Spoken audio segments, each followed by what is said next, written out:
Welcome to the National Season 3, Liga ng mga Kampiyon.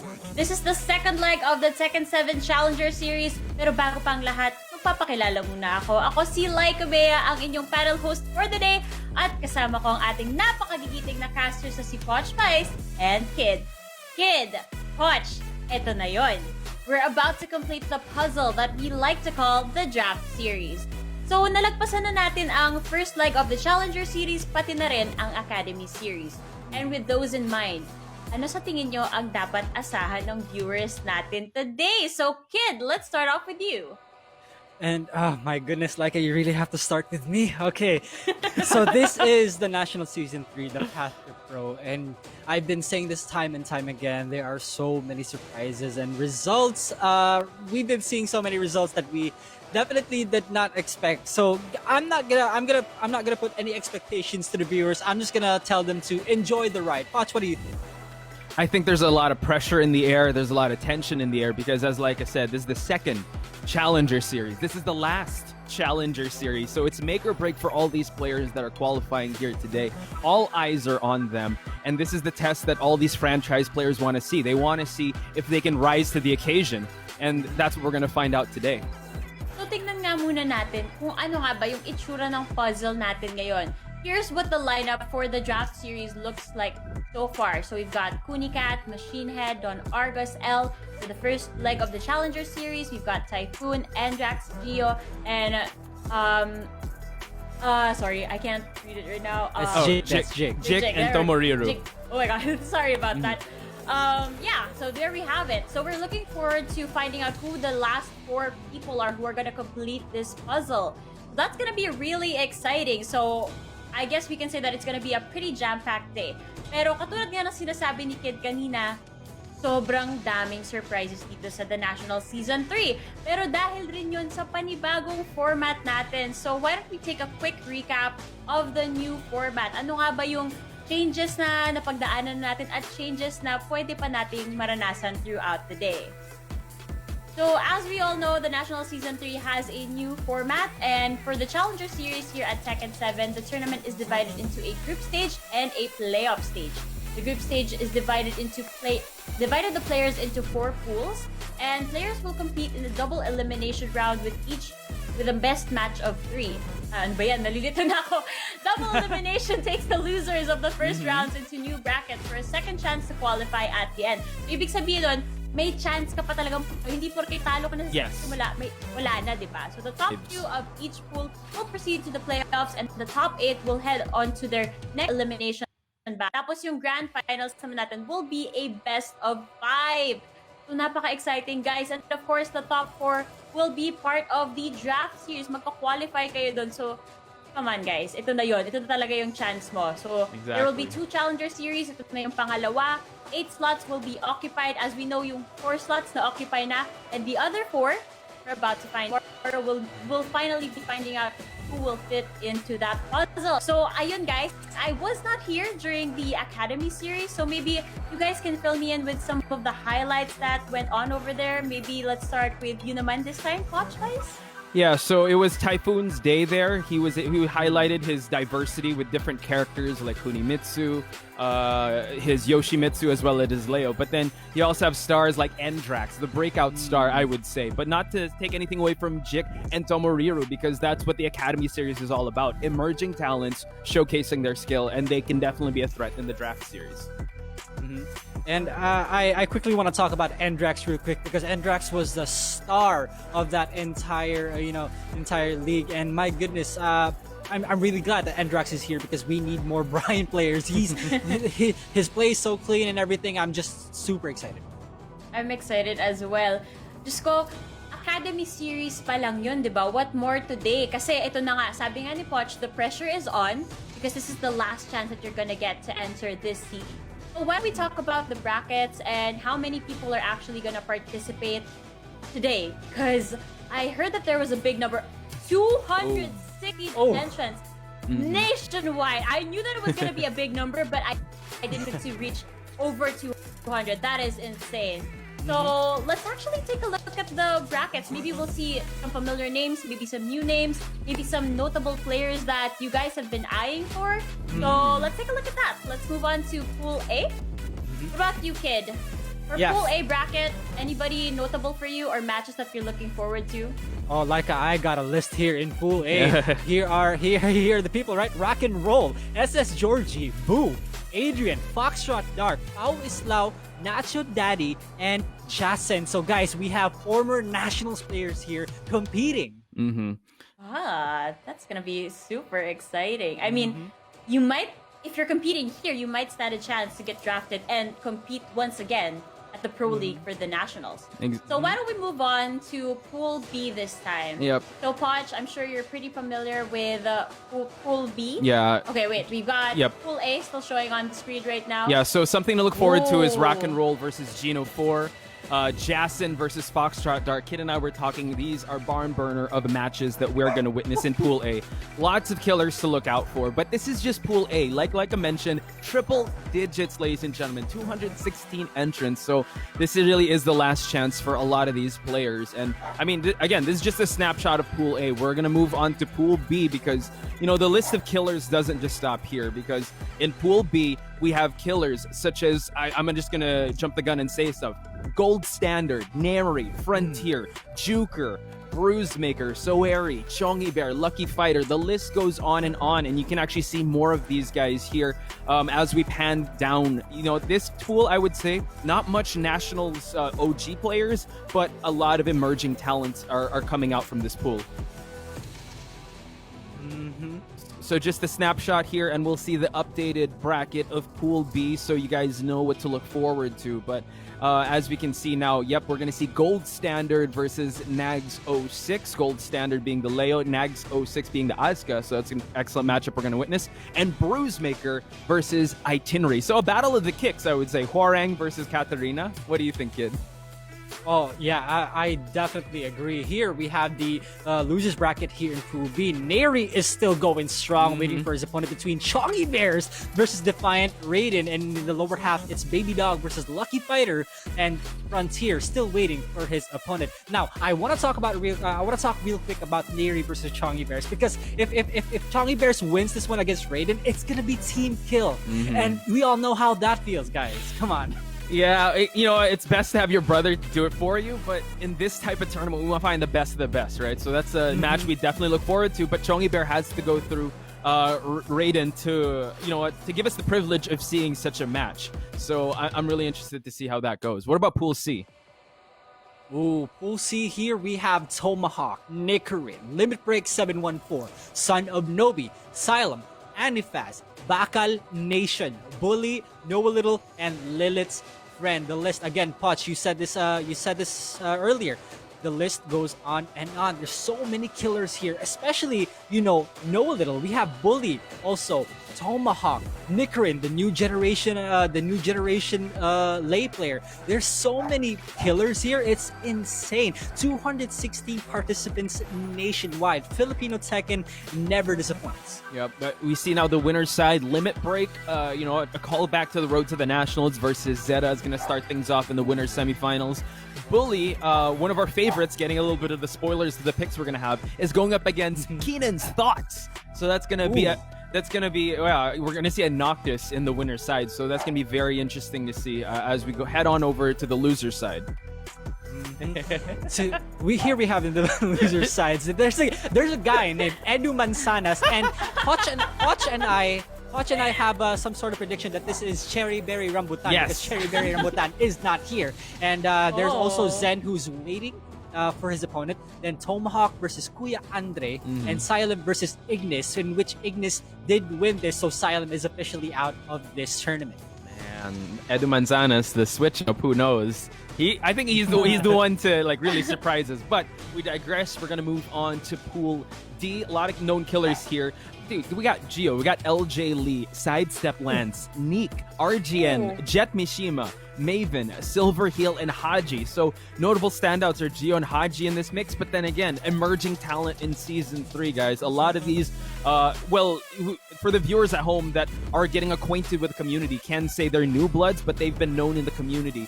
And we're going to see an excellent pool. And I love how it's distributed like this. And I can't wait to see how the bracket of Pool D is going to come out, because I believe, yeah, SideStepLance and Jetmishima have been really making waves in this pool. So yes, they will be facing each other, as well as Maiven and Legion. Ooh. And can we just mention how, SideStepLance is getting so far with a character that has so little to provide? Yes. If you get this far in the upper bracket, my guy, you got skill. Yeah, he has a really strong relationship with Lee. As people know, Lee has a really high execution barrier, and as we see him use that to perfection, that is a treat for everyone. Now, going to the lower bracket of Pool D, Ultimation, Stimps, Xiao, as well as Haramburl, and Haramburl did move on. Wow, congratulations, Haramburl, getting a 1 over Neek, one of the known Yoshimitsu players. So, again, it's still panning out, so it's excellent that everyone here is watching and enjoying the day of Tekken action here at the Nationals Challenger Series. Grabe, jam-packed talaga. I don't know if you guys could hear it in the background, but my dogs were cheering as you guys were mentioning all of the names. So I know that they're also excited about today. But okay, let's take a look at this graphic right here. It says third time lucky. AKA is third time really the charm. So we've got returning players from the first leg of the Challenger Series, as well as from the Academy Series over here. Maybe their third try. Do you think they're gonna proceed to the draft series? So we've got RGN, we've got HG, Adrian, Bakal Nation, Gene04, and Juker. What do you guys think about these guys? Well, we just looked at the brackets, and I correct me if I'm wrong, but we only saw Geno4 and Juker, I believe, or yeah, I know we saw Geno4, but it just shows how stacked and packed this day is. So even though it's their third time in this tournament, and keep grinding it out, everyone else is leveling up, so it's really hard to say if third time is the lucky charm. And I just want to mention it a bit that spoiler said, everybody out there, that Juker has been eliminated from the tournament by Neri. I believe Gene04 is the only one here in the upper bracket. Wow. So staying real strong. Adrian has been sent to the lower bracket, and I don't want you guys to guess. I want you guys to know that the guy who sent Adrian to the lower bracket is none other than FoxtrotDark. Yeah, wow. Yeah. So it's really stacked and packed here in the Nationals. I mean, as I mentioned, third time's the charm, maybe to some effect, but it just seems like everyone else is leveling up, and they took that 1 week time off to really level up their game. Absolutely. Absolutely, that is correct. So we've got here fighting for a second chance for the top 8. So these are the players who got so close to attaining their professional athlete dream, but they missed a step, I guess. So what do you guys think about these guys? You go for it.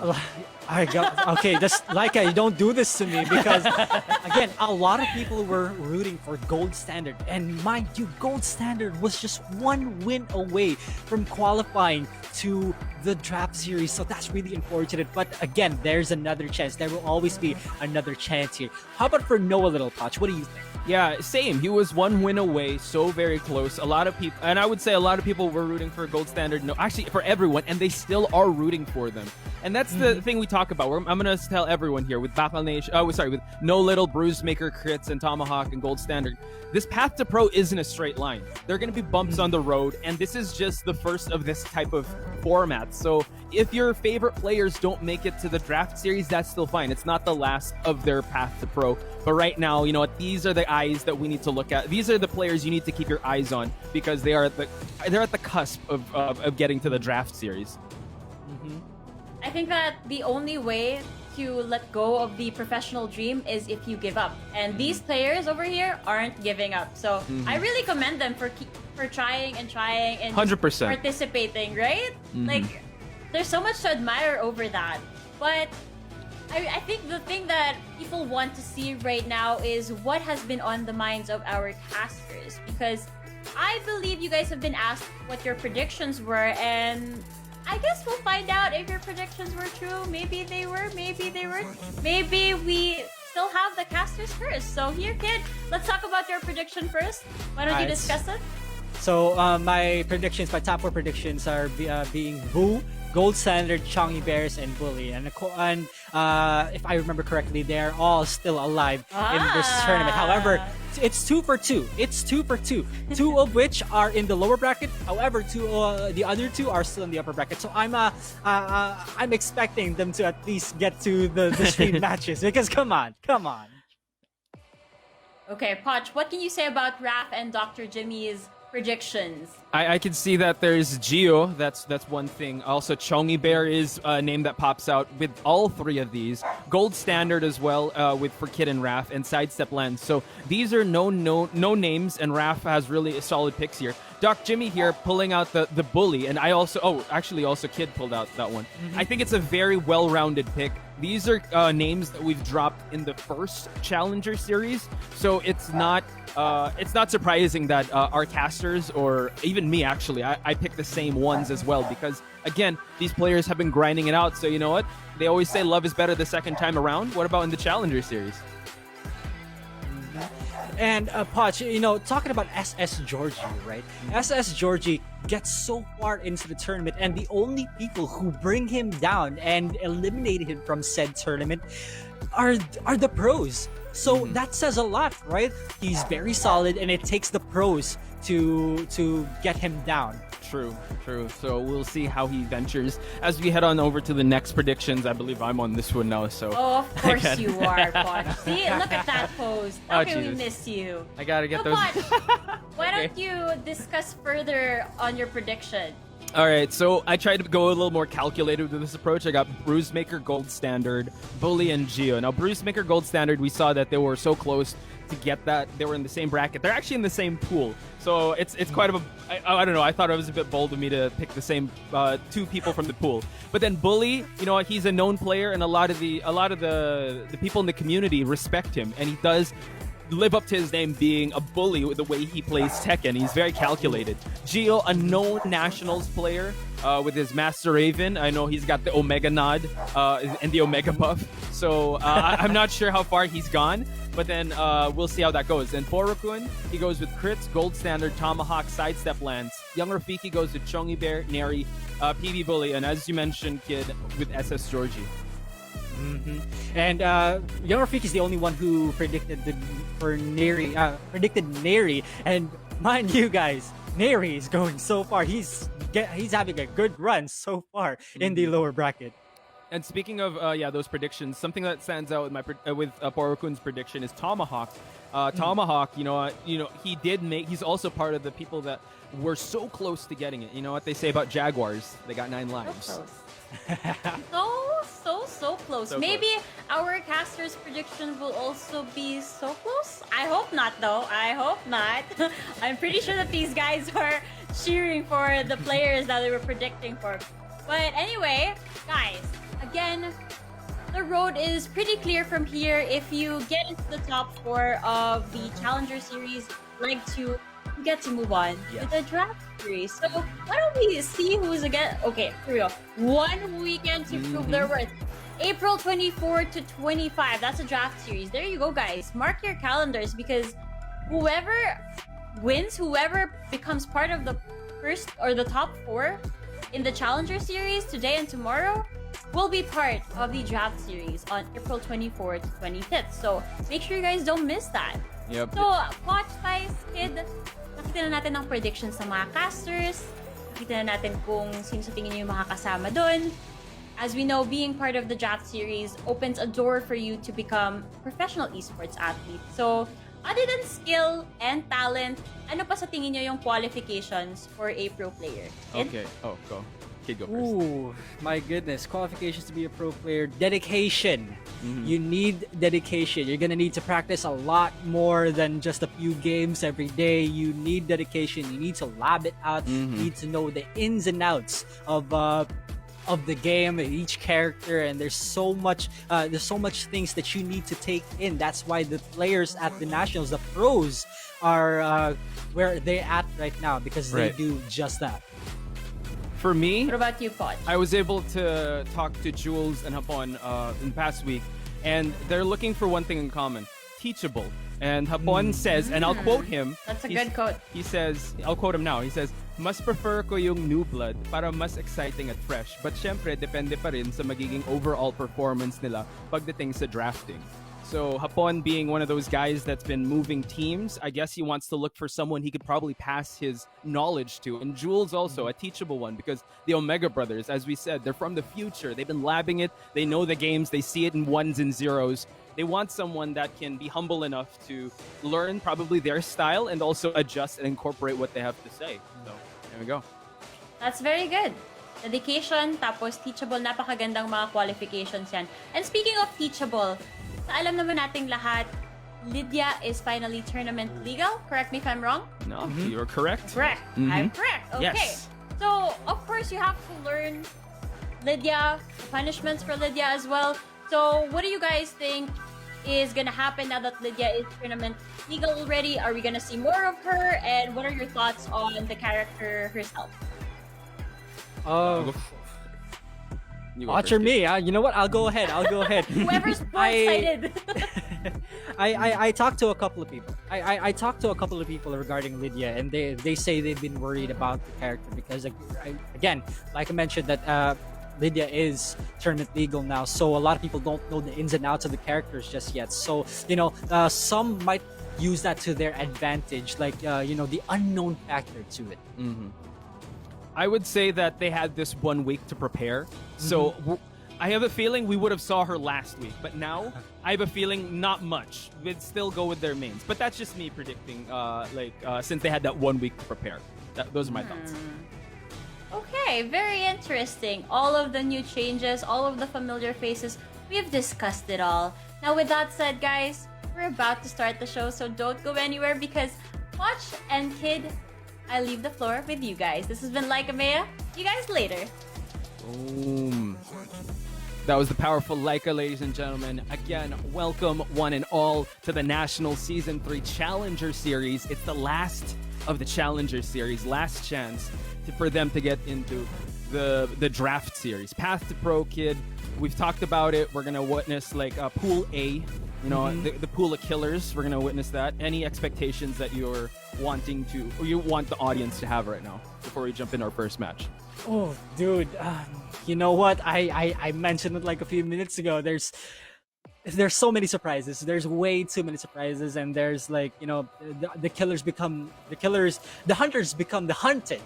That's how the entire thing is. And I just like, telepathically, I talk to the players that I'm pretty close with, and and they told me what the results are. But I'm gonna leave it up to the viewers out there to figure that out and find out the results for themselves. Okay, cool. I'm also expecting the unexpected, even though like we were asked to give our predictions. I just know that the matches we're gonna witness, everyone's gonna leave it all on the line since this is the last chance for all of them. I mean, there was a bit of an extension because of what happened outside our control, and now we're here in this week. I feel like this 1 week for preparation was very important for a lot of these players, and we're gonna hop into our first match. Oh, everybody better get hyped because this is Pool A, I believe, and this is going to be between Rakenrol versus Gene04 in the Infinite Azure. Oh man, as we mentioned before, at the Rakenrol being a known player, actually, yeah, a very known veteran, one of the kings of Manila, but Geno4, I was gonna say Nags, another ASCII player, using Asuka now. Let's see how it starts out. Geno4, calculated approach so far, but you gotta worry about those grabs. Geno4 collecting huge combos. And that's also the thing, right? If Rakenrol can just get a hard read onto Gene04, so if Gene04 attempts a parry, Rakenrol has all of the openings possible to go for any chain throws. Rakenrol, what a sidestep into happening. Amazing. Gotta worry about it. I think once he does have that comeback factor. Now just giving him rage, but no, too fair to close that out with Gene04. Solid round for Geno4.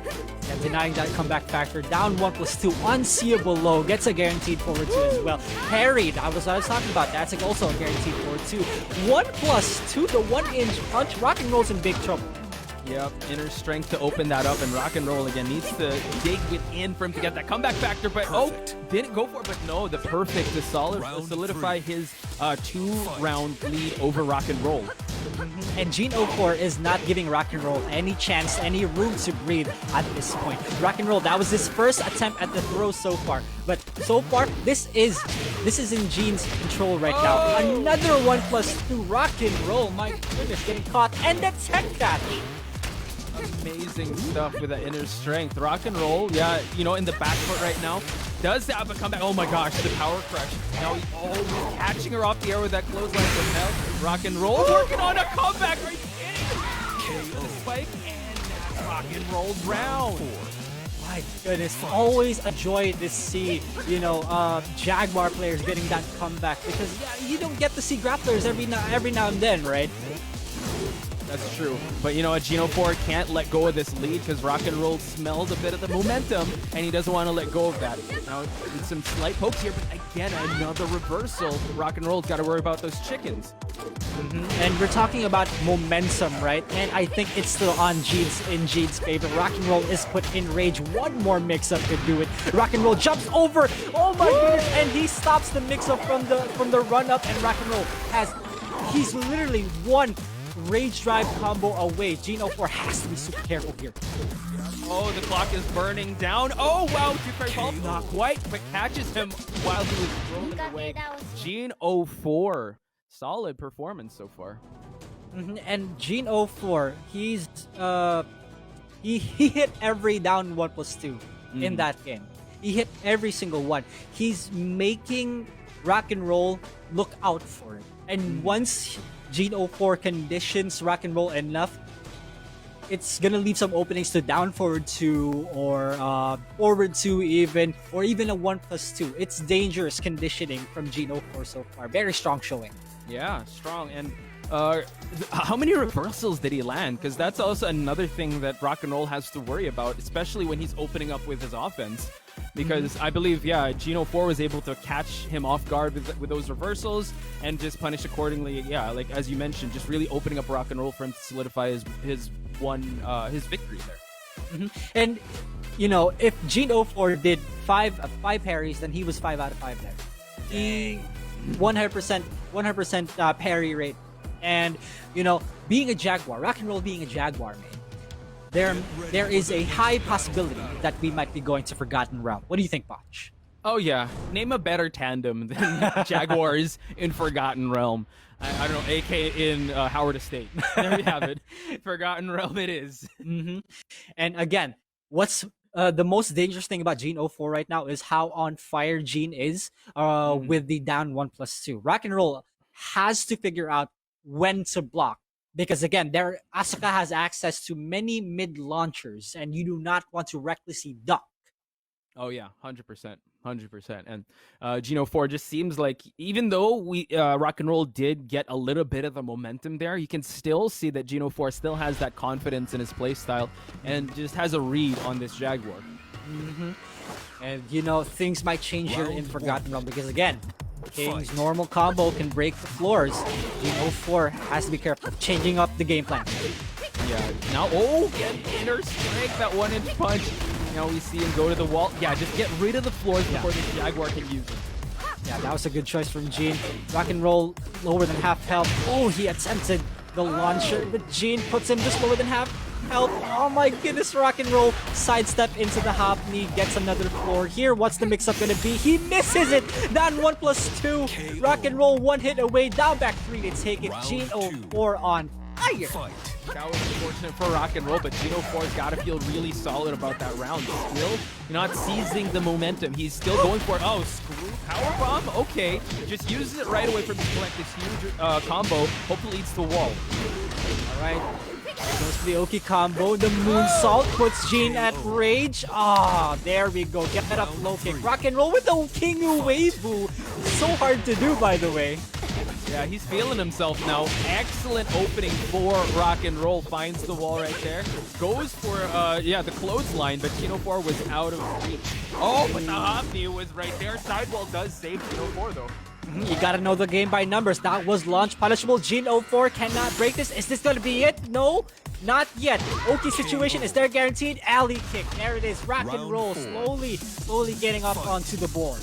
Yeah, slowly but surely, right? Now Rakenrol trading some space. He opens things up. Oh, he grabs the reversal. And now Geno 4 switches sides here. Rakenrol backing up ever so slightly. Probably waiting for a big whiff punish, but Geno 4 still on the hunt. Oh, he was hunting for the down forward too, but he misses the combo. Giant Swing gets broken. Rakenrol half health. 20 seconds have been spent. Another 1-inch punch being attempted. Are we going to see an RDC? Pot, please tell me this is an RDC. Let's go RDC, the first game, the first set of the day, and we already get some treats from Rakenrol. Oh, and just getting that round so in style, I would say. Rakenrol, that's why we know him, that's why we love him. Just ending things the way he, on his terms, with that RDC. First one of the day, ladies and gentlemen. We do have some kings lined up for you, but that's the first RDC for the day. And that's why you don't doubt him. Former Nationals player here, ladies and gents. And there's a reason why he's still in the upper bracket. You know, Gene may be giving him a run for his money, but damn, that was a good RDC. That was good. Yeah, it was. And, you know, just giving him like a test if he knows how to break those throws. And, you know, he's been using them really well. So Rakenrol, once again, tried, true, and tested, one of the kings of Manila here. So Geno 4, big task ahead of him. Yeah, absolutely. And, you know, gotta take away the Forgotten Realm for the King, for the Jaguar, man. You have to. You absolutely have to. And it seemed in that first game, the Infinite stage was working out really well for Geno 4's favor. So he might go back to the Infinite stage. You do not want to be... you don't want to end up against the wall, especially against the Jaguar, man. That's just a terrible situation to be in. Yeah, I know we're going to see the highlights of that, but a lot of the damage that Rakenrol inflicted on Geno 4 was against the wall. He got that moonsault. Opening around, he was able to push towards the wall. Really got the wall splat. But now going to Kinder Gym. Okay. I was thinking he'd go for like the Infinite Azure, but I guess he wants a little more room to breathe here, but still wants the wall. Yeah, you know, it may have been working out. So Asak also thrives when it comes to wall situations, you know. So pokes here and there. Geno 4 has a certain game plan. We just haven't figured it out just yet. Here we go. Pokes coming in. Rakenrol ever so awake. The instant Shining Wizard. This dude's crazy.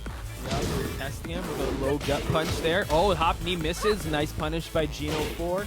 Now he's marching territory down forward too. Finds its mark in Geno 4. As you mentioned, we're going to see Asuka against the wall. That's going to be tough, but Rakenrol rolls away. Oh my goodness, getting hit by the poke. Also fall down 1+2. He's been on fire with that lately. Oh, it whiffs. What a block by Rakenrol. Shining Wizard also. Okay situation. What's it going to be? Frankensteiner. Rakenrol with round 1. Fight. Someone put some brakes on this luchador. Rakenrol is feeling himself. Oh, opens up with a muscle buster.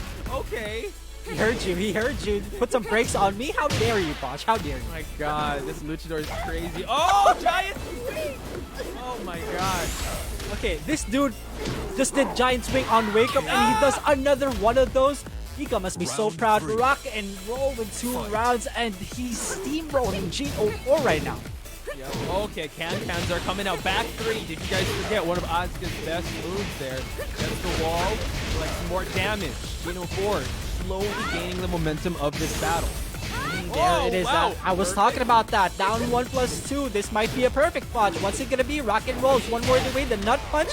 Forward 2-1 carries Gene to the wall, but the get up mid pick is gonna take it. Successfully stops Rakenrol in strap. Yeah, but oh wow, big opening for Rakenrol. And man, adjusts it to put him against the wall here. Grabs him. Oh, figure 4. Woo! Got that Ric Flair drip. Here we go. Geno 4, why did you do that? He's gonna pay for that with the 7 golden letters. Also, Rakenrol moves on and sends Geno 4 to the loser's bracket. Yep, that's him. One of the greats right here, the ring. one of the kings of Manila right there. Jaguars, man, you gotta love watching them. Facing them, on the other hand, I don't know, it's a different story. But watching them, it's a treat. But you know what? Not the last we'll see a Geno 4. He did put up a valiant effort, especially at the start, and he did gain his bearings a little bit. But the aggression, the grabs, the Frankensteiners of Rakenrol paid off here. It's always such a treat seeing Jaguar players, and you know I never fail to express this. Me, young Rafiki, Raf, we never fail to express how enjoyable it is to see Jaguar players in the match. But we're gonna see the highlights real quick, ladies and gentlemen. We're gonna get to see that RDC yet again. You know. Yo, kid, this is just the first match. We gotta pace ourselves here. Ooh, but yeah. let's check out the handiwork of Geno 4, because this was the match in Infinite Azure where he really solidified his Asuka as one of the threats here in the Nationals. As you mentioned, the down 1+2s, the inner strengths, they were just so on point, as well as the reversals. But you know, you get Rakenrol in a best 2 out of 3. You know, he's gonna adjust accordingly. Then he will impose his game plan.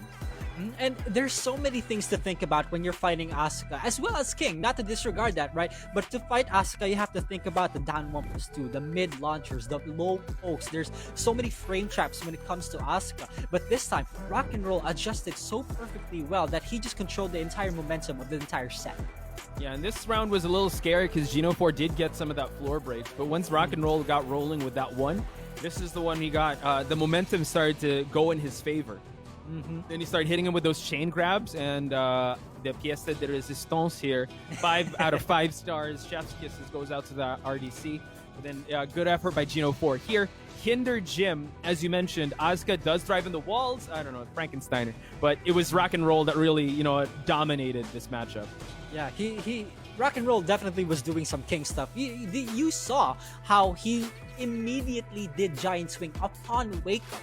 Do you realize how risky that is? How prone you are to another wall splat? But that's the thing, right? You know, there's science to the chaos. It's calculated chaos. There's method to the madness that Rakenrol presents. And if it works, man. But very, very dangerous. Still, he was able to pull it off, and he's moving on. And speaking of moving on, we have to see these two. Just for us to find out who moves on. If I'm correct, I think we're gonna see the next match, which is gonna be JSSN versus FoxtrotDark. Hutch, I'm gonna let you. I think so. I hope so. To be completely honest, I hope that's the next match. But Hutch, you take the floor right now because my heart can't take this. Well, I'll say, you know, JSSN, you know, we know him, we love him, former Omega player. Now he is here in the Nationals making his claim for him to be drafted. And he went through one of your picks for today, which is Boo. And just for everyone to know, Boo is a known Jin player. And if you guys didn't know, JSSN's former teammate was one of the best Jins in the Philippines, which is Jules. Now he's going up against FoxtrotDark, a known Master Raven. And lo and behold, one of his former coaches, one of the best Master Ravens here as well, which is Pika. So it seems like JSSN has his work cut out for him. Well, he's like going back to the past and remembering the matchups he's had with the Omega brothers. But this is FoxtrotDark we're talking about, and you know, he could pull off the upset here, since we can say that the underdog is FoxtrotDark, since JSSN has seen the national stage before. Ooh, and I keep mentioning this when it comes to FoxtrotDark. I always want to mention that in a certain other tournament, FoxtrotDark was the one to bring down Chikurin to the losers bracket. Chikurin, ladies and gents, one of the best Tekken players in Japan. So this guy is definitely no slouch. He has some ups and downs when it comes to more recent tournaments, but man, he's finally getting the spotlight that he needs. Yeah, let's hope this is an up, because he is going up against one of the best here in the Nationals, which is JSSN. And I think JSSN now, I talked to him a few weeks ago. He's been switching his characters. I believe he has a Kunimitsu now. So I wonder which character he'll be bringing out, because I remember in the Nationals he's brought out Akuma, Armor King. He's got a lot of characters under his belt, but I wonder who he's going to be, you know, rocking on the table now. Because I guess it's safe to say that FoxtrotDark probably Master Raven. Have you heard anything from him, or is it safe Not to really. say he's a myth?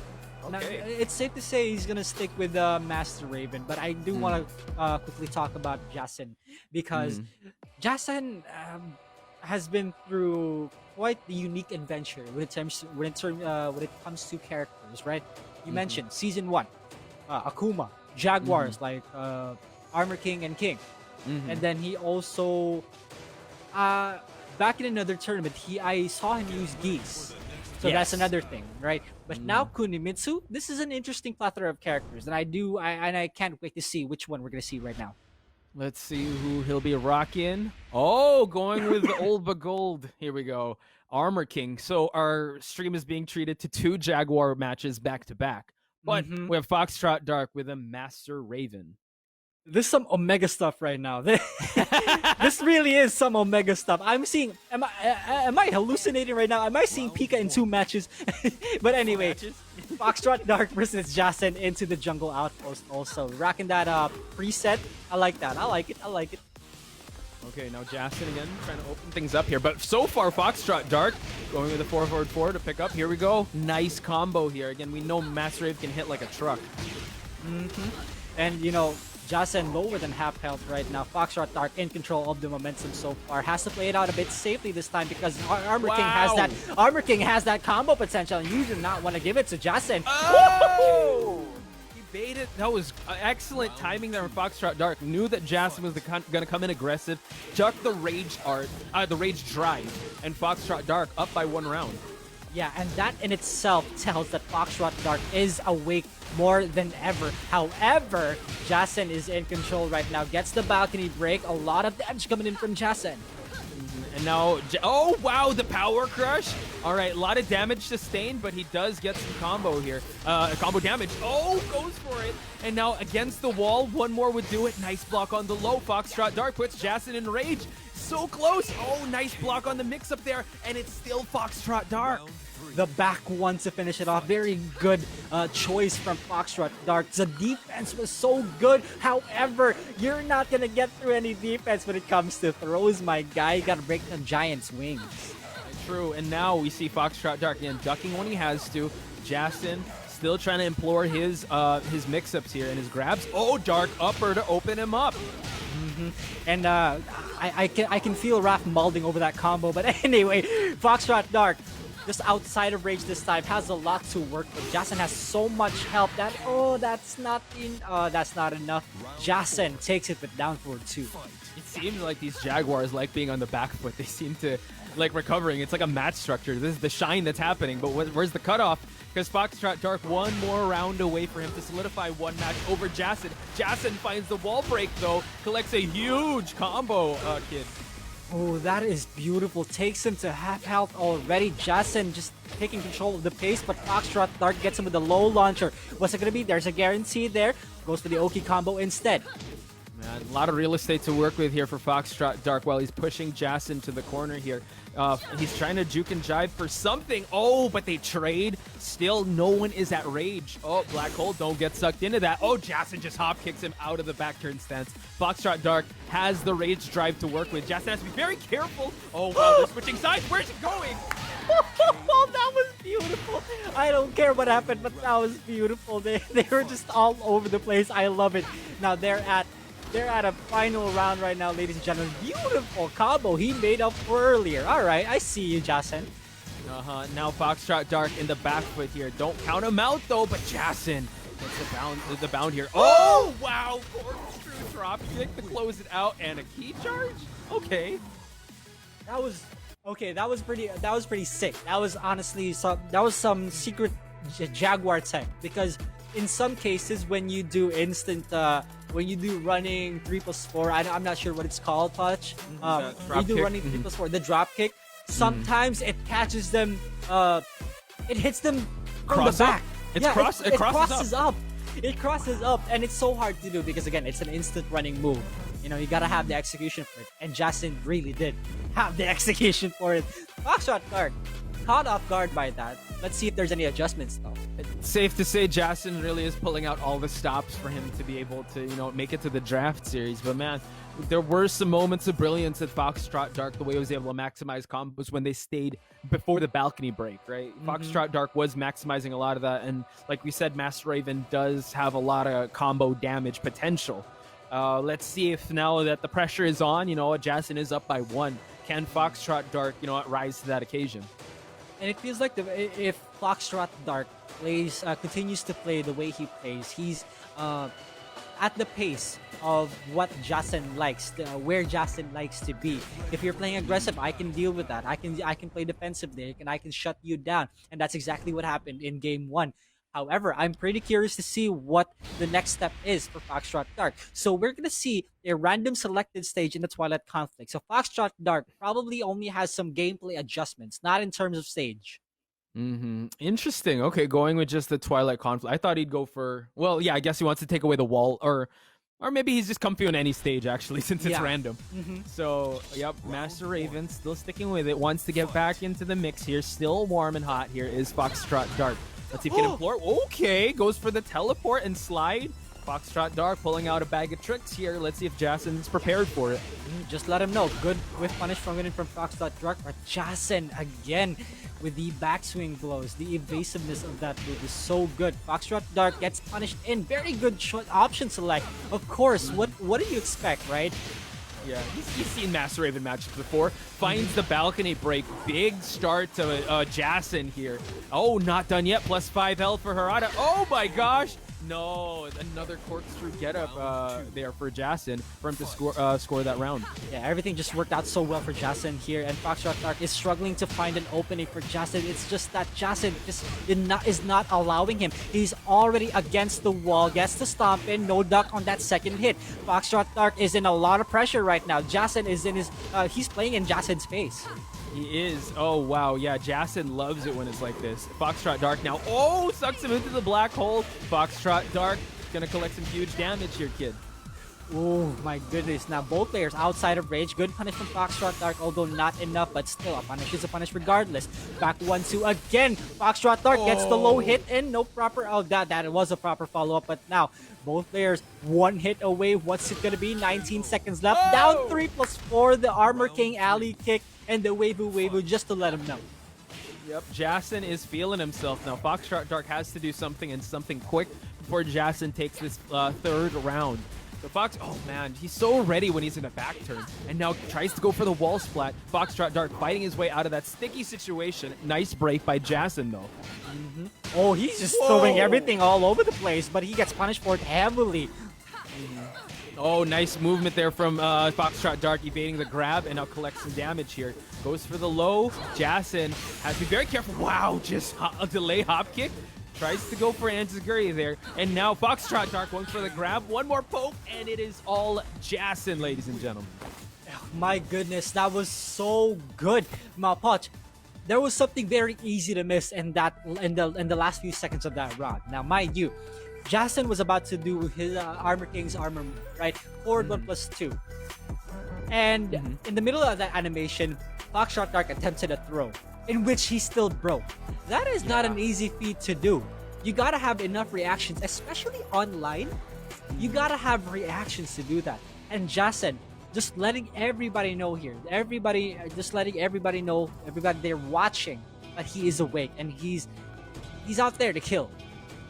Yeah, man, and let's check out the handiwork of both these players as we throw it to the highlights, and hopefully we'll see that sequence again. You can point it out, the timing, how strict it is, and especially in this online environment. First, we have to go to Jungle Outpost here. Some success here with FoxtrotDark. Nice duck there from the Rage Drive, but then here you see Jason collect some damage here, but I think this is the round that goes to, yeah, FoxtrotDark. It was 3-1, I believe, in the Jungle Outpost.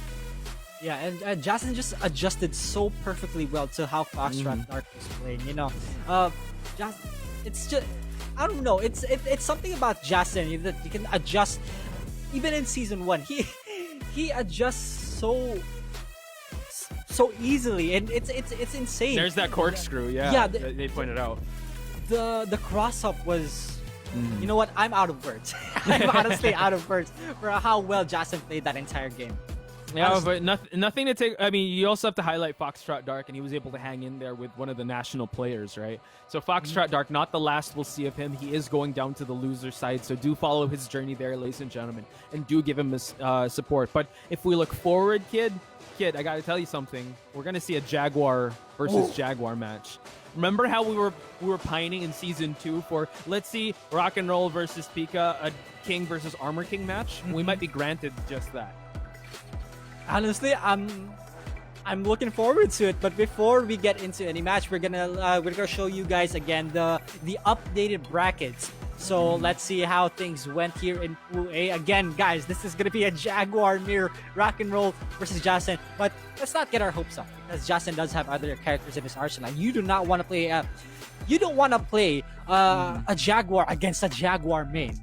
That's true, but also Rakenrol has Gigas, and he's the one that sported Gigas in the Nationals. Here he is, a little player profile for those that haven't seen Rakenrol. Again, he is the king of the Nationals here. He was the one that in Season 2, he was the one that was rocking this character. 23% win rate doesn't really spell the type of player this guy is, because he's just a human highlight reel for this character. And yeah, oh god, Poch, I love that. I love that term, the human highlight reel. Jaguars, and they give us a show. They give us a show, I tell you. Yeah, they do. I wonder though if he'll be picking the Gigas though, just to throw off JSSN and just go for the unfamiliarity. And now let's shift gears and talk about JSSN. You gotta love this guy, right? Again, sporting the Jaguars and Akuma, because yeah, he could use Akuma. He has done a lot of damage with this character. A higher win rate, but man, this was Season 1. A lot of people leveled up, including JSSN. So maybe you have to also add in another character there, which is Kunimitsu or Geese Howard, like you mentioned. And you know, JSSN, the assassin, the toothpaste assassin, JSSN. Guys, my goodness, I can't wait for this guy to have the spotlight that he deserves. He's been low-key for a while. He's been training for so long. And we're gonna get to see the fruits of his labor. Kid, Season 1 versus Season 2. The king of Season 1 versus the king of Season 2. They're squaring off right now here at Season 3 to see who's going to qualify for the draft series. I don't know how else to build this up, man. I really hope they give us that Jaguar match, because it's very hype, but I won't hold it against them if they pick their other characters, because a lot is on the line for today. And coming in and staying at winner side will really give you more of an easier journey to head on to tomorrow. You either want to prove something, or you believe in your character, you believe in your skill of the characters so much to go in a mirror match, right? Playing Jaguar against Jaguar mains, it's fun to see, but it's also very it's very straining on the players. on the players, right? It's very straining to think, oh, he's probably gonna do this, probably gonna do that. So JSSN, it's safe to assume that JSSN really might pick some other character that's not a Jaguar hero. Yeah, true, because usually the characters for Rakenrol is just King, Armor King, Gigas, but you know, the wait is finally over. We're going to head on over to the loading screen to see who these players have picked in this intense matchup. Are we going to see two Jaguars? Yes, we are! My goodness, somebody contain young Rafiki here, because we're seeing the Jaguar mirror into the precipice of fate. But imagine, just imagine if this was Forgotten Realm. Oh yeah, I don't know if they want to actually give the benefit of choosing that stage, but also shoutouts to one of the kings that did make it to the draft series, Levy. He's one of the kings here. He's watching very closely. I'm pretty sure Tomahawk is also watching closely. JSSN starts it out with a Shining Wizard to open up Rakenrol. He does have the same moves, but JSSN still controls the pace of this match. Speaking of the same moves, they had the same idea. They tried to go for a sidestep too, but instead JSSN got the first one. Rakenrol though, is so low right now, gets the proper punish, and oh, what the hell was that? Shot, grab or duck, it still worked, and now Rakenrol going back to that wall bounce, finds it, collects some damage, and it looks like they're about even in health. Oh, now JSSN is burning red. Red means dead, but for which character here? Rakenrol so close to rage, JSSN is not denying it. He is denying him rage. Wants to go for something big. Nice interrupt by JSSN. That was so smooth. The instant Shining Wizard forward to 1. JSSN with the whiff punish only on the jab. Beautiful reaction. Atlas Hammer at the start of the round. Somebody call my boy George. Oh man, they're really pulling out all the stops. And we see Rakenrol, nice defense so far. Oh, tries to go for the double axe handle. Rakenrol moving and for some real estate advantage here. He's gonna go for that wall bounce again. Goes for the low punch there. But that does give sort of disadvantage for Rakenrol, but instead he gets away from that wall again. JSSN backdashing away. Good break on the giant swing. Rakenrol though back 1-2. He pulls the trigger on the Rage Art and punch. This might be dead. My God, yeah, he did get hit just a little bit, but no, +5. Harada, thank you. Rakenrol is thanking you for that gracious gift here. Goes for the plus. Oh, okay. Lead drive activated. It's 1-1. Fight. I cannot express, I cannot emphasize enough to tell the people that you guys gotta know the game by the numbers. Blocked Rage Drive is a plus. So JSSN, even attempting the down jab, it will not beat it out. Forward 1 though. What's the combo gonna be? The jab his way to the wall, but no, gets another leg drop. Hulkamania is running wild, and now we see going for the arm break. Oh, okay, 2-1. For a second, I thought it was gonna be an RDC. You hit my friend with an RDC, I hit you back. There we go. Oh, wow. Goes for the stun there. And now Rakenrol push towards the wall. Oh, tries to do more damage, but JSSN gets the wall bounce.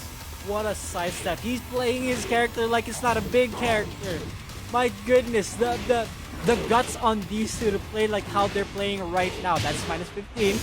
JSSN with the wall standing 2-2 forward 4. Rakenrol put in rage. JSSN outside of rage. Rakenrol gets him with the rage drive. What's it gonna be? This should be it. There it is. The forward 3 to finish it off. Final round, and I'd like to highlight they're playing like this because they really have to pull out all the stops since they're facing. This is a mirror match, right? And you really have to pull out all the tricks you can up your sleeve for you to get this match. And so far, JSSN getting the better of this first seconds. It's so amazing to me how JSSN is breaking the Shining Wizards, the giant swings, and he guesses them correctly, so perfectly well. Rakenrol though, DDC, there is going to be an OP situation here, but JSSN gets the right choice. Oh, copying each other's moves now. Move for move. Nice break again. Oh, but Rakenrol. RDC? Being tested. Are we seeing it? No. Nice break by Rakenrol. Trying to go for the power crush. Rakenrol still in this. Oh, good power crush option there by JSSN. Scores the first game. Yeah, and I want to talk about that option, right? He punished he punished with 2-1, which is +7 on hit. But JSSN also decided to just throw out a shoulder tackle. Forward 2+3, which is still punishable. But he had life to spare anyway, Exactly. so why not, right? Why not?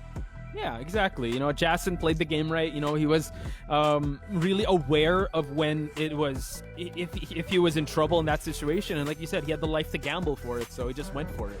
Wanted to just end it right there. Now, the big question here is, they're both Jaguar players, and the Jaguar player lost. Are we gonna see the Forgotten Realm? Or are we just gonna stick to some other stage, just not Forgotten Realm, right? Well, another thing, kid, that I know this might be a spoiler for King lovers out there is if Rakenrol changes characters. Ooh. But knowing him now, since this is a, you know, they both made a statement that this is their character, I have a feeling he's, well, I hope he's gonna stick with it till the end to see, you know what, for everyone to see here in the Nationals, between who is the stronger Jaguar today. And who's got the who's more brave between the two of them, right? So we're probably gonna see there it is. No Forgotten Realm here, but the Infinite Azure, no walls, just spacing, and all pure mix-up. Yeah, a lot of like the pro players do love this stage because it's like there's no walls to really work with. So let's see how these King players will adjust to this type of environment. And Infinite stages really test your ability to move around and how well you defend. And condition your opponents. Just your fundamentals here. Unless you're playing Leroy. But that's another story, right? Rakenrol in player 2 side. JSSN poking winning in the poking department right now. Yep, still all stand-up. Nice duck by JSSN. Defense so far has been tested What by a duck! both. Oh, nice duck there by Rakenrol. Try to go for the hard combo. Shining Wizard broken by JSSN again. Look at the movement for Rakenrol right now. He's trying to like make JSSN whiff. Good throw break. These guys are awake bunch. Yeah, but wow. Okay, Rakenrol gets the giant swing. JSSN, will he tech it? Oh, not quite. He's so close. One more chip, and Rakenrol gets the first round. Yeah, that was a force block right there. There's too much frames. There's too much frames for Rakenrol when you block the running 3+4. Now we see Jason, though, not skipping a beat here, controlling the early seconds of this round. Rokenrol now has some catch-up to play in terms of life. Wow, my goodness, the amount of throw break that we've seen today. So much. So much. Yeah, and this kind of puts Rakenrol in a disadvantage, right? Because he's literally just one hit away from Rage. And is he going to try the RDC? No, he will not. He will not. He absolutely will not. Here we go, Jason. Is he going to try it on himself? The arm breaker instead. Rakenrol did not expect that. Now they're at 1-1. I just like to highlight the reaction times on both these players. You know what? They're throws, but they're characters that have an excellent throw game, but they can also escape him. And now we see Jason again control the pace of this one. Nice escape from Rakenrol. Wavu into giant swing input. That is not something easy to do. While standing 2-2, good punish from Rakenrol for 2+3 again. Whoa! The bets are coming in, and Jason is getting away from that back turn situation. The answers are coming in. Jason goes with the hard combo also, but he drops the combo. Rakenrol is put in rage. He has to guess, and he guesses wrong. Jason, 2-1. Jason wants to take that left arm of King. Like, that's mine. I'll take it. And goes for the leg drop again. Signature for Rakenrol to use that. And now we see back turn. Oh, nice punish there by Jason. Jason now not in the life lead, but slowly getting there. Oh, tries to go for something big, but look at that. Nice wake-up option by Rakenrol, putting Jason in the red. Kind of inconsistent combos, and Jason really paid for that. Oh, the dropkick, but he misses the follow-up. Good break on that throw. Jason has one chance left. The muscle buster. He's left at one more mix-up. What's it gonna be? Is it guaranteed? Guaranteed back turn 3. Rakenrol sent to the losers bracket, and Jason moves on. Wow, Jason again. Jason the assassin, the Jaguar main that was able to win this mirror match, and excellent showing. You have to. I think that the Nationals out of. Yeah, we have a lot of kings in the National. Yes, we do. I'm not complaining. Hey, and we also have a lot of king mains. You see what I did there? Oh my goodness, that was such a show. That was such a treat to everybody watching the Nationals right now. You came at the right time. You really came at the right time. Let's see the highlights real quick, ladies and gentlemen, because we can't get enough of Jaguar mirrors. Yeah, it was a grappling match, to be honest. And the defenses were tested. Jason was so good at just breaking the throws, ducking when he needed to, punishing accordingly as well. And here was the excellent sequence that we see the two players in, and then goes for uses the plus frames to his advantage as Rakenrol. And you know what? Rakenrol's still in this. He still has a good chance of qualifying for tomorrow. Just a little hiccup in his road in the Challenger Series. Yeah, and the fact that he did not give a single game to one of the kings in Manila say a lot for Jason and how on the road he is currently. Yeah. So, oh my goodness, ladies and gents, it's you better be glad that you didn't miss the Jaguar mirror. Yeah, I have a feeling the highlights are. Yeah, I'm sure one of them is going to clip one of these. Any of these rounds actually is very clippable, and you'll just hear us screaming like crazy. And just to highlight, yeah, Jason really likes going for that arm break and not really going for the RDC, just going for damage. The mix-up here, actually, that was guaranteed, as Kid mentioned, and Jason is moving on. Rakenrol going to the lower bracket. Not the last we'll see of them, but yeah, so far, if we're going to follow their journey, hopefully they see each other again. It's 1 point for Jason. Mm-hmm. And that's always the difficult thing when fighting Jaguars, right? The giant swing input is a 1. It's a 1 break. Right. However, it looks like a 1+2. So that was a pure guess from Rakenrol, and he guessed wrong. He got hit by the muscle buster into the guaranteed, might I add. Jason made the right choice there.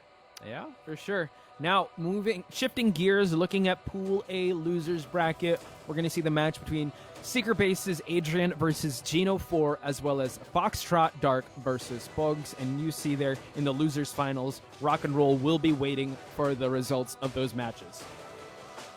Ooh, that is a pretty... can I just talk real quick about how SS Georgie got taken down by Adrian? Another big name, right? Here in Pool B.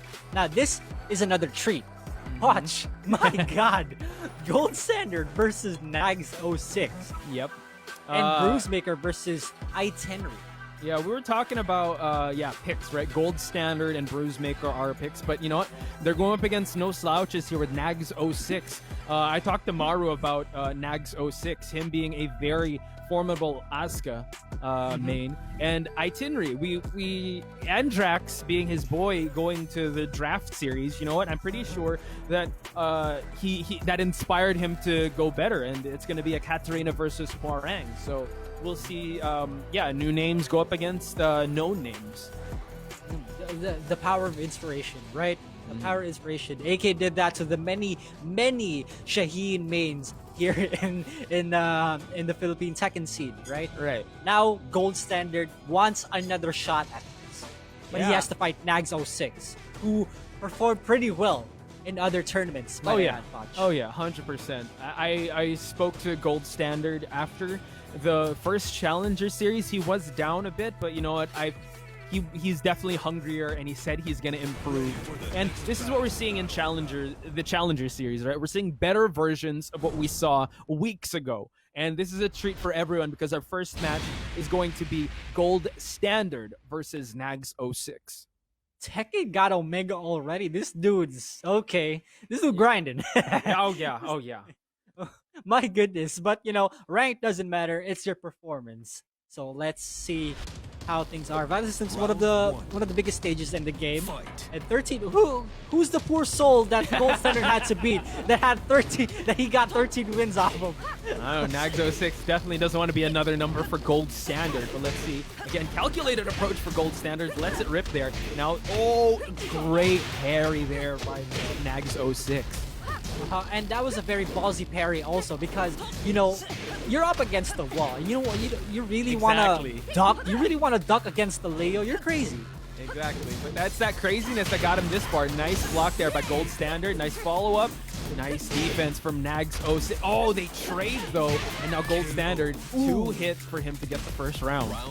He backdashed a bit and then whiff punished the up forward 3 with 2-2. Very good stuff from Gold Standard. Now he's telling us that he is more than aware of it. Oh yeah. And now Gold Standard again, just giving Nags some space for him to approach. Nice. I mean, just the excellent defense here, but Nags 06 was able to chip away at it and now finds the wall. Gold Standard is going to be in a lot of pressure right now. Down 2. Spikes Nags. Down 1+2. One of the strongest ever moves from Asuka. What a duck from Gold Standard. It's been 2 out of 2 so far. However, though, the parry, we can't forget about that. Yeah, I have to say, beautiful defense by Gold Standard, but you can't block forever. If Nags 06 always stays on the offense, he will find chinks in the armor of Gold Standard. But Gold Standard slowly retaliating. Let's see if we can get this third round. Oh, excellent option there by Gold Standard. FF3+4, just a bit shy on the wall, but has Nags right there instead. Gold Standard puts him in rage. Now this is where Gold Standard shines. The pressure, no duck on that second hit. Down 1+2. Gold Standard gets the block on it. He bet it all on that block. Can I just say, Gold Standard is really paying attention to his shoes. He does not want to get hit by those lows, and he's so good at those defenses. And now Nags 06, excellent punish there. Tries to push the offense, but so far Gold Standard knows when to duck and is reaping the rewards of that. And speaking of paying attention to the shoes, boots are hella expensive, man. You gotta watch over them, dude. Yeah. Up forward 3. Gold Standard has Nags again in this similar situation to earlier. 1+2 gets hit, but the side wall will save his life. Oh, so fortunate for Gold Standard. Gets a high wall splat, and there we go. 3-1 Gold Standard with 1 over Nags. And strong showing, as always, from Gold Standard. Get him going and he will perform out of his mind. Now, the big question here for the both of us and to the viewers out there, what's the adjustment going to be? What went wrong for Nags 06 there? Man, it's really hard to get into the player's mentality, but something to highlight with how Gold Standard was playing is playing very defensively. And the one round that Nags got over him, he was playing more aggressive and really pushing the pace of the action. So Nags 06 is probably thinking, how is he going to approach Gold Standard, and how is he going to get past the defenses of Gold Standard? That's my opinion. Oh my goodness, Podge. How about you? That's tough. That's tough. That's really I think Nags 06, this is what I believe. Nags06 was playing in Gold Standard space, right? He was throwing out one too many pokes that whiffed, and he was throwing out one too many down 1+2s. He's abusing that to the point that Gold Standard is reading it, and Nags06 might just have to play a bit more slowly this time. I'll tell you a funny story with me and Gold Standard. We were watching a match in Rev Major, and then Asuka was on, and he was like, this guy's going to complete the string. And he just predicts it right then and there. So Gold Standard is such a whiz when it comes to like this game. So, but Nags06 does have to show him something that he doesn't know, and that's like put him in unfamiliar territory. Gold Standard now back against the wall, but finds the real estate advantage, kid. And although Asuka has access to so many low pokes, Gold Standard does have access to the best while standing 4 punishes in the game. Oh yeah, 100%. Oh, complete the string. All right, so Gold Standard is the one mixing it up now. Nags06 has to come in this with a breath of fresh air for him to be able to gain some rounds in. Is it really fresh air when we're in the precipice of fate? I mean, a guy just threw off his son here. Is that afterwards? I guess that's not fresh air. But Nags06 trying not to be deterred, but Gold Standard again, excellent block on the low. Good punish there. Oh, back is against the wall now. This could be what Nags06 is looking for. Right, Gold Standard again. He's ready. It's the whiff punishes, man. It's the whiff punishes. Gold Standard knows when to stop pressing buttons and just let Nags, destroy himself. True. Again, he's playing very reactive, really going for the pace of Nags06 and adjusting to play at his more comfy pace. Now we see Nags06 try to introduce some offense, but look at that. Goes for the low instead of getting baited by that reversal. Gold Standard. Oh, not completing the string, the forward 4. Oh, this is really, this is going to be very complicated for Nags right now because Gold Standard is abusing a lot of those FF4-3s. And he doesn't know when the low option is going to come. Down 3+4, good block on that low again, Gold Standard. 2-0, not even given, no round brown for Gold Standard, sending him to the loser's bracket. Can I just say, he really lives up to that name, Gold Standard. One of the best Leos there is, and it's so close for him to be able to gain Nationals glory to qualify to the draft series. And not gonna lie, I think he's one of the blue chip prospects here in the Nationals when it comes to being drafted, because before the Nationals became a thing, people were already talking about Gold Standard being amongst the names like the Dojins, the AKs. So this could be his time. And another player that deserves the spotlight should be BruiseMaker. We're gonna get into that in a bit, ladies and gentlemen, because we're gonna review the highlights real quick. What went wrong for Nags06 and what went so good for Gold Standard here? I would say it's just he really just knew the matchup. He knew when to duck. He wasn't going for anything too crazy, and just making sure that, I'm going to wait out the early storm of the offense for Asuka. I'm going to find my timing, find my bearings, not going to let one round deter me, and I'm going to employ my game plan, which we just saw there. He was so good with those punishments. Again, that was just like deja vu. Did we just see that punish? Yeah, unlike Gene04, Nags was just not on fire with the down 1+2s. He has been hitting Gold Standard with them, but Gold Standard just knew when it was gonna come out. And Nags06 was struggling to find a different timing to it. Definitely. And we see here, in just a quick work here, no round brown for Gold Standard. Just making him exploit all the... that was that block low to the launch punish there. Just a highlight reel on its own for Gold Standard. Put that on his resume, ladies and gentlemen. Now he is waiting for... Actually, he's going to probably be watching this match real close, which is iTenri versus the guy you mentioned you wanted to highlight, which is BruiseMaker.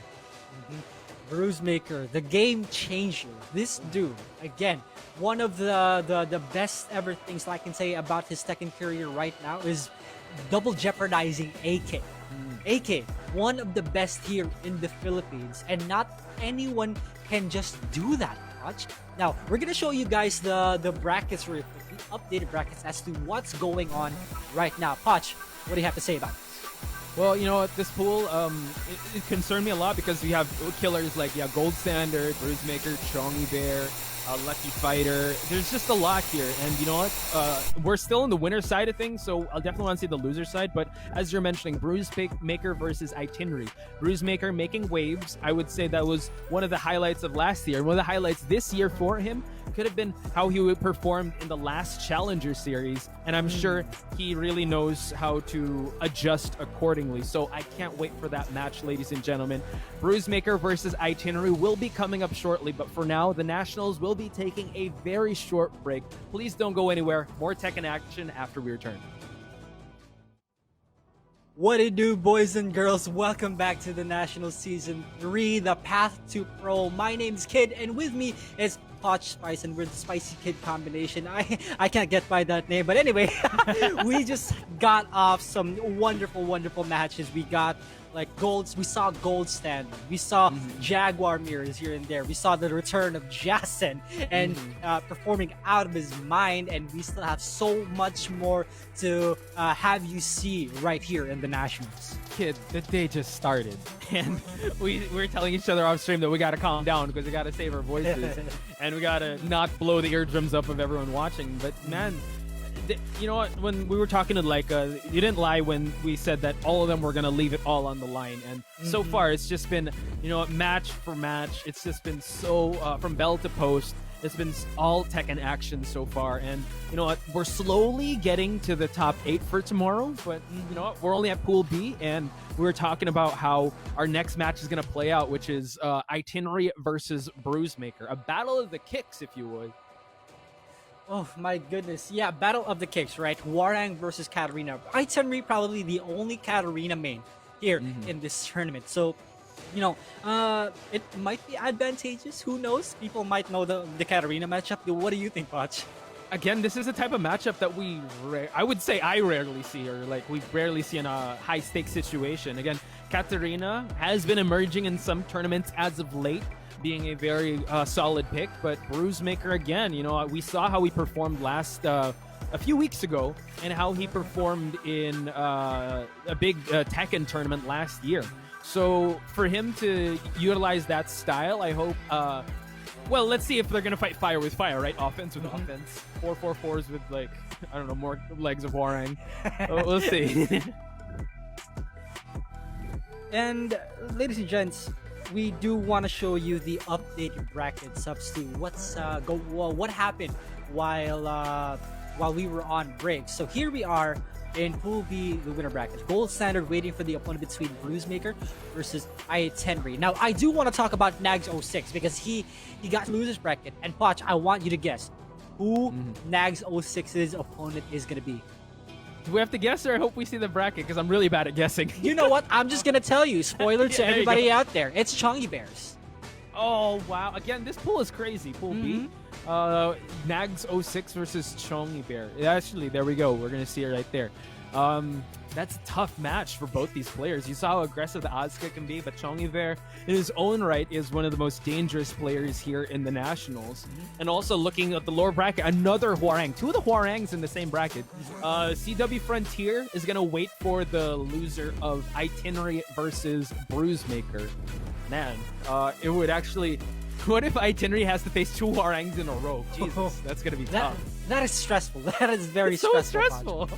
And, you know, this isn't the first time that Chongy Bears fought Nags06, because they have fought in the grand finals of a certain other tournament, right? So there we go. There might be familiarity coming to play here, but this is not about them.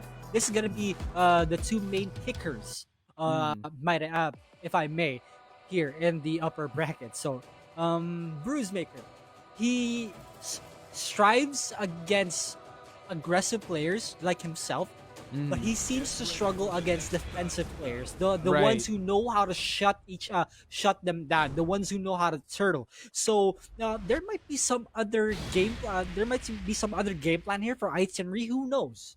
And we're going to the Howard Estate. Gotta love the display pictures here of both these players. iTenri with the Katarina, and we have Hwoarang by BruiseMaker. So let's see how this pans out. It's going to be the battle of the kicks, as you said, Kid. Howard Estate also. Isn't this like the go-to stage for BruiseMaker if he loses? Or was it just AK? I think. Well, Mishima actually, Dojo. Mishima Dojo, yeah. Oh, yeah. wow. Opening up with a low parry is iTenri. So excellent move, excellent option there. But BruiseMaker, again, wants to be able to shut down the offense of anyone he goes against. Nice backswing blow by iTenri, but finds himself in a very precarious situation against the wall here.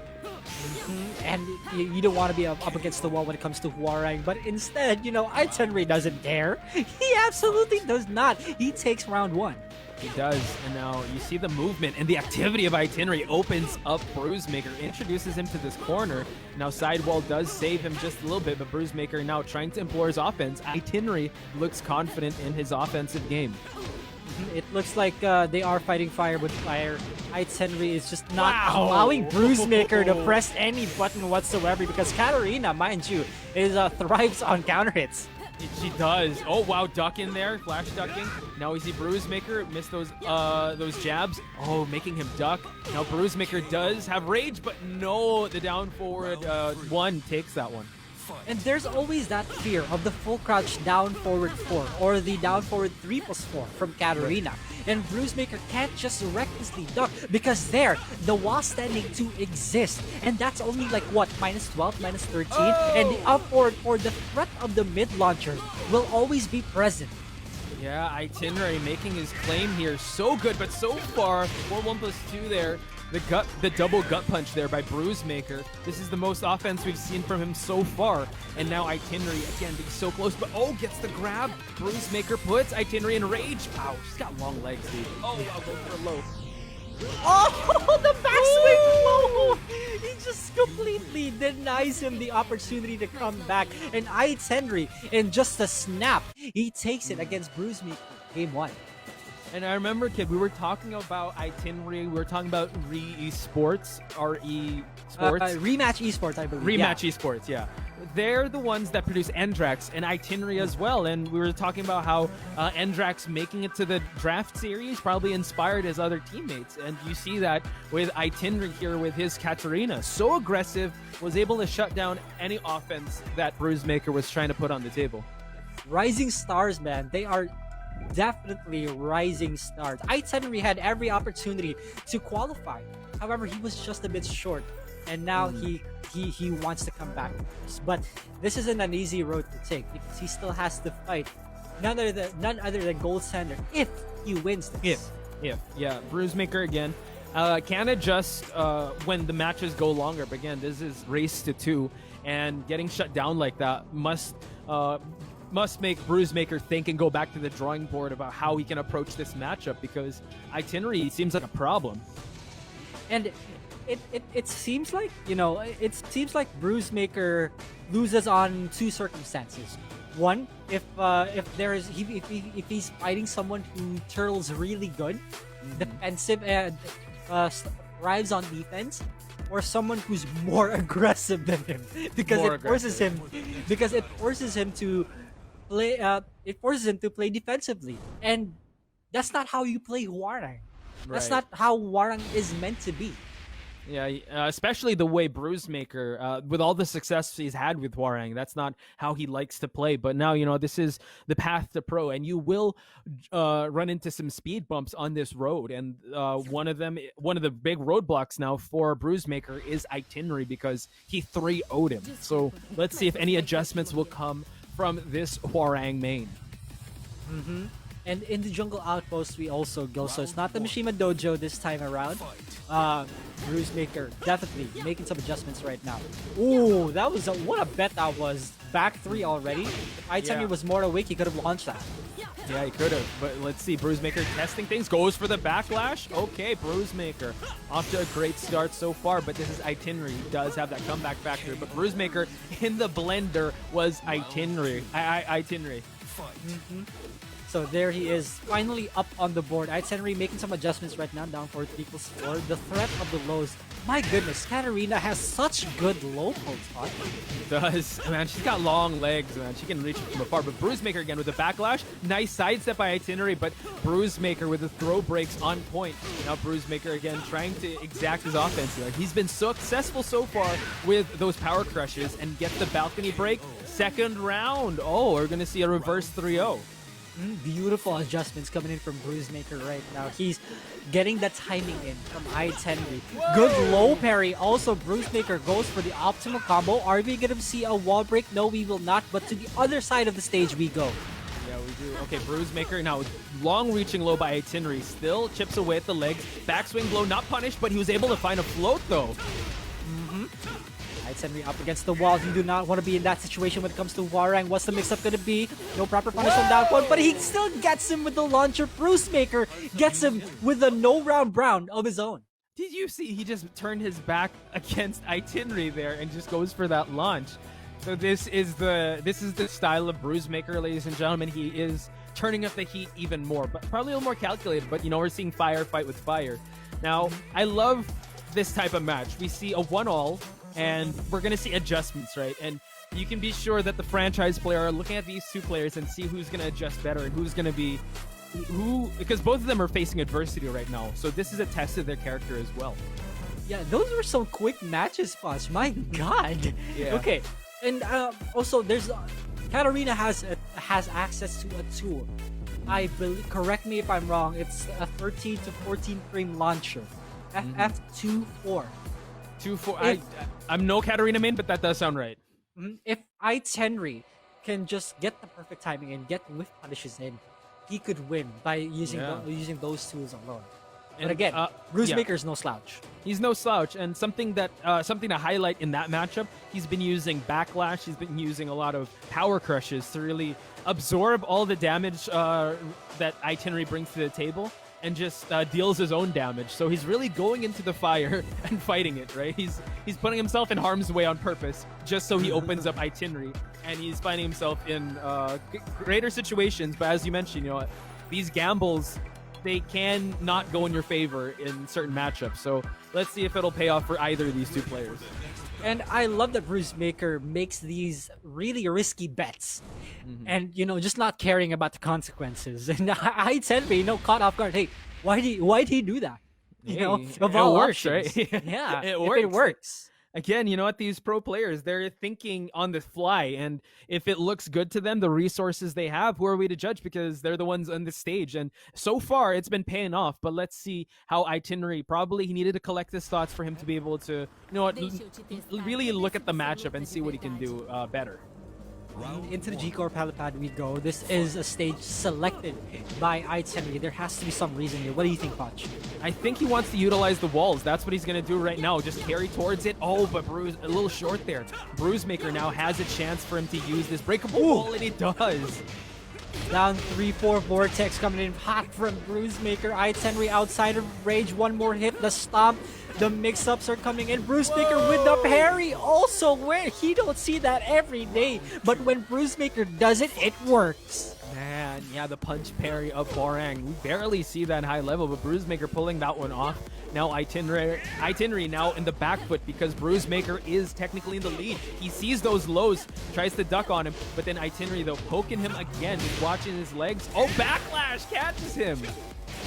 Ooh, it doesn't matter if you try to go for a launch because BruiseMaker's just gonna go for just an armored launcher. This is so good so far for BruiseMaker, and he gets the throw in. iTenri is losing steam really quick. Yeah, I mean, this is what we have to find out for iTenri. How is he going to mentally reset? Because this is BruiseMaker's style. Oh, backlash once again. I think he's 4 for 4 with backlash, or 3 for 3, but he's been getting a lot of mileage out of that move. Yeah, that right flamingo stance, all those were highs, and iTenri has not been ducking them, so it's really unfortunate. Forward 4-4, here we go. This could be what iTenri needs. Goes for the tech catch. This should be it, ladies and gents. Rage Art also, just to keep it safe. Yeah, for sure. iTenri also using this time to recollect his thoughts and try to duplicate the success he had in this third round. Fourth round coming up, ladies and gentlemen. Let's see if BruiseMaker will adjust or keep just throwing out these really offensive moves. Now it's iTenri that goes for some lows here. Aggressive pokes here and there. BruiseMaker with the ballsy low parry. Carries to the other side of the wall, the stage rather. Catches BruiseMaker back turn. Good block on that low. BruiseMaker now on fire. Yeah, he is. But something to note also, he's been trying to duck those lows, so iTenri has to be very careful because BruiseMaker is, getting the timing. And now iTenri is in the red. Can he be able to use this rage? Oh, just jabbing him out of it and goes for a mid. BruiseMaker 2-1 against iTenri. And my goodness, BruiseMaker, that was such a good showing. And I want to talk about the last few seconds of that round, right? It's so hard not to press against Warang's down forward 1-3. Right. They just it was just recently added. It was just supposed to be down forward 1, and we're gonna see that in the highlights real quick, ladies and gents, boys and girls. Down forward 1.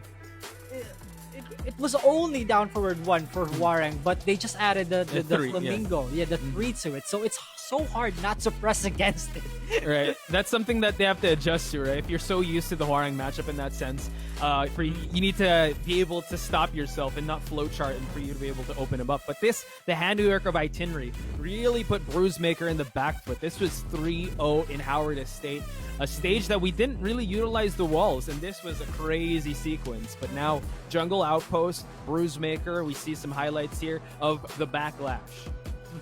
And despite iTenri giving the no-round round to BruiseMaker, all those rounds were pretty close. Yes. And BruiseMaker just, with a vengeance, gave it back. He did, yeah. Just an eye for an eye, right? And this was the sequence. Back turn, this goes for the launch there. And here, G-Corp helipad. Still, we see the momentum of BruiseMaker translate to this stage as he gets the lead in the first part. And he gets the wall break. Actually, he got 2 for 2, I think, all the walls here. Even though iTenri did pick this stage, he was not able to utilize the real estate to his advantage. And you know what that means, Poch? It means BruiseMaker is gonna fight Gold Standard. And correct me if I'm wrong, I believe they already fought in the last series. I think they did because they were the ones that were so close to making it, and I think it was like a heartbreaker because some of us had both of them in their picks. But man, again, we want to find the best of the best, and let's check out the graphics as we just see the snapshot of where we're at. So as you mentioned, yes, it is Gold Standard versus BruiseMaker to round up the winners bracket here. The winner of that will qualify for top 8. Loser will be going to the lower bracket to wait for the losers finals. And speaking of losers finals, it is going to be again Chongy Bears versus Nags 06, and iTenri's not done. iTenri, there's still so much to do. iTenri has to fight CW Frontier, my guy. Oh man, the Hwoarang nightmare is not over for iTenri. He's gonna face another formidable Hwoarang in Frontier. So, you know what, let's hope iTenri takes this time to just recollect his thoughts, adjust, because again, Frontier and BruiseMaker, yes, they use Hwoarang, but they're definitely going to play differently, and iTenri has to be ready for that.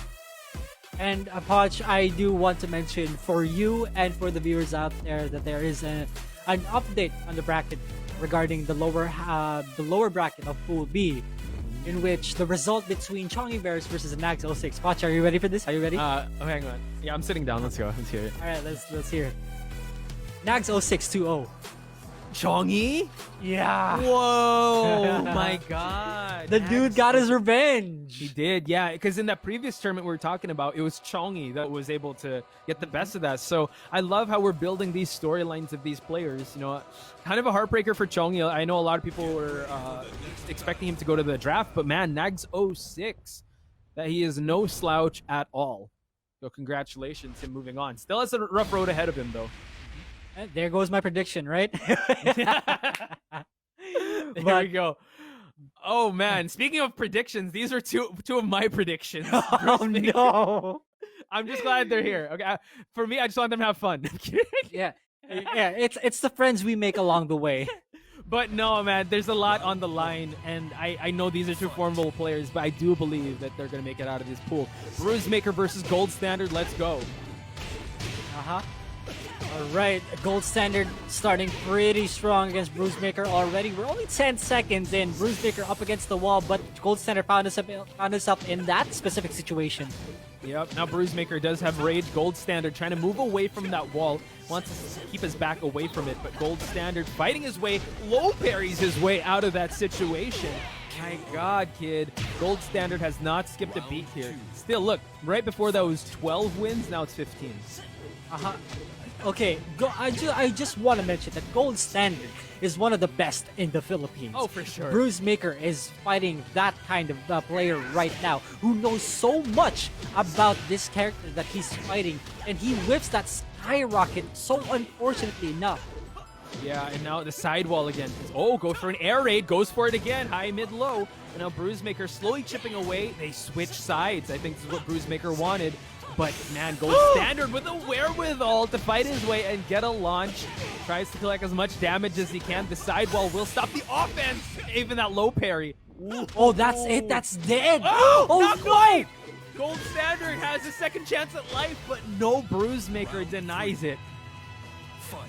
That was beautiful. I'm sorry, I just... your scream. I can't... I'm so sorry. That was insane. I gotta calm down. All right. Let's calm down. Relax, relax. Oh, but they switch sides. I'm gonna move away from my mic so I don't blow up your eardrum. And now, you see Gold Standard though. Excellent stuff. Gets the carry there. Alright. Oh, BruiseMaker caught ducking and Gold Standard takes it. Again, Gold Standard is more familiar than anybody out here with the matchup. Yeah, true. So patient. He's so comfy with this matchup when usually people are trying to understand the Hwarang. He seems to be able to... Wow, did you see that? He was just backing away, goes for the launch, and BruiseMaker is in big trouble now. He just backdashed, my goodness, and he pressed on the second hit, which is a high. Ah, the mind games from Gold Standard. Too good, way too good. And Poch, one move that we haven't seen enough from BruiseMaker, you want to know? It's 1133. Is that home surgery? Yeah, it's home surgery. Yeah, it's the four-hit streak. It's the classic. It's the classic. It had a 100% win rate. It had a 100% hit rate when yeah. BruiseMaker was doing it. I mean, yeah. There's no reason not to. You might have revealed a secret. How dare you, kid? How dare you? If Gold Standard is watching, he's got to watch out for that string. Yeah. But just to highlight the proficiency of movement and the wherewithal of Gold Standard, he was so calculated in that matchup. Again, knew what he was doing, knew the options, and he was able to punish accordingly. And backdash after backdash, making BruiseMaker whiff absolutely everything. You know, the aggression, you don't really... It's the classic, right? You don't fight fire with fire, and that's exactly what we call it, Gold Standard did. In fact, he utilized movement. He utilized the 3D space of Tekken. Sidestep here and there, backdash, and then whiff punish. Classic fighting game. Yeah, it just shows the fighting IQ of Gold Standard. But then again, you know what? BruiseMaker has been in this situation before where he is down or a match. Let's see how he's going to adjust now in a different form of a different opponent, which is a very calculated Gold Standard. So how will he overcome this? He really signifies his name, right? The Gold Standard, the BruiseMaker. He also kind of does too. I mean, yeah, they really live up to their names. Yeah, they do. Oh wow! Now you see more movement and activity from BruiseMaker, playing a little more patient now, not forcing the action unless he has to. Gold Standard does dart in there. Oh, with the low parry again by Gold Standard. Oh, just a bit shy on the balcony break, but BruiseMaker does find himself in that situation. Drops the low get up combo. This is also the punish. Now we see BruiseMaker again not forcing the action. Oh, excellent offense there from BruiseMaker. Keeps him in the corner. Gold Standard has to be very careful. He's almost at rage. BruiseMaker allows it to happen. And now Gold Standard spends it right away. 18 seconds left. There's still so much to do. Minus 13. Good stuff from BruiseMaker. He knew that Gold Standard was going to press on that very moment. Therefore, he did something that was faster. Kid, oh wow. Look at that launch there from Gold Standard. Finds the wall, and now BruiseMaker in a very tough situation. From wall to wall, is he going to get the balcony? Sidewall will save him, though. BruiseMaker pressing way far. One too many buttons here. Gold Standard going for the pokes this time. Pixel of health, and the generic down four is gonna take it. 1-2-1 so far, Poch.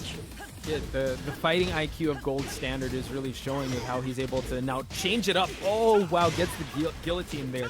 BruiseMaker now gonna make this combo count. BruiseMaker is in a situation where he's so close to the balcony break, but he's slowly pushing Gold Standard to the other side. But as soon as I say it, he's already back there. Oh, but Gold Standard says, no, I still want this balcony break, and he takes it. BruiseMaker now in rage. How is he going to play this one out? Goes for some jabs. Nice block on the low. Gold Standard doesn't want anyone to touch his legs. The boots are expensive, man, I tell you. Yeah, dude, it costs a lot. Oh, watch out, BruiseMaker now.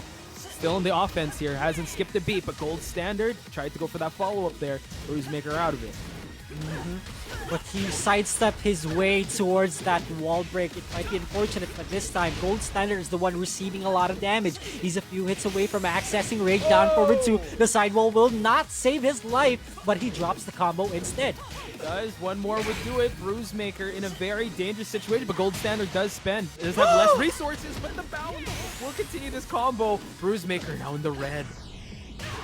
Oh my goodness! Wow, BruiseMaker ties things up. Oh my gosh. Okay, that was so scary for BruiseMaker because Gold Standard had rage there, meaning there was extra damage.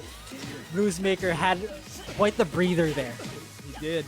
Now still, a high-level matchup between these two. They were so close, and like I did mention, these guys were at the cusp of qualifying to the draft series, but just a little shy. And you know what? The moment is now for Gold Standard to collect this combo. Oh, what a tough situation this is for BruiseMaker. He doesn't even have access to rage, meaning he won't have extra damage in, but Gold Standard is gonna close it out with a down forward 2, taking it against BruiseMaker.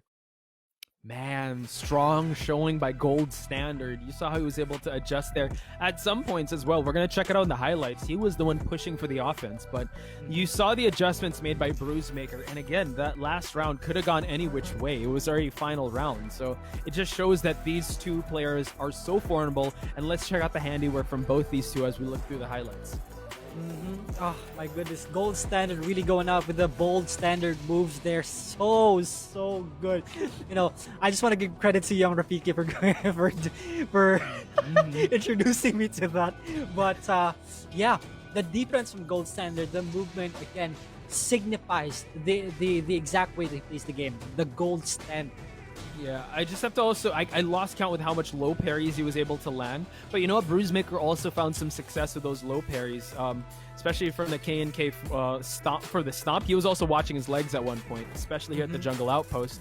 And we did see some success here from BruiseMaker when we shifted stages. And he wasn't as aggressive. Very calculated approach this time. But Gold Standard now was the one pushing the offense. And he was the one that imposed his will more than BruiseMaker. And BruiseMaker, the game plan for Gold Standard was just let BruiseMaker press and wait for a whip. And Gold Standard did exactly that and capitalized on it. Also, that low there, he bet it all on that low. And expecting Gold Standard to, he's not gonna do something risky, but you know what? This is Gold Standard we're talking about. Not to discredit BruiseMaker, he still has a chance here. He's just sent to the losers bracket. Yeah, and he's also at the losers bracket. He's really far off, so he does have some time to recuperate and see who he's going to go up against, because we might see a run back with iTenri. Who knows? Oh my goodness! So guys, we're going to be showing you the updated bracket of Pool B, what's going on, and then afterwards is going to be Pool C. So, congratulations to Gold Standard for qualifying for top 8. BruiseMaker still has a chance, but it's not going to be an easy task. Yeah, for sure. Look at the players in this pool, especially at the lower bracket. So he's going to be waiting there. Oh, no, sorry, this is Pool C already, but he'll be waiting for that one. So Pool C, we have Limit Break versus Zeta and BuLLy versus Keenan's Thoughts. And Limit Break, I'm pretty excited for because according to Chongy Bears, this guy is the top Josie player in CDO. So we might see some Josie action, maybe even some fucking run, because they have, in a way, some sort of similarities, right? Yeah. For Zeta, I don't know who this guy is. I have absolutely zero information as to who this guy is. Hey, what's interesting? What's a double-edged sword is that, this game does not reward ignorance. If you do not know your opponent, you could get caught off guard, especially in a race to 2.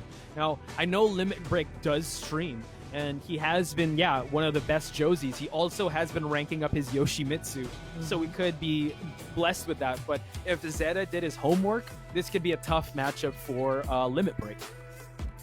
And the fact that Limit Break was one of the people who went to the road to the nationals, right? Yes. He making a name for himself. And that's also the consequences of making a name for yourself. Everybody's gonna look out for you. Yeah, you got a target on your back for sure. And he did not disappoint. He did bring out the Josie. He's won in Road to the Nationals, and that was the first time I was exposed to him on a big stage. And I can honestly say that he does thrive under that pressure. So I'm looking forward to seeing that match. But let's shift gears here and also talk about the match after that, which is BuLLy versus Keenan's thoughts. Because a lot of people put BuLLy down as a top prospect for the Nationals. I mean, BuLLy doesn't always join tournaments, but when he does, he performs so outstandingly well. And he has such a magnificent turtle playstyle that not a lot of people can exploit. Right? For Keenan, Keenan's thoughts. Yes. I believe you mentioned he was a Noctis player? He's, one of the Noctis players here in the Philippines, and in an online tournament, I know Noctis was also looked at as one of the strong characters, and Keenan being one of those guys that represent it. So we'll see if BuLLy's ready for the Noctis matchup. I think both these players do stream. BuLLy, though, I know that I talked to some of the pro players, and you know what? He does live up to the name being a bully. He just overwhelms you with options, calculated options, that is, for him to be able to get the win over you. But this is Keenan we're talking about. He's actually placed pretty high in some online tournaments with his Noctis, and he's been putting in the work. So it's a pretty interesting matchup to see who BuLLy will be using against Keenan's Noctis. So you put these two together, right? A guy who turtles a lot, a guy who's a god at turtling, versus a guy who controls the neutral halfway across the stage.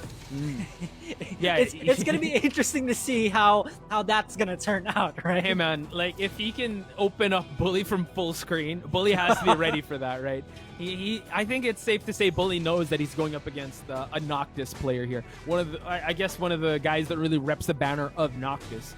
And this could be Keenan's breakout moment here, because I do believe BuLLy got a little far in the Challenger Series. We also had him pegged down as one of the people, even in the previous week, as one of the prospects to make it. So quite the interesting matchup to see between BuLLy and Keenan. And for our match, though, I'm damn excited to see how Limit Break 714 is gonna deal with the unfamiliarity between Zeta. Who knows? They might actually be already familiar with each other. Oh, that's true. That's very true. I just wonder who Limit Break will be bringing. Will he be going with the Josie right off the bat with his main character, with his best character, or will we see some of his characters that he streams with, which is like the Yoshi? I'm sure he's also tried other characters. And mind you, kid, we haven't seen a Lydia yet. Yeah. And the fact that Lydia has been considered tournament legal already, and not a lot of people here are using that unfamiliarity to their advantage. So they might not believe in the strength of Lydia thus far, but who knows, we might see it in top 8, because again, Posh, this is still day 1.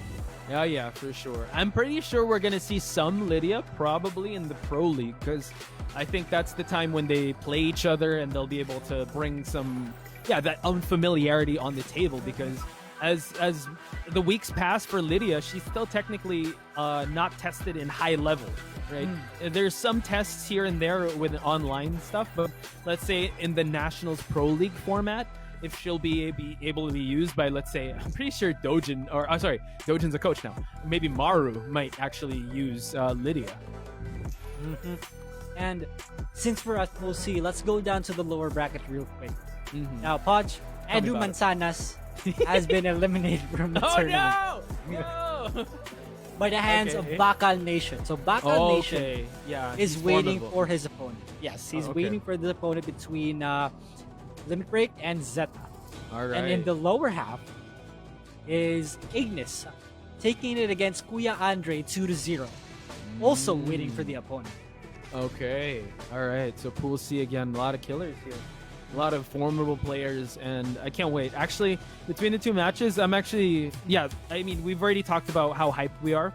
I can't wait to see Zeta first, and I also want to see how BuLLy will be able to deal with Noct. I don't think have they ever faced each other. I can't recall if they were in the same pool in the last Challenger series. Yeah, me neither. And you know, if we're gonna look at Pool D also, there's SideStepLance versus Jetmishima. That's gonna be crazy. You have any comments on these two? Well, both of them have high execution characters. Jetmishima with the Akuma, especially with online as well. He has to factor in that, right? But I'll let you know that I did see an online tournament where Jetmishima used Lydia, like as the start, and then it didn't work out. Then he switched to Akuma, but his Lydia looked pretty strong. Now SideStepLance, I don't know, he might stick with just the Lee. And I really admire the fact that Lee players stick with Lee despite doing so much for so little damage, right? It's the loyalty. It's the loyalty they love, right? This is a very flamboyant character, and he has his own island paradise. How can you go wrong with that? Now, we're gonna get into Pool C, the first game here, ladies and gents. It is gonna be Limit Break 714 versus Zeta, and Zeta with the Leroy. Speaking of first Island one we've Paradise, seen today. Yeah. Speaking of Island Paradise, that's the first stage first of the day that we're gonna see the stage. So yeah, first Leroy we're seeing, but you know what? Going up against no slouch, which is Limit Break's Josie. And I love this preset. So good. Oh my god, let's go. Alright, let's see how things are gonna go here. Zeta, this is legit the first time we've seen from this guy. What a low parry, also so awake. My goodness. And Leroy again, one of the most formidable demigod characters of Tekken, even though he's been hit with a lot of nerfs. He is very formidable, as we see in players like Juker. AK also uses him, and also Coffee Prince. But Limit Break, oh wow, finds himself in a wall situation. Still plays some defense though. And I also want to add Upon into the mix, right? Yes. Oh, big back 1+2 there from Zeta. Puts Limit Break in a very troubling situation. Oh, Superman punch! Wow. All right, I like it. I like it already. Limit Break 714. Taking round 1. Zeta caught pressing also. Looking for the orbital, but not getting anything. Yeah, oh wow, just building up those combos, just getting those pokes in. No big launch yet, but nice movement from Zeta. Gets the chain punches in, and now gets the Hermit mix-ups. Oh, the movement from Zeta to get the wall bounce. So close to the wall break though. Is it gonna be? Did he press a button? Oh, he's dead, Fudge. He's dead. Unless it's a float. Oh my goodness. Okay. Wow, one more, but okay, jabs him out of it. Limit Break.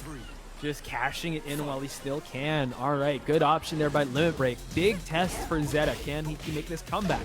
He approached him and then went for a 1-2 jab. the guts on this guy. That would have been so scary. Zeta caught pressing though. Limit Break has so much momentum right now. 15 seconds have been spent. There's still so much to do. Zeta might still have the comeback factor here. He will. Oh, wow. Now Limit Break just trying to even things out in terms of life, but Zeta coming back at him, tries to go for a wall run there, but Zeta again in a very good situation here. He just needs to get one more poke in, but Limit Break denying it. Oh no, just gets a jab in. Yeah, oh, that was such a brave jab too, because if he made the wrong choice there, he could have eaten a launcher or maybe even a rage drive. So super fortunate for Zeta. Oh, wow. Okay, just tries to... Okay, back 1+2 from Zeta. The action is non-stop, kid. And Zeta gets the better of that exchange. Carabao horn from Limit Break. Yeah, I mean, why wouldn't he, right? That's a 12-frame launch. That's a 12-frame move that launches on counter hit. So why not? It could interrupt strings, especially for a character like Josie. It could be so good. But, you know, that's not always going to work because Limit Break is going to take it him in game 1. Yeah, I think Chongy Bear said it best, like one of the best Josie players out there, and you saw how Limit Break was so comfy with his stand-up and how he was able to really test the defenses of Zeta. One thing we haven't seen from Zeta yet, not much of, was the parry from Leroy. Yeah, that's exactly. Oh, that's a good point, Foch. We haven't seen much parries, but also, if we're talking about defense, I would have to say that we didn't really see anything from Zeta because he contested everything with a back 1+2 or a jab interrupt. I would say he showed us some low parries. Like he was able to get those reads. But yeah, as you mentioned, he was contesting a lot of things there. Yeah. So in the next round, I think he has to, or in the next match, he has to really consider playing a little more defensively, especially when Limit Break just throws those strings out there. He it's more of it's kind of like an offensive kind of defense when he's just contesting with like interrupting with jabs or interrupting with back 1+2. I think that's back 1+2 at least, or the low parries, right? Oh yeah, and very true. That was it for Zeta. Aside from that, Limit Break adjusted perfectly well to it, and then just changed up his entire game plan. Oh yeah, for sure. This is you can say he's a Nationals OG. He did see Road to the Nationals. He qualified. He was able to be on the same stage as AK, Dojin, Coffee Prince, Tomahawk, and etc. Right? So big test for Zeta. He really has to be able to really hone it in together for him to take this victory over Limit Break. In Jetmishima Dojo, we go also. No duck on that second hit. Limit Break. Oh, he backdashed a bit and then down forward to whip punish. Also, very good stuff from Limit Break. Oh, this is a tech catch. Good choice from Zeta. Wow. Okay, Zeta getting the splat as well. So Limit Break fighting with his back against the wall. Again, just throws some strings out there for him to get back to the center of this stage. That was what I was talking about, right? Limit Break is throwing so many strings right now, but Zeta is caught pressing so, like, he's pressing when he shouldn't be. Yeah, and you see that he's trying to bait out a parry there, but Zeta, again, being more patient, and he knew he just had one more chip damage to work with, just goes for that sneaky low, and now still all Limit Break so far. The strings are what's killing Zeta right now, but although he does have Limit Break up against the wall, the pressure is on. Limit Break 1-2-2 punish, good stuff. Is he gonna continue this? He presses on the second hit. He could have just ducked, but unfortunate stuff. Limit Break might be getting into Zeta's head right now. This is good. Oh, he misses that second hit with a down forward one instead. Limit Break committed on the duck. Yeah, Zeta now mixing it up, just really going for those hell sweeps, but it's really scary if Limit Break catches onto those lows. Hermit mix up, nice block though, but Zeta gets more chain punches to push towards the wall. Okay, 1-2 contest from Limit Break. Gotta get away from that wall though. Zeta, he's really gonna use that to his advantage. Leroy is a monster in wall situations. Yeah, that's very true. And now we see Limit Break again, just catching a break just a little bit. Oh wow, catches a launch here, and now tries to go for the carry to introduce him to the left side of the stage. Finds the corner. Oh, what a low parry. This is going to be it if he does the right combo, but the side wall will save his life, and the interrupt on the rage drive. Limit Break with the bravery. 1-2. Big yikes there for Zeta. Again, just the sidewall was not in favor of him. Okay, nice rising punish there. And now Zeta again, just shaking out the cobwebs of that previous round for him to gain some momentum back from Limit Break. Oh, 1+2 strings, and Zeta's gonna take this into the delayed hop kick. That is something that does exist. Jules does that a lot. Yeah, just to mention, Jules having a Leroy is so dangerous. Now we see that Zeta again imploring his offense for Limit Break to play defense in this matchup, and now he's fighting his way out of the wall. Zeta in a bit of a groove now. Can he take this one home? And Zeta, again, he's trying to interrupt with the stop signs or maybe even the back 1+2s, but this time Limit Break utilizing those switch stances to his advantage. So far, and the rage outside of it, Limit Break, gotta be super careful. Yeah, one thing to know, he still hasn't used this cane, and now Zeta in rage. Oh, Limit Break though, one more. Oh, uses the cane right now as we speak, and no, the low takes it for Limit Break. 2-0's Zeta. And do correct me if I'm wrong, the cane from being plus a million frames got nerfed to -7. Correct me if I'm wrong, it is -7. That's why Limit Break answered with the switch stance down forward 4 into, whatever mix up there was. So very good decision making from Limit Break. Yeah, excellent stuff, and you know that he's really comfy with that matchup. So let's check out the handiwork of Limit Break as we throw it to the highlights to see how he was able to get this victory. So far, like the start of the round, very offensive start for Zeta, but you saw how Limit Break was able to weather out that early offense of Zeta. And it looked a bit shaky for Limit Break here because, you know, Zeta just kept interrupting, and, you know, if you abuse that, if you use that too much, eventually he's gonna adjust. You know, Yeah, people will 100%. adjust. Especially in this high-level situation, right? Especially in this high-level tournament. Especially with Limit Break being in the mix, there's just it's a recipe for disaster if you don't.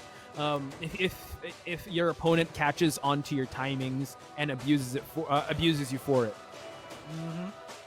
And you know, the timing from Zeta, Limit Break just had a read on completely, and the adjustments made here, right? Limit Break had all the tools possible to shut down button mashers. Yeah. And that was it for Zeta, but still, he has a second chance here in the lower bracket. He has to run in one of the most difficult runs of them all because he has to fight Bakal Nation. And big task ahead for Zeta, and you know, him running into Limit Break is, you know, it's a test for everyone, for them to be paired up with high level players like Limit Break. So let's check out the brackets as we move on in this pool. I believe it's Pool C. Yes, so Limit Break does punch his way through and marches his way to the winners finals. Now all he has to do is wait for this next match, which we're about to see next, which is BuLLy versus Keenan. Oh my goodness. All right. Personally, I've been waiting for this match because I have not seen BuLLy get this far in the upper bracket patch. And I haven't seen him fight against a Noctis at that. Keenan also, I've heard about Keenan a lot of times. You know, he is, after all, a content creator. I pass by his streams every once in a while. And I'm pretty excited to see how well he does in competitive play. Yeah. Well, I've been graced to see some of his matches in the specific online tournament. He has faced some known players outside of the Philippines with his Noctis, and that experience can only make you better, right? So I think it's a big test for BuLLy as well, especially if he knows the Noctis matchup. Oh my goodness. Speaking of knowing the Noctis matchup, BuLLy being from Cebu, and I've seen a couple of his gameplays. There is one player here called Xylem. He's also in this tournament. Okay. He plays a lot of Noctis. Oh, and there we I'm not go. sure if they play a lot, but you know, BuLLy, he might have labbed it. He might have, you know, there might be some familiarity to it, but this is Keenan we're talking about. I'm pretty damn sure that this is another playstyle that he's gonna bring onto the table. Yeah. You know what I'm thinking? Like, especially with like these character specialists, like let's say like Keenan with the Noctis, Chongy Bear with the Lei. I wonder how the franchise players look at a prospect like that, and how they'll be able to train, and how they'll be able to, you know, train together and give their knowledge, because character specialists are really something to admire. But when you go up against, let's say, like a Maru, and he's got a plethora of characters, right? It's a little tough. So I love character specialists, and I wonder how the pro players are approaching the logic behind getting them, because again, they wreak havoc. Case in point, Don Argus. He's character specialist with Eliza, and he's so proficient at it. And you know what? Being up against him is a nightmare matchup for literally anyone. And talking about character specialists, what I admire the most about them is that they're not afraid to give out secrets. They're not afraid to give out the tech. Special shout out to Nature Lover, Don Argus, and all the other character specialists out there like Chongy Bears. They openly give out secret tech, and they post it on their social media. Yeah. Just to, you know, give some new tricks to use on their certain characters. You know, that's what I really admire about them. And yeah, God. shout outs to them. Shout outs, as you mentioned, Don Argus, Chongy Bear, Nature Lover, also Frontier. You know what? He wants to get matched up with Huarang because I believe that the logic behind that is they don't want to rely on unfamiliarity. They want to be able to get better, and they want to be able to help the community get better. And only helping the community get better, it only helps them as well. As they say, steel sharpens steel, and that's what these guys are doing. So shout outs to the character loyalists out there, always very generous when it comes to helping people out with the matchup. And that's exactly what it is in the Pakistani Tekken scene, one of the strongest Tekken scenes here. And we haven't even found out about them until recently. We thought it was just Japan and Korea, but the Pakistani Tekken scene is just too strong to just not talk about, right? Apparently, in Arzon Ash invites people over to his house and train with them for a week or something. Yeah. And you know, it's really admirable to me that they're not just hiding secrets. You know what? I'm not gonna share anything to you. I want to beat you in a tournament. You know, everyone wants to improve.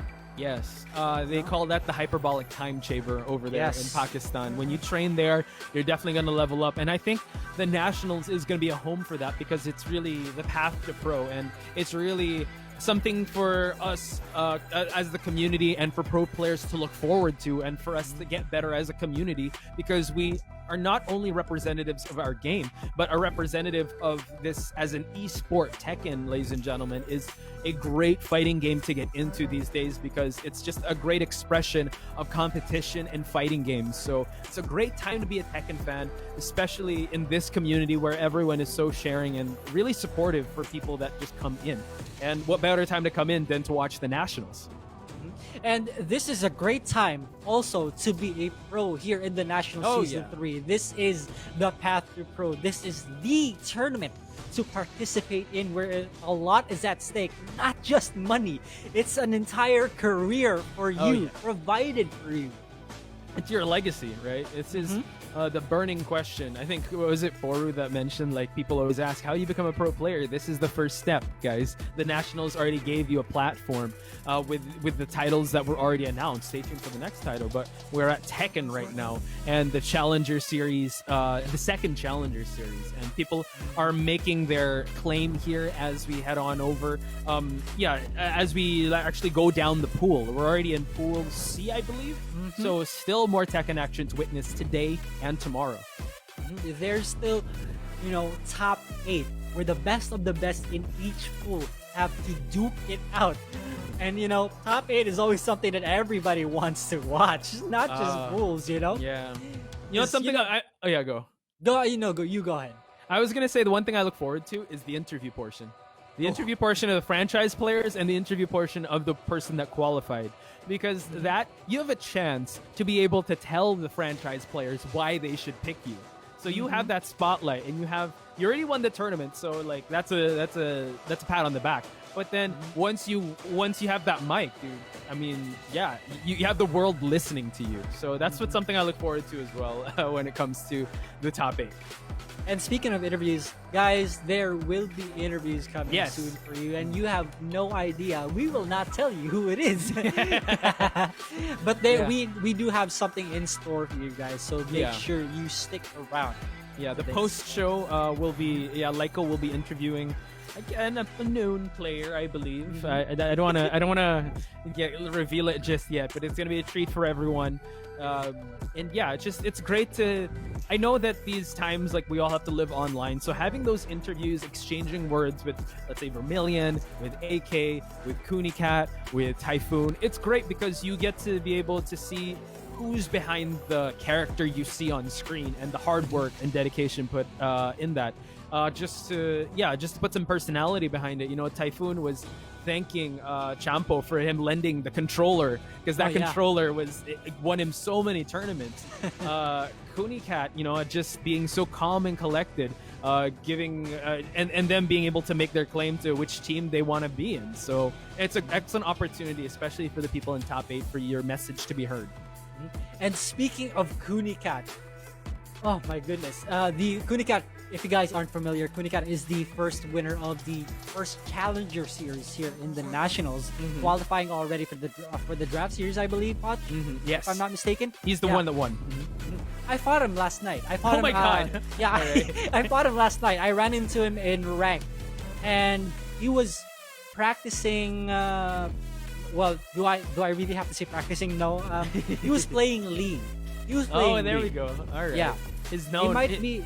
Yeah. He might be polishing up the Lee. And, you know, he might use Lee as the feel out character, and if it doesn't Maybe. work, go switch back to the Kunimitsu, because that's been a trend recently here in the Tekken scene, in the Filipino Tekken scene, right? AK using different characters and then switching back to Shahid. Maru using Kazumi and then doing Maru things, just switching to other characters, which he feels like playing, right?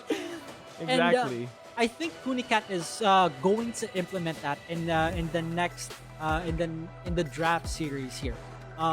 Big shout outs to Kunikat, very nice person to play with. Going back on the pools though, BuLLy, not only does he play Jack, but he has another character in his arsenal. Watch, I want you to guess this time. We have so much time. Devil Jin. Did I get it right? I'll give you that, but like no. Darn it! I thought it was Devil Jin. Okay. He has been using Geese. Geese. He's been a Geese player for a while. And it's okay. perfect for him. It really is perfect for him because Geese has projectiles, and you know what that means. Knock this. You know, yeah, Before too. yeah. Aside from that, he can control the neutral. He can control the spacing, and provided that he is more on the turtle side of things, he can use that fully to his advantage. The Repukens. You know what? Actually, that's quite interesting. Will we be treated by Geese? Because taking it back to the Challenger Series, the first Challenger Series, we were kind of denied that by Machine Head. He didn't really bring out his Geese. He brought out Alisa and Fakamram, which is quite the interesting mix. As we mentioned, that Machine Head, I guess, just moved on from Geese. So could we be seeing a Geese make his or a Geese main or player? Would you say BuLLy is a Geese main now these days, or? I wouldn't say so, because Jack he's been more successful with the Jack recently, Right. but I do want to acknowledge that he's been playing Devil Jin for a lot of times on his streams. If you guys managed to catch him, so I That's why I don't know guessed. much about Devil the Jin. history. Yeah, I don't know much about the history about the characters that he plays. All I know is he Jack, turtles a lot. Jack, Geese, Kazumi. Yeah, I know he has a Kazumi as well. So again, he's also just the fighting game wizard, right? When it comes, this is one of the games he plays. He plays other games as well, and really carries that turtle-ish BuLLy style that he brings to Tekken. So it's a treat for everyone to see him play. As we get ready for the next match, I believe it is going to be, it's going to be BuLLy, right? Yeah, it is There going we to be go. BuLLy and Oh, there we go. Keenan. Midnight Mayhem, Keenan into Duomo di Siria. Hey, there it is, Geese, right? Exactly. So we're going to see how we're being treated to a Geese. We've seen a whole lot of Geese in season 1, but there seems to be a resurgence now. And shout outs to, I think AK is actually thinking of picking up Geese again. Yeah, and isn't it such a coincidence that we're seeing a surge of Geese now that Machine Head's back? That's true. Let's go. But, you know, he's been Alisa more often than not. But here we go. 10 seconds spent already. Poke game strong for BuLLy. Yeah, but now, spear fishing goes for the Aura, and we see Keenan kind of just control a little bit of the poke department here. BuLLy trying to open him up, and as he does that, he is building that bar. Tries to go for that Eagle Claw. Nice movement from Keenan. The discipline here, not going for anything too risky just yet, are both these players. Going strong on the poke department is Keenan, but he gets caught by the Tinder swipe. Oh my goodness, BuLLy is gonna take this against him. Again, that's one of the strongest moves from Geese, right? The Hunting Hawk, the forward 1+2. It crushes lows, but the risk is you get floated by a single jab. Yeah, that move has been abused a lot by Beastmanes. Oh, but nice movement. Keenan seems to know where to step, and we see that BuLLy does have bars, so Keenan has to be very aware of when he's going to utilize that. Wow. What a sidestep from Keenan. The mix-up on the roll also. BuLLy put in rage. Gotta be really careful though because Geese does a lot of damage, but he presses on the last hit. Keenan with the mind game. Yeah, he just let that rip, right? Just testing if he knows to knock this matchup. Nice defense from Keenan, and the throw breaks have been on point so far for this Noctis main. And so far, all pokes. Oh, but the parry. No duck on that second hit, but BuLLy drops the combo. So unfortunate. And I also want to talk about the matchup real quick because, again, back 3-2, BuLLy has access to back 3-2, but Keenan has a parry, so he can just carry that out. That's another thing that BuLLy has to worry about aside from this wall pressure. Oh, spear fishing again. Kunai knives was not in range for that. And now Keenan is getting a little claustrophobia here. Has to fight his way out. Oh, goes for the lightning screw. Lightning screw uppercut gonna carry also to the other side of the stage. Puts BuLLy at rage. But instead, sidestep to counter hit catches him off guard. Keenan 1 round away from taking it against BuLLy. Oh. Normal throw? Yeah, BuLLy gets the throw there. Keenan, again, all these defensive options. Again, one is going to eventually come through. And now we see BuLLy, though, still on the hunt. And Keenan so close to rage. Down forward 1-2 from Noctis is -11, ladies and gents. And we see BuLLy trying to fish out for the back 3-1 there. Oh, watch out. Still chipping away at the legs. Keenan has to worry about these pokes because BuLLy ties things up 2-2.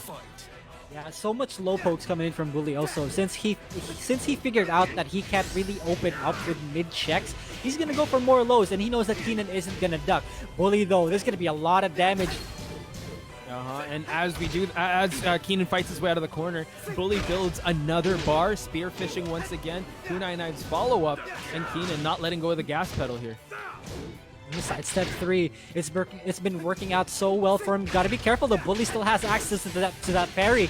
Keenan picks him up with a down back 1/1+2. Good break on the throw. BuLLy with rage. Back 3-2. The sidewall saves his life. Keenan, one more mix up, one more guess. Good duck on the low. Crouch cancel 2-2. So scary. He almost did not punish that. That was crazy. Yeah, when he blocked that low. So close, but Keenan, again, this matchup is really razor thin between who's going to take it. It got to final round. And as you were mentioning, it was like the offense. I think BuLLy found a form for his BuLLy style. Going for those lows, then go for a mid check. The back 3-1, I believe. But jeez, that was so scary, close. Potch. That was so close because he blocked the down 4 on time. But there was such a long delay in between the punishes. He crouch canceled into 2-2. If he lost that round, it would have stayed with him until the next game. I guarantee that. Hey, you know, it's what you do when you're down that counts, right? So, you know, the great wherewithal by Keenan, and now it is BuLLy that is down in terms of games. How is he going to bounce back from this? And as we mentioned, BuLLy has different characters. The Geese, yes, I wouldn't blame if he chooses again, but he has the option for switching. And I do have to lean more on, you know, me wanting him to switch because he wasn't playing very defensively here. And speaking of defense, here we are, the Jack, right? So the entire game plan already switches to the turtle mode for BuLLy. Right. I mean, we haven't seen Jack in high level in a long time. So BuLLy giving us a treat, giving us a nod to Season 1 of Tekken with Jack. A nice block on the low. Keenan is ready.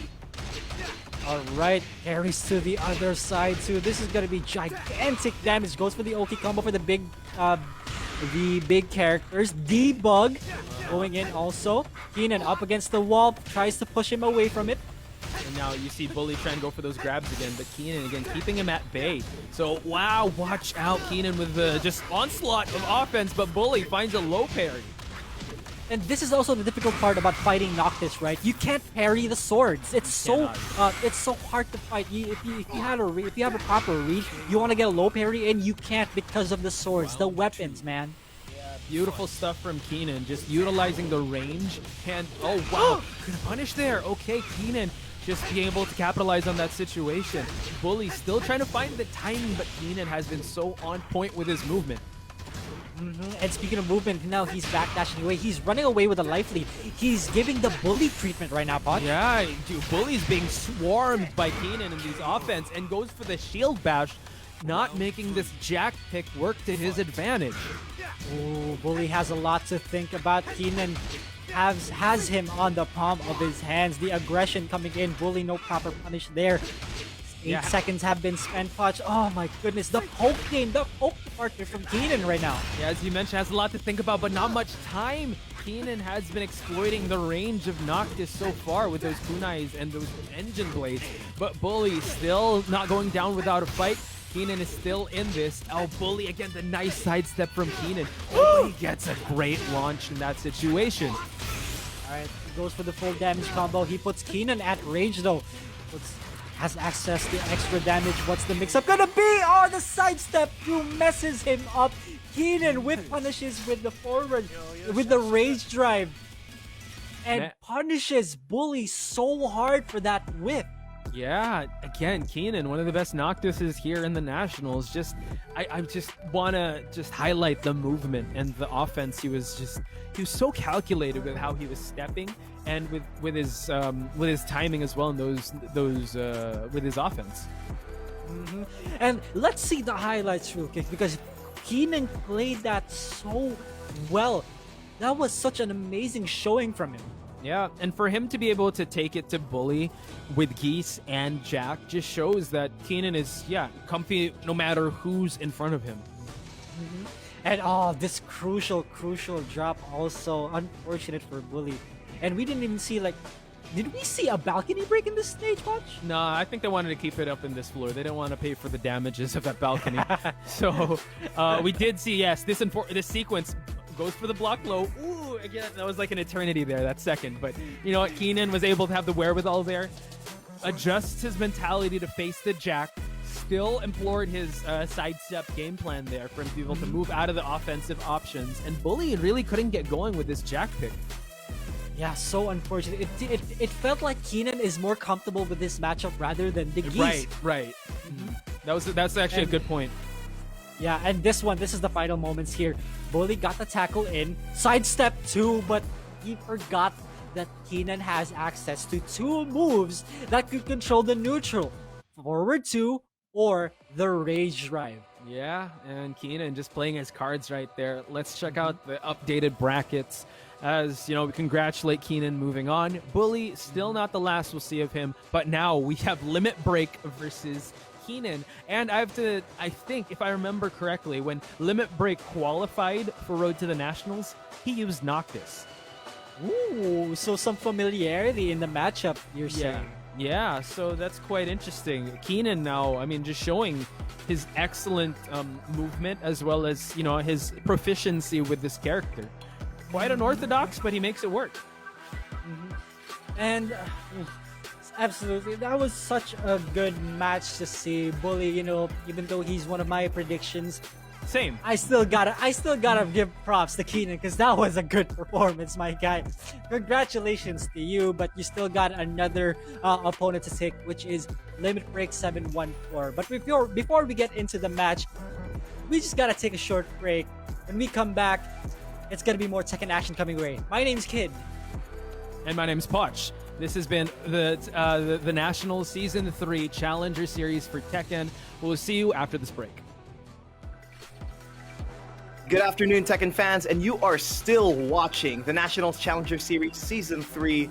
We are right here. I'm Ernest Rafiki Bizon, and here with me is Doc Jimmy. We're going to be your commentators for the rest of the evening. And Doc, how are you? How are you feeling? And what have you been seeing in your eyes today? Wow, it's been a while. We've had a 2-week break since the Academy series, but we are back with some high octane Challenger Series number 2, and so many amazing matches have gone down today. Some of my picks are still alive. I'm actually looking at the bracket intently here, and I think we're about to look at that now. But so far, all the matches have been amazing. incredibly. High-level Tekken right here, localized within our country. And if how we're going to see the bracket right now, like Pool C has been a total war zone for everyone. If you're looking at it, we still have some favorites such as Bakal Nation, such as what do you call this? BuLLy is still there. There's still who do you call this? There's still Limit Break. There's still Keenan. Keenan eliminating putting BuLLy down in the loser bracket, and then that was already such a close match, actually, surprisingly, despite the fact that it was 2-0, right? I mean, the first match was really close. BuLLy's Geese was doing so well. You could see how he plays that really strong fundamental style. You see how he goes into it in the game. He's so solid. Like the impending pose of Geese is, befitting to him. And he just barely lost that, right? That great block at the end of the 5th round in the first game was amazing. And the almost late punish, awkward looking punish from Keenan, but he got it done. Second game, BuLLy switched to Jack, which after seeing everything, we could say was probably the wrong decision, but right in his eyes. But the nerfs to Jack over the seasons of Tekken 7 really hurting him there. I mean, I saw Keenan sidestep almost every single forward one from Jack. BuLLy could get nothing going. Absolutely, and really, it's just a game of inches, really, between all these players, right? Like that's the thing. Like whoever's inches are bigger, that's what happens. But it becomes one of those things that's why everything matters so much, because this is the path to pro. This is where you have to go all out, because let's be honest here, Challenger Series, just a stepping stone for most of these players. They want to go to Pro League as soon as possible, and they're gonna have to look good from here and the draft. And now we're gonna get to our next match here, which is going to be, most likely Limit Break and Keenan. Yep. Look at definitely. This. All right, we're seeing the Noctis, and we're seeing the beautiful Yoshimitsu. Yoshimitsu, one of the most unorthodox characters in Tekken. He is the epitome of unorthodox.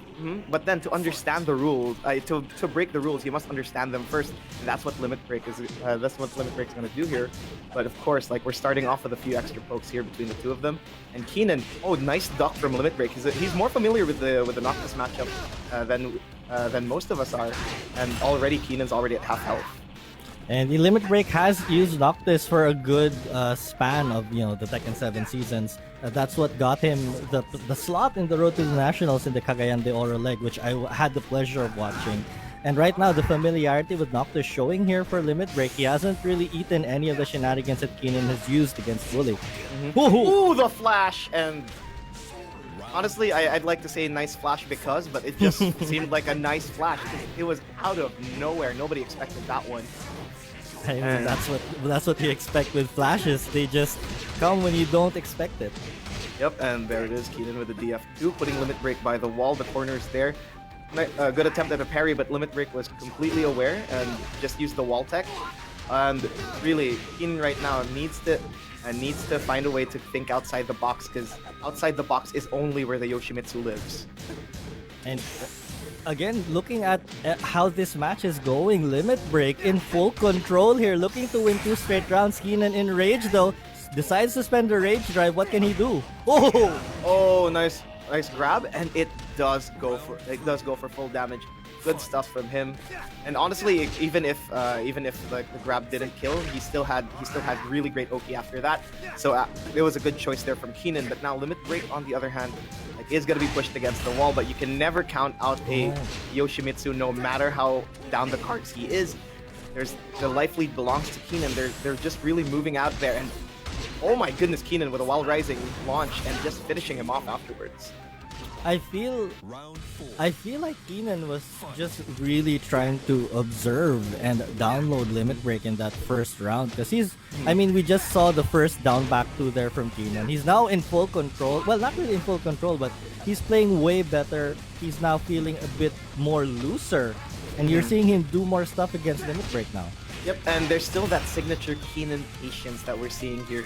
He's keeping the backdashes, he's spacing himself out, waiting for Limit Break to press a button, and Oh my goodness, what a sidestep there from Limit Break. This might be the comeback that he needs.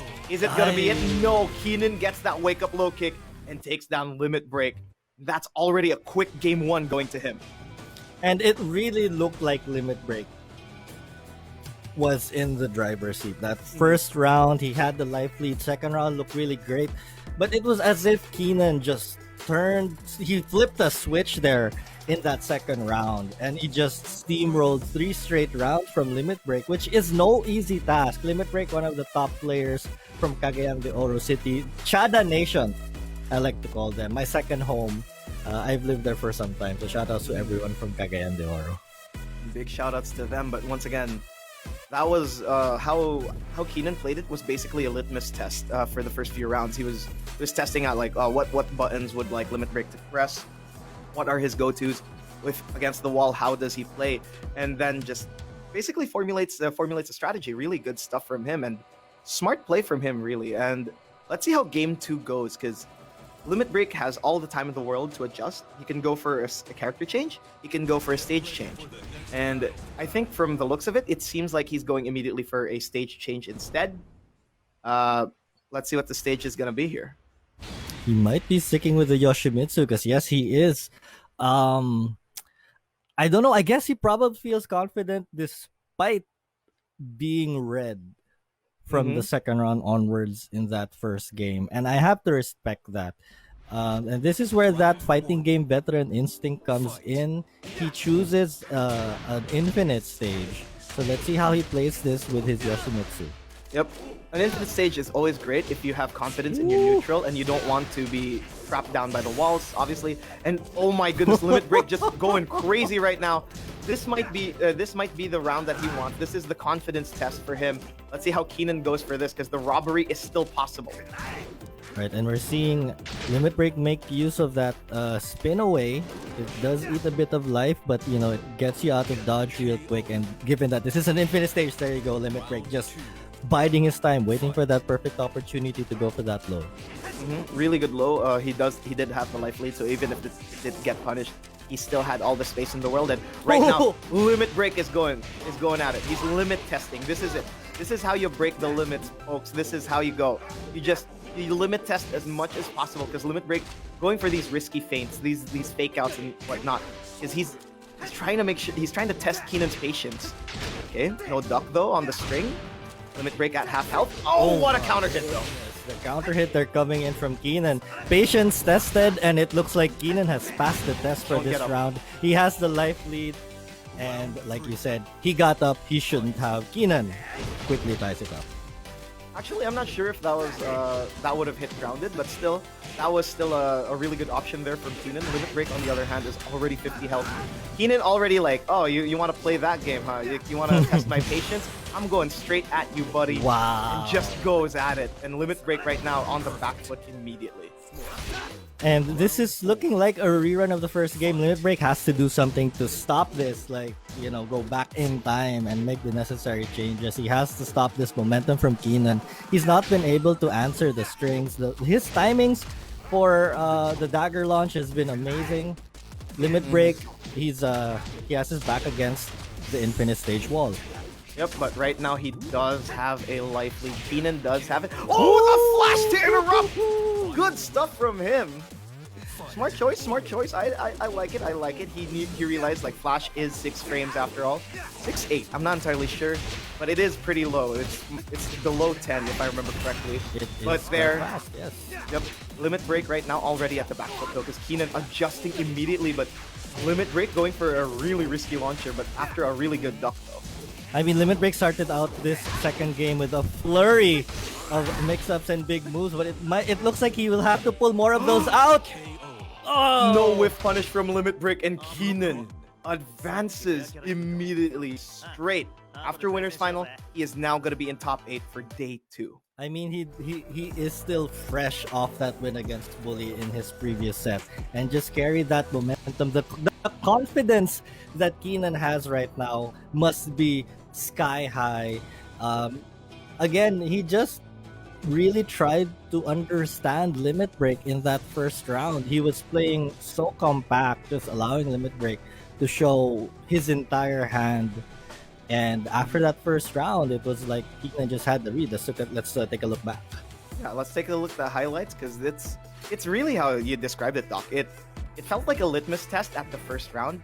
Limit Break was already like pulling out the stops, but then again, there is no limit to how crazy you can get with Yoshimitsu. The confident flashes, the crazy setups. He was going at it, but then Keenan kept to his patience. He was always looking for the whip punish. He was looking for these backdashes, and then would go in at opportune times. And it's so smart. Like the way Keenan just plays, is amazingly smart. He is, and he does have sparring partners on his stream that attest to his patience and to his ability. I passed by his stream the other day, and he was playing casual first to 5 sets with none other than Coach Pika, and he was really successful. I think Pika was using Steve when I was watching. Yep, and yeah. Yeah, this is a good way. Like, this is a good way to delve into Keenan's thoughts right here. The way he plays, it's really lots of adjustments, lots of how do I describe it? He just adjusts on the fly immediately, round for round. He plays differently every single round, and he doesn't he doesn't bring the same thing every single time, or he just makes that tiny bit of change to his approach and then brings back the same things again. And that is, the hallmark of a really great player. I think Keenan's pretty young. Correct me if I'm wrong. I mean, I could just by hearing his voice. He didn't really have his face on camera. All right. But I have to admire, his skill in this game, and he has secured himself a slot in top 8 tomorrow. It's really good stuff from him, and that's what's gonna be. But let's check out the brackets now. How the state of our brackets look right now for everyone else, and see, as we see here, Keenan is going straight to top 8 with that big win. But then on the other hand, Limit Break still has the lower bracket to fight upon here. I mean, if we go to the lower bracket, we have 2 really strong players waiting. But of course, in Pool D, that's going to be right up next after we finish off bracket C. We have SideStepLance and Jetmishima in the first half of the winner semifinals. And who do you have in the second half? Right now in the second half, let's check it out. We do have, SideStepLance and Jetmishima. And on the other hand, it's gonna be Legion and Maiven going at it to fight it out. This is gonna be an amazing set of matches for everyone involved. And let's be honest, even the lower brackets after that here in Pool D, it's gonna be a bloodbath from here on out. And just to remind everyone, there are 4 slots left to qualify for the draft series. Qualifying for tomorrow puts you in top 8. If my math serves me correctly, that is a 50% chance of making it to top 4 for tomorrow. So every match here is going to be huge for each of the players. Road to Pro. Again, we still have the draft series, so the players are going to have to prepare right after this. You really have to raise your stock. Not only do you have to play the time of your life here in our Challenger series, but the moment you end up in draft series, you have to look as good as possible, because all these teams, all these franchises want the best, and you have to look the best in order to be that. Right, not just looking your best in the game, right? Because a lot of us think, if I just play great, if I just win tournaments, then I'm gonna land a spot on a team. But there are so many more things that these franchises look out for. How you carry yourself outside the game, how you live your life, how you help the community. So it's not just a battle within the game, but it's going to be a battle in real life as well if they want to get that prestigious slot on a franchise team. And that actually carries over to the coachability, how well you're compatible with your teammates, how you can improve your teammate as yourself too. It's all those, you really have to look good, in both in game and out of game, right? As you said, you have to be the prettiest girl in the what do you call this, in the pageant. Right, the miscongeniality. And yeah, that is on the line here. Once they, looking forward a bit, once they hit the draft series, you're competing against 11 other players who have qualified through Challenger, through the Academy series, and it's only going to get harder from here. But so far, this is still day one. We still have to find how many more players. We have 1, 2, 3 players already qualified. We're still looking for 5. Are we? Yeah, it seems like we are still looking for. We already have 1, 2. We already have.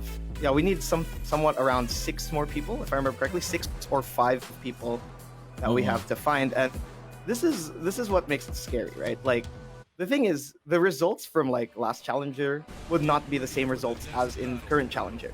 Sure, the people that went far in like Challenger 1 were really good, but that doesn't mean in Challenger 2 the people that got knocked out early would be the same exact people, and that's what makes it scary.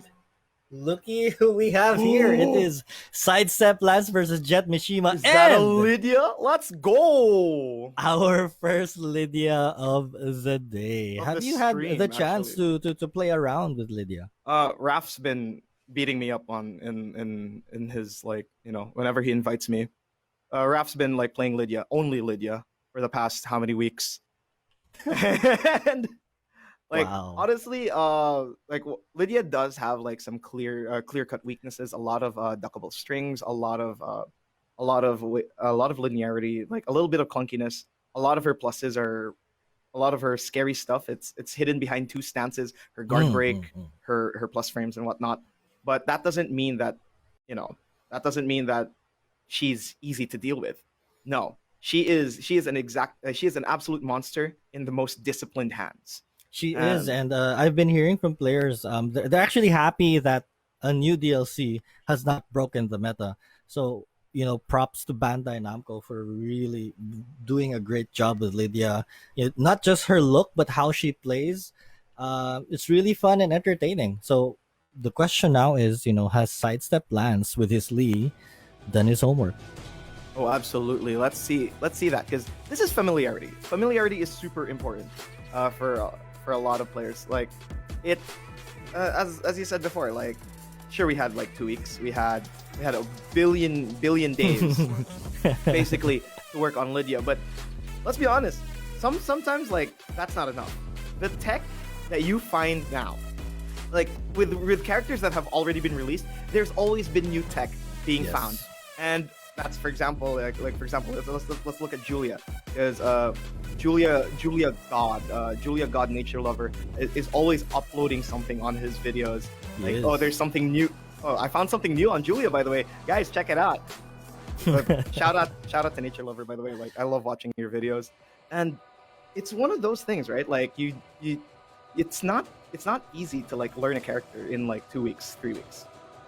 No, you can only really learn, probably a couple of staple moves. Of course, you get your staple combos, your basic spacing, your reactions, your 11 frame, 12 frame, 13 frame, 15 frame punishes, and everything like that. But you're basically just learning the meta, but you're not learning the nuances. Props to players who can actually do that in a really quick span of time. But so much can be discovered, and that's one of the great things about Tekken 7, right? I mean, Tekken 7 just sold 7 million copies recently, and that's a testament to how great the game is and how fun it is every single time you watch it, right? I mean, you could see the 2 exact same players using the 2 exact same characters, but there are over 14,700,000 whatever outcomes that can occur, because this game is just so dynamic. There are so many options, so many ways to deal with shenanigans and neutral game and everything. So it's really what a nice game. Yeah, like if you look at like the last time, like I was like jumping around in my seats when Kid and Potch were commentating on the Jaguar fight between Jason and Rakenrol, like Jaguar matchups, right? Like, that alone, like mirror matches should be boring, because like they understand each other. No, it's a testament of who's crazier, right? It's one of those things. Like, there's a lot of outcomes in a single match, because it's like parang suntukan eh. Like, you love watching fist fights like, happening out on the street. And now finally, speaking of a fist fight, we got Jetmishima fighting off against SideStepLance here with the Lydia versus the Lee. Right, character loyalty versus testing out the waters with a new character. Really great opposites here from the spectrum. And again, SideStepLance, he did tell us, it is his known story. Oh, he is SideStepLance because he doesn't sidestep.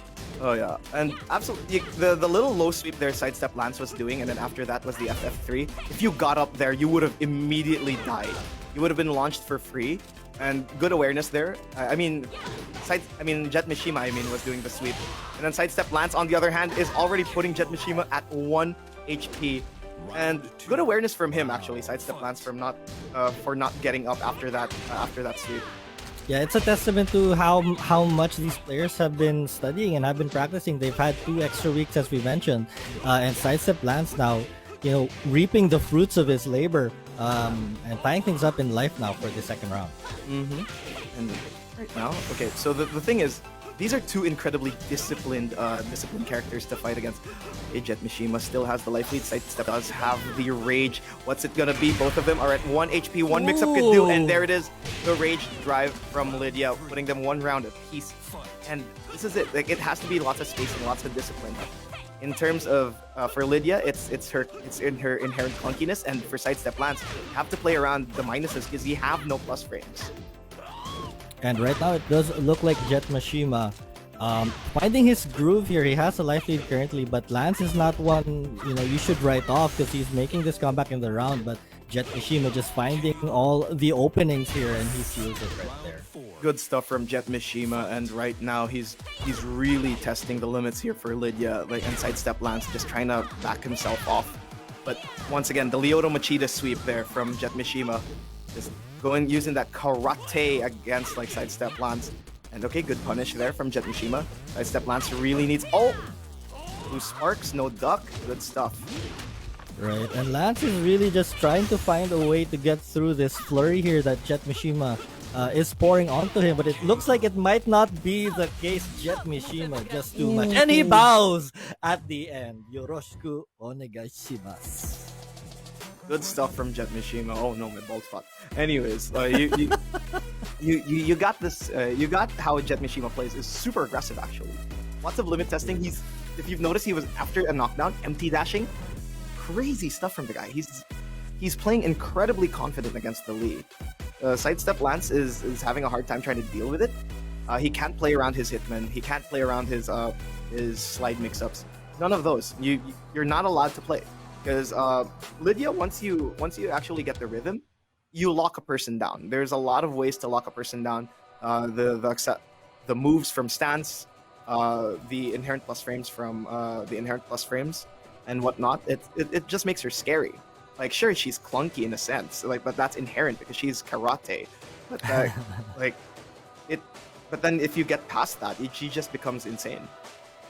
And the question now, if you're SideStepLance, is, was I able to download enough information from that first game? It's probably one of the few times that SideStepLance has encountered the Lydia. I know that a lot of the local Philippine Tekken players are really active online, but when it comes to these type of situations, right, players like Jetmishima, who are confident to bring a new character in the game, they must know something. They must feel like, I'm confident enough to use this character.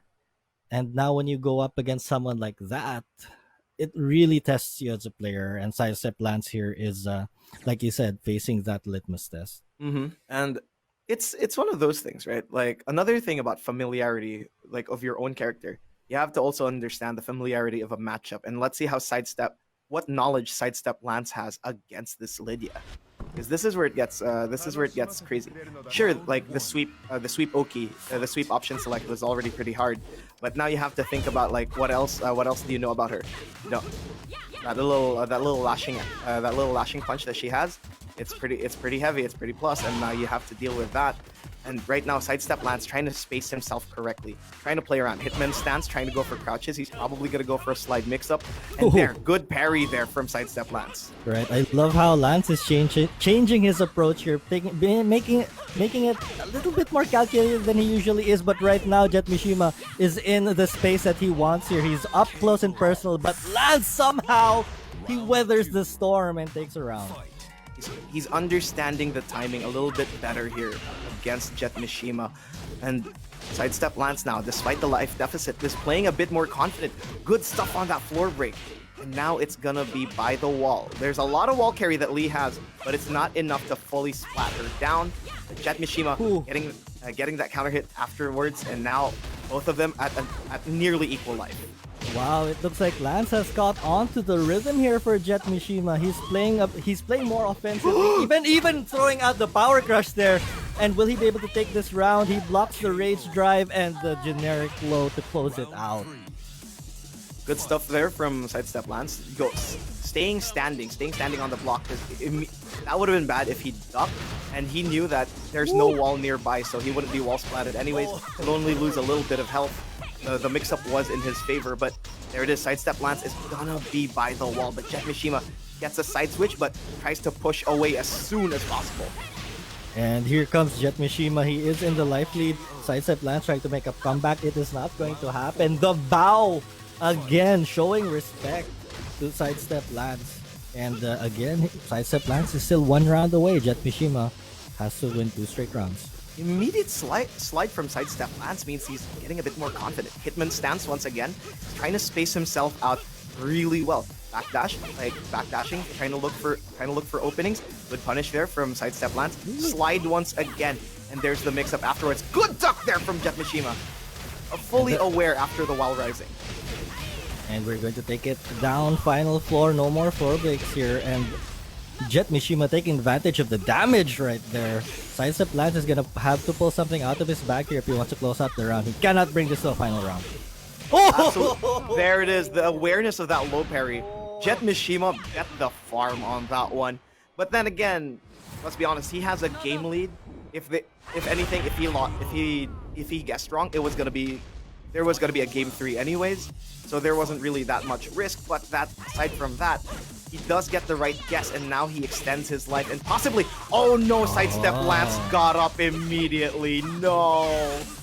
And I have to respect SideStepLance for that final flurry in the previous round, but Jetmishima is absolutely riding a huge wave of momentum for stealing that round from SideStepLance, and he might close it out right here, Lance. I can sense desperation here, the sidestep, the counter hit, the flip. Oh, don't press! No! SideStepLance gets taken out by Jetmishima with a bow and a key charge, ending it 2-0, advancing. And my goodness, that was really good stuff from Jetmishima. SideStepLance was so close to, how do I describing it? To stealing it? He even did a sidestep. He was getting there, and we're gonna see in the highlights how close this set of matches were. Because it honestly looked like it was everything in Jetmishima's favor, and SideStepLance just really adjusted well in game 2. But in game 1, you already saw there were flashes of brilliance.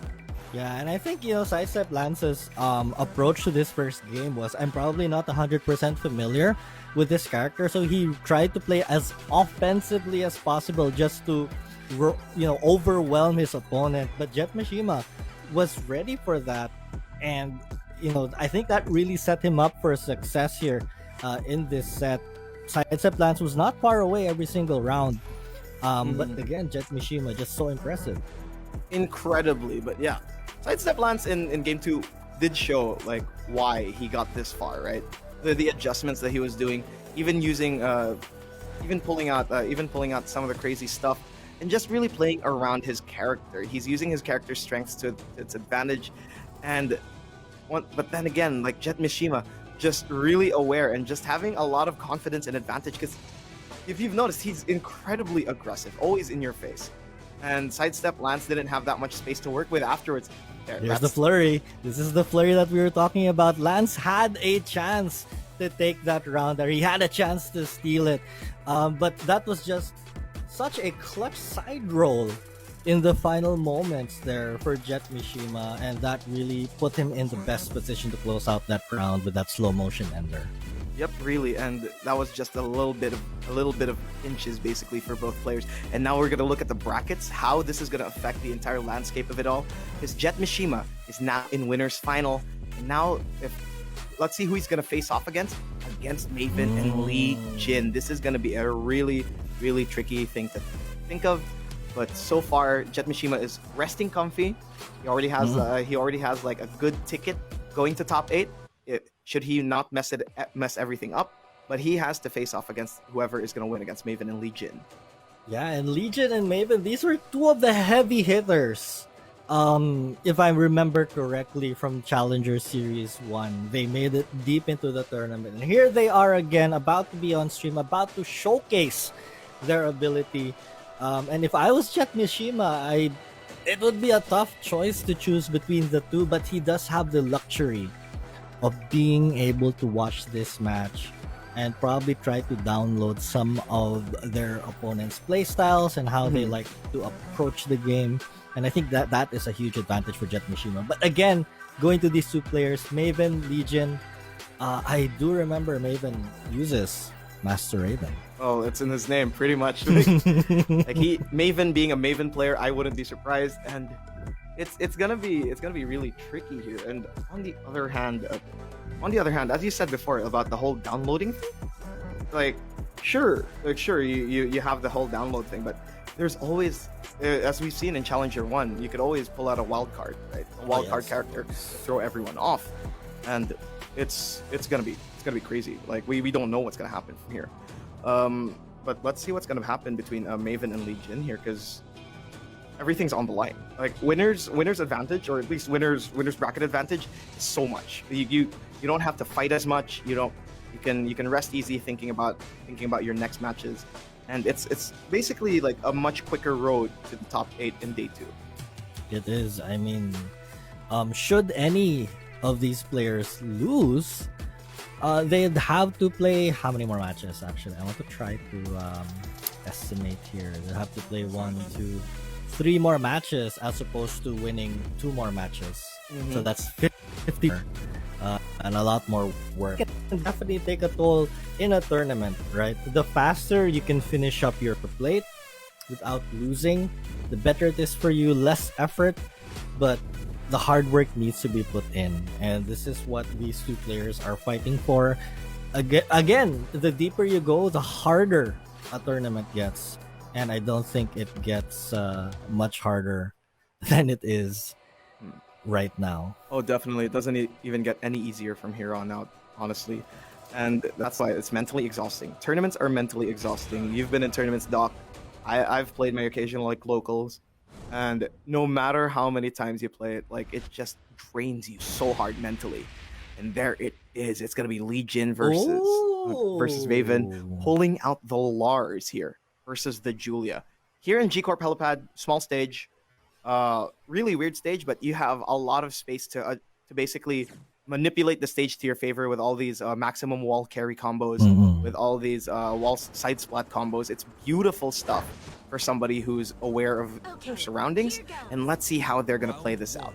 And we are talking about that wild card factor here, and the Lars being one of the wildest of the wild cards. And Maiven here going to show his stuff. Yep. Let's see it, and already putting Legion by the wall. This is gonna be really scary. A single splat can change the dynamic, and there it is. The side splat going to the smaller side, to the shorter side of the stage. Now Legion is 1 pixel away from Rage. A single hit. There it is. This might be a robbery from here, because Julia is so good at robbing other players, but it doesn't matter. Even staying patient and going for the interrupt. He had a security system set up in his house, and Legion could not sneak in and steal anything. Maiven takes the first round here, and his Lars looking pretty good. Already taking advantage of the first wall break in this stage, but here comes Legion. He still has a bunch of stuff to show us. Yep. Legion doing really.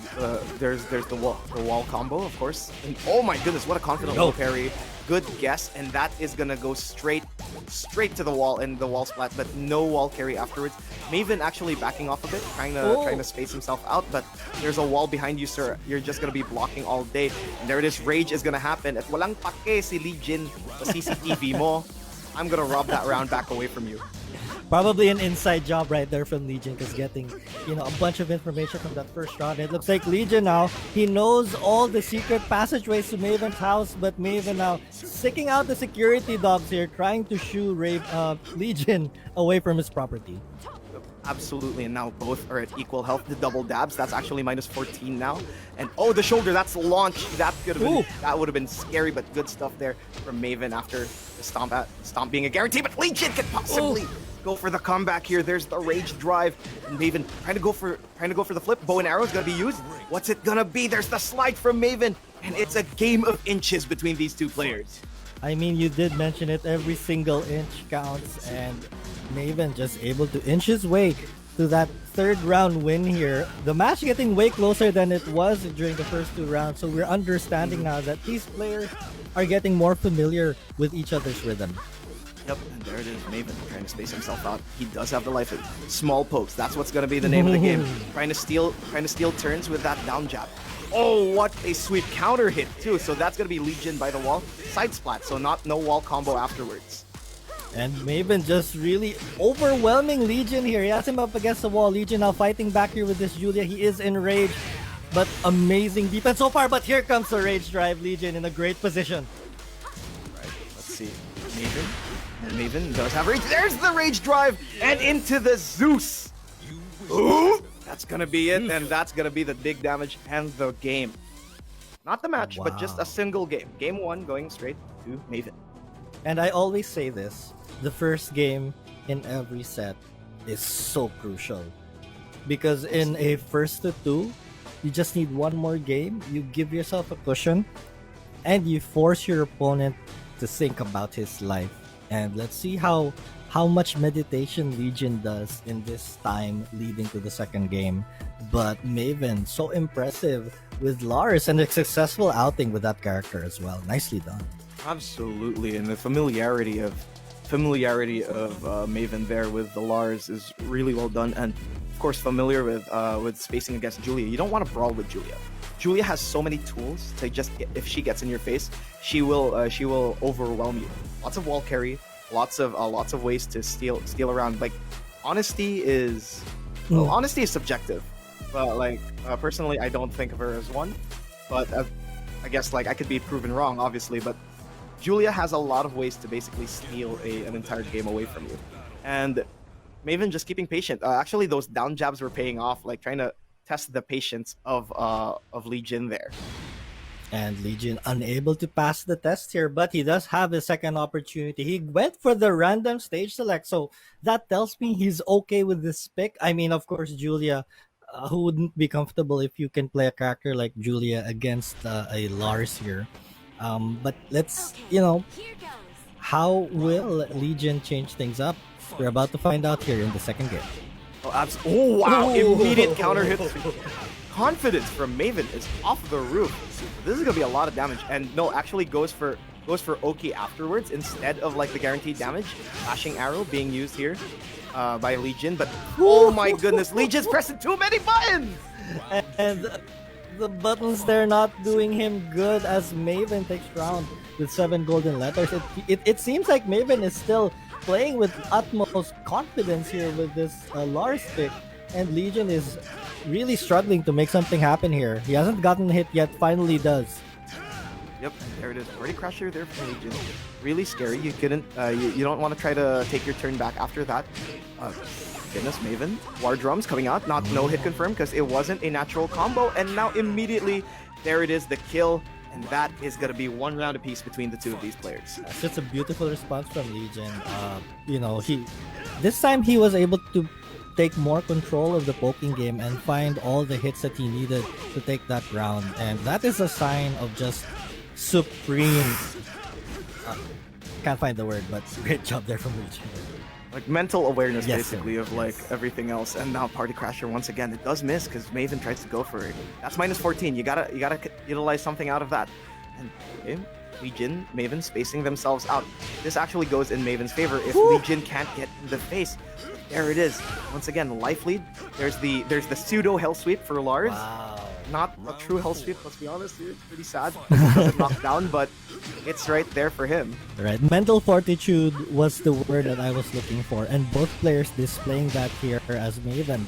Actually, Legion coming back from that round loss. It looks like he might be going for 7 golden letters of his own, but not if Maiven has anything to say about it. He's in rage, but looks like that's not going to happen. Wow! Don't do that. Bawal yan, sir. Don't do that.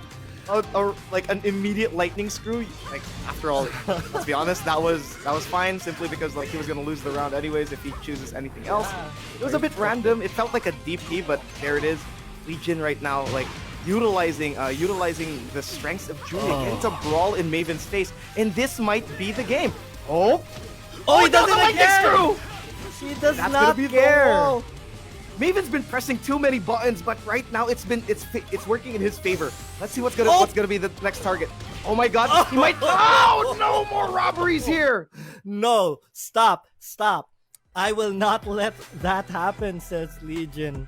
And the audacity of Maiven put in the exact same situation, exact same combo ender, exact same wake up scenario, and he still goes for the lightning screw. This is telling me that his mentality is like, Mike, I have not lost my confidence at all. I'm going to do it again and it's going to hit. And he almost came back with that round. That was a gamble of a lifetime. And honestly, lightning screw is lightning screw. It's basically like one of the most punishable moves in the game if you block it. And it has a free duck, so if you throw it high, then he doesn't die. But there's a lot of mid launchers in the world, and Julia has a million of those, right? And aside from that, actually throughout the entire last two rounds, Maiven's been pressing a little too many buttons, getting a little too confident. But let's see how that's gonna dial back for the third game here. I mean, when you lose a game in that fashion, as a player, you start to think, okay. I've been feeling myself a bit too much. Let me tone it down. So I'm expecting a slightly but not extremely toned down game from Maiven. But I think the Lars pick, was just really is there to throw off his opponent. And I think for this game, I'm already counting the seconds while waiting for the next match. But I think this is a character switch that's happening right now. And there it is, Maiven on the Master Raven. And it's expected. It is his main after all. And this is where we're going to see him shine. This is his absolute best. And let's see how Legion adjusts to Maiven's absolute best. He's going to dial it down. He's going to play confident, but a little, no overconfidence this time. Don't press too many buttons. That's a Julia after all. You can't brawl with a Julia. And let's see how he's going to play it out with Master Raven here. Expect for him to really try to find those big damaging wall combos from that Master Raven is so famous for it. But Legion, a bit of pressure on him because he doesn't have that much time to adjust. He has to adjust right now in this first round because, again, Maiven with the luxury to switch characters, and it looks like it's playing into his hand right now. And there it is, the big damage wall combos there from Master Raven showing off. And as you've noticed, Maiven has been backdashing a bit more, trying to move around. But there, Legion is going to try to stop that mobility from going on. Good break. That was going to destroy him. Wall bounce, what a trade. That's going to be it. Wow. That's going to be the first round. That is definitely going on the highlight reel. So let me say hello to the people watching the highlights for that video. Oh, that was a free highlight there for Legion. And there, confidence from Legion, really good. You have a lot of wall carry. Utilize it as much. Try to limit Master Raven's mobility as much as possible. Let's see how Maiven is going to push that away. Power Crush gets punished. There's the break. No break on the Mad Axis. And now there it is. Party Crasher. War Drums. That would have been a natural combo. My goodness. After that, the low parry. Legion's on fire. I take back everything that I said at the start of this game. I said Legion is going to have a lot of pressure, but it looks like he is not crumbling to that pressure. He took an amazing first round, and he is riding the momentum now. Now it's Maiven's turn to play with a sense of urgency here. Yep. One more round, and you get thrown all the way down to lower bracket. You don't want to fight more matches. Oh, what a wall bounce! Now, Maiven trying to space himself out, trying to look for more ways to be mobile, but instead run straight into Legion's loving arms. This might be a floor break afterwards, but no wall splats whatsoever nearby. Legion on the verge here of taking this third and final game. Maven needs to dig deep now into his bag of tricks here. And if there's a character with tricks, it's definitely Maven. But not against Julia with this wall advantage. Oh my goodness. And Maiven right now only throwing down jabs. It's the only option that he could think of so far. But he does have rage. Trying to fish for that launcher there. And this might be his only option. But then, let's be honest, Julia has lots of ways to approach you. This might not be the good idea, but oh my goodness, this might be the robbery that we're looking for.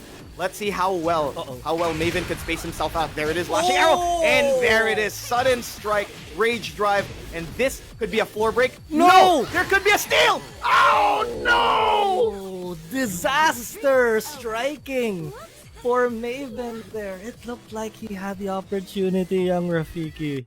But Legion just waving like, haha, bye-bye. I take that round in the set.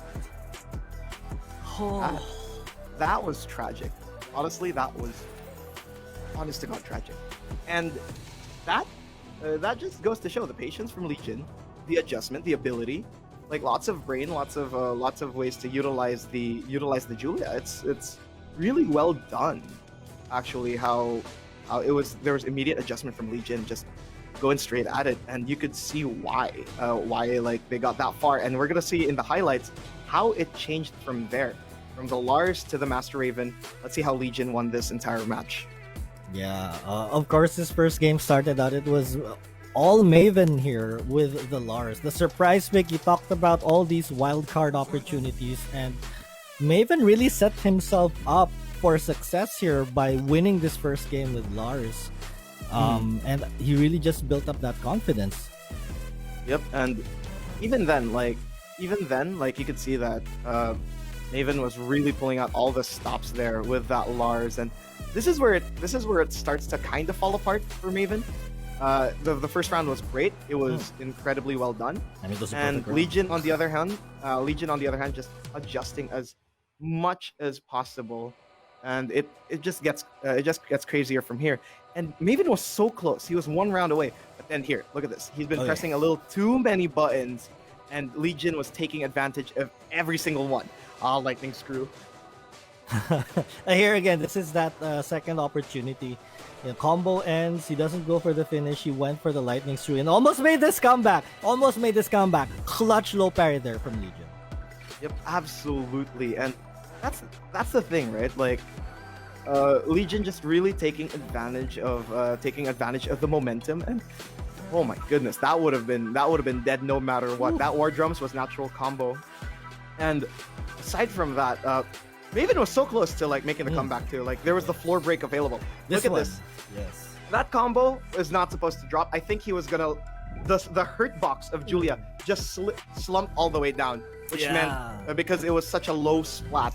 So you don't have that much room to do your moves, and that's exactly what happened.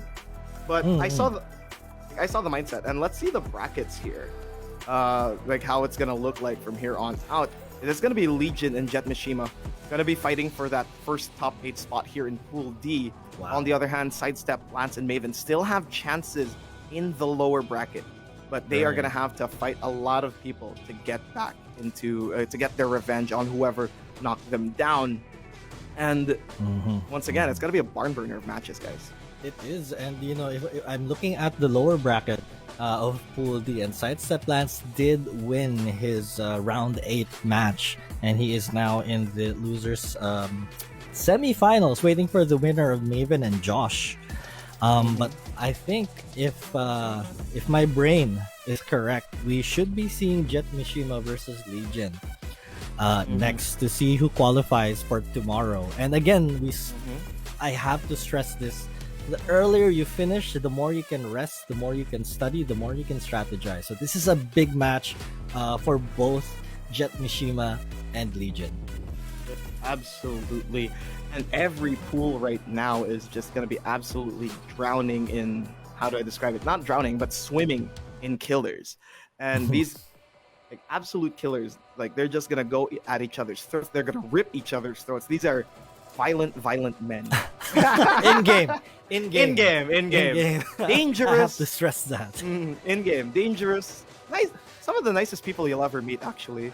but incredibly dangerous people in game. Like they will rip your throat out in Tekken, probably shake your hand and like give you a smile afterwards. But Oh, yeah, for sure. And I had the pleasure of dropping by Rakenrol stream the other week, and a bunch of the players were there. You know, Jin was there, Hot E was there, SideStepLance was there, and I can attest to how great these people are in real life because, like, they were just exchanging jokes throughout that whole stream. And SideStepLance had some of the funniest jokes, in my opinion. I just forgot what those jokes were because there were a lot of them. But again, shout outs to the community here for just really, being accepting and warm in real life, but being all business here when it comes to tournament. And we are seeing Jetmishima's Akuma. yep, Jetmishima pulling out the Akuma. This is going to be the possible final. How do I describe it? Possible final that is going to be the last part of Pool D. And Lee Jin staying with the Julia. And right here in Abandoned Temple, fairly large stage. It's still stuck in my head. I don't know who said it to me, but it's stuck in my head forever. It's an egg-shaped stage that basically like you require a lot of like proficient wall carry. If you're proficient in your wall carry combos, you will utilize the walls as good as possible. Because look how wide it is. Yeah, and I mean when you're facing one direction, it could be really wide, but given the egg shape, some areas it might be a little shorter than you expect. But here comes Legion now getting the first counter hit combo of the game, first wall combo as well. Great start for him, but Jetmishima still really healthy and with a scary character with his Akuma. Yep, absolutely. And now good stuff there from Legion, trying to go for the punish, and immediately Jetmishima going for the back one afterwards. And low parry from Legion, good awareness. That down three is such a good tool for Akuma, so they're most likely it will be pulled out. But good block from Jetmishima and immediate demon. Die 1,000 deaths. Jetmishima taking the first round, and that was a great block for him that set things up, getting the Wild Rising launcher, and first round to Jetmishima. Absolutely, and now once again Jetmishima playing a bit more confident. The focus attack being used out here. It's a power crush, so you can use it out for a little bit of health. And there, good stuff from him, trying to go for that low parry combo. That's the maximum you can do with Akuma. And now Lee Jin is gonna be up against the wall. Maximum wall carry here from Jetmishima. Down three. There's the meter, FADC, and Lee Jin is already at red. Do it again! Do it again! He didn't do it again, but again, Jetmishima with a huge life lead just needs a DF1. Ooh, there One it or is. two? That was a DF1. That was a DF1. DF1, okay. My eyes were deceiving me. Sometimes I confuse left and right. It is showing my age, but here comes Jetmishima. One thing that my age is not having a problem with this math, and Jetmishima just needs one round here. Legion needs to pull something off. Yep, absolutely. And now Legion playing a bit more patiently, thinking I can't brawl with this Akuma as much as I can. Scary. The demon flip mix-ups are not something you have to like. You need to be fully aware of. You need to be watching the air, considering this is a 2D character. You need to have your anti-air at the back of your pocket, but instead, Jetmishima capitalizes on the focus attack. That's a big stun, but oh, does that hit? No, it doesn't. That's minus 15. You can launch that. Never mind. Jetmishima, though, still has a little bit in the pocket, and there's the bow and arrow. And I have to give props to Legion, not getting hit by the same thing twice. Jetmishima trying to be a little bit disrespectful there, going for that full charge focus attack again, but Legion prepared. He takes the round and averts losing this first game. Absolutely, and I was wrong. It wasn't minus 15 on the Tatsu. It's minus 18 even, if I remember. Like, somebody was correcting me on this. And Legion right now trying to play the patient game, spacing out, and Jetmishima on the other hand trying to throw fireballs, trying to make sure that like, oh, you have to approach me if you want to win this game. Now it's a game of patience. There's the Tatsu, that's a jumping Tatsu, so it's not minus 1 million. Wow, he dropped the combo. And that was a big drop here, but Jetmishima does have the life lead. Legion trying to make a comeback, 16 seconds left on the clock. He gets the wall splat, but nothing out of it. Wake up, DP! There it is. Like, focus attack being used. Oh, power crush, good punish there from Legion, but oh no, that was a big catch. But thank goodness Legion was jumping. 2 seconds. Get away. Teleport. Get away. Can you get away? Yes, you can. And that's time up. And Jetmishima gets the first game in this incredibly close winners finals in Pool D. I have to salute Jetmishima for that. Because I've seen that teleport to escape pressure, to time out your opponent so many times. Not just in this game, but in another game. And that's why my smile is so big. In any other universe, Akuma will always have that annoying teleport that people would deem useless at the start up until it isn't. It's one of the best like timeout tools that you can use. You're invulnerable, you're invulnerable and you practically just move around. And that was 3 seconds on the clock.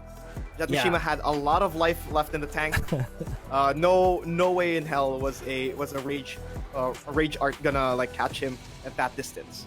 So kudos to him, honestly. That was so good. Like there were instances in that fight that I thought I was watching a Street Fighter match because that single time he fired Hadouken, Legion wanted to jump over it, but instead he got hit. I've seen that happen so many times, and it's so nice to see it happen in Tekken because the fireball is not effective. Oh, absolutely. And now Legion staying with the Julia. Instead, randoming, actually. Not choosing a stage, but confident in that Julia and just getting a great stage change. None of these characters actually benefit from Wallace simply because of Julia having a lot of wall carry and really good against like wall pressure. And of course, Puma on the other hand does need meter to maximize the damage off the wall. And there it is. Lee Jin with, oh my goodness, utilizing that command grab afterwards. That is a legitimate ender. Yeah, I like it. But here comes Jetmishima though, doesn't have the meter, so he won't get as much damage as he would like. And there it is, the answer to the demon flip there, the jab to get them airborne. Legion now making his adjustments. Really good stuff. And now back two from Jetmishima. There's the demon flip into the grab. And there's the low parry there from Lee Jin. This is not gonna kill, but it does give a lot of okay. That's why you're seeing a setup instead of a finisher, and that's gonna be what's gonna be the case. But no, instead Jetmishima with the jump in gets a lot out of it. A little too much respect and space they're given by Legion. But again, he was probably also going to respect the wake up DP, which he fell victim to in that first game. So I understand the choice that he made in that moment, and Jetmishima recognizing it. Oh, absolutely. But right now, Jetmishima changing his game plan as soon as possible. Lee Jin has been 2 for 2 in terms of anti-airs of the demon flip in the last in this game alone. But now Jetmishima trying to go for the spacing game instead. And right now, jump in. Okay, finally, no more anti-airs, and that's gonna be a lot of damage. Oh my goodness, Lee Jin, what's it gonna be? Okay. Oh, he interrupts. He just goes for the down 1-2 into the Hadouken and the combo. Wow, Jetmishima. Okay, good stuff there from Jetmishima. Just playing incredibly confident. He does have the luxury of having a game lead. Now Legion does not have any space whatsoever. Meter has been wasted. Execution is definitely difficult, even for some of the most seasoned, seasoned Akuma players. And let's be honest, like even then, even no matter how perfect you are, it's so hard to use that FADC. And there it is. Jetmishima and Lee Jin once again at equal health. Lashing arrow being used to approach, trying to space away from these fireballs. And now, okay, demon flip. No more jab interrupts here. And there it is, another anti-air. And Jetmishima is gonna be enraged, but it's not gonna be enough damage. Set up here from Lee Jin. Oh, that was beautiful, Legion. Absolutely in the mind of Jetmishima. Jetmishima had no clue what was about to happen, and Legion executing that final sequence really well. But he still has 2 more rounds if he wants to tie things up. Yep, absolutely. And right now, life lead is negligible right now, but it doesn't matter because Jetmishima is gonna use that clock. He's constantly trying to scare Legion off with this focus attack. If you're gonna go for the lashing arrow, you're gonna get hit. And there it is. In from Legion gets, and there it is. FADC follow up. No dash actually, just FA. This attack cancel. And there it is. Legion trying to look for the unblockable, trying to set himself up. Rage is available, so robbery is gonna be here. There it is. Oh my goodness. Jetmishima. That demon flip. Wow. Okay, I have to bring up the focus threatening the focus and backdashing also. If your person didn't do that, you're like, you know what? That's not gonna work. But it did. And that must be a huge mental for Lee. Honestly, it really is. It's an option select, since if you consider everything in mind, you have to choose between either jump, flashing arrow, and probably gotta go for, you're gonna try to fish for the low because it's a counter hit. Also, it's a counter hit launcher for Julia, and it becomes an option select for both of them. It's a game of chicken. Whoever pulls the trigger first, because focused attack levels, you know this, Doc, as much as everyone else. First attack, it's not. It's just gonna be 2 and 3 is gonna be definitely ace, and that's where you have to play between the two of them, and Jet's timing himself right, honestly. Yeah, that was really. And let's look at it again as we watch the highlights here. But Jetmishima unleashing his inner demon with this Simply happened, and okay, you can see how Jetmishima is so confident in Puma. He's always no matter how many anti-Jin would throw, there's always a demon flip mix-up. Just trying to change the timings, and Legion was so close to robbing everything away from Jetmishima, but once again stayed discable. There it is, dodge from him, and 19 seconds on the clock. Good, and at least Lee Jin was keeping Jetmishima just keeping patient, playing around even. It looks playful. I mean, when you do the teleport, you can actually troll your opponent with that move. But this random stage, makes me question what if Legion could have picked the stage that he liked, but probably he does not. And it looked like Legion had the answer to the Kuma jumps, but Jetmishima just kept going for it. Yep, absolutely. And look at that one. That was a beautiful setup there from Legion, choosing not to end the combo, instead utilizing the plus frames you get from that, like going for the setup, going for a mix-up. And really good awareness from Legion, but in the end, Jetmishima is gonna advance to pull these top 8. I mean, top 8 in general, and that's gonna be his big stuff there. Congratulations to him, but Legion now has an uphill battle to fight from here on out. Right. I would feel bad if I was Legion, but in that final sequence after the combo, Jetmishima went for the down 3, and I think I saw Legion go for a fuzzy guard, but Jetmishima just altered the timing of his down 3 just a little bit to catch him as he was standing. And it was that little tiny change there in that situation. Big brain play there from Jetmishima. I felt like I just had to call that out. Actually, that's true, because Legion was throwing a lot of low parries early on in the match, right? So, because fully aware of the down 3, always make sure that if the option's there. And now we're gonna see the updated brackets and see what's gonna be the next matches from here on out, because we're gonna look at the winners bracket. Jetmishima qualifies for top 8. He's gonna be there for tomorrow. Make sure to give your support to him and the rest of the players who are gonna advance. But for now, we're gonna see the lower bracket of Pool A. Here we go. Pogs took down FoxtrotDark, and in the end, Gene04 already took down Pogs. And what the next match we're gonna see is Rakenrol versus Gene04. Both of these guys have a lot of bones to pick.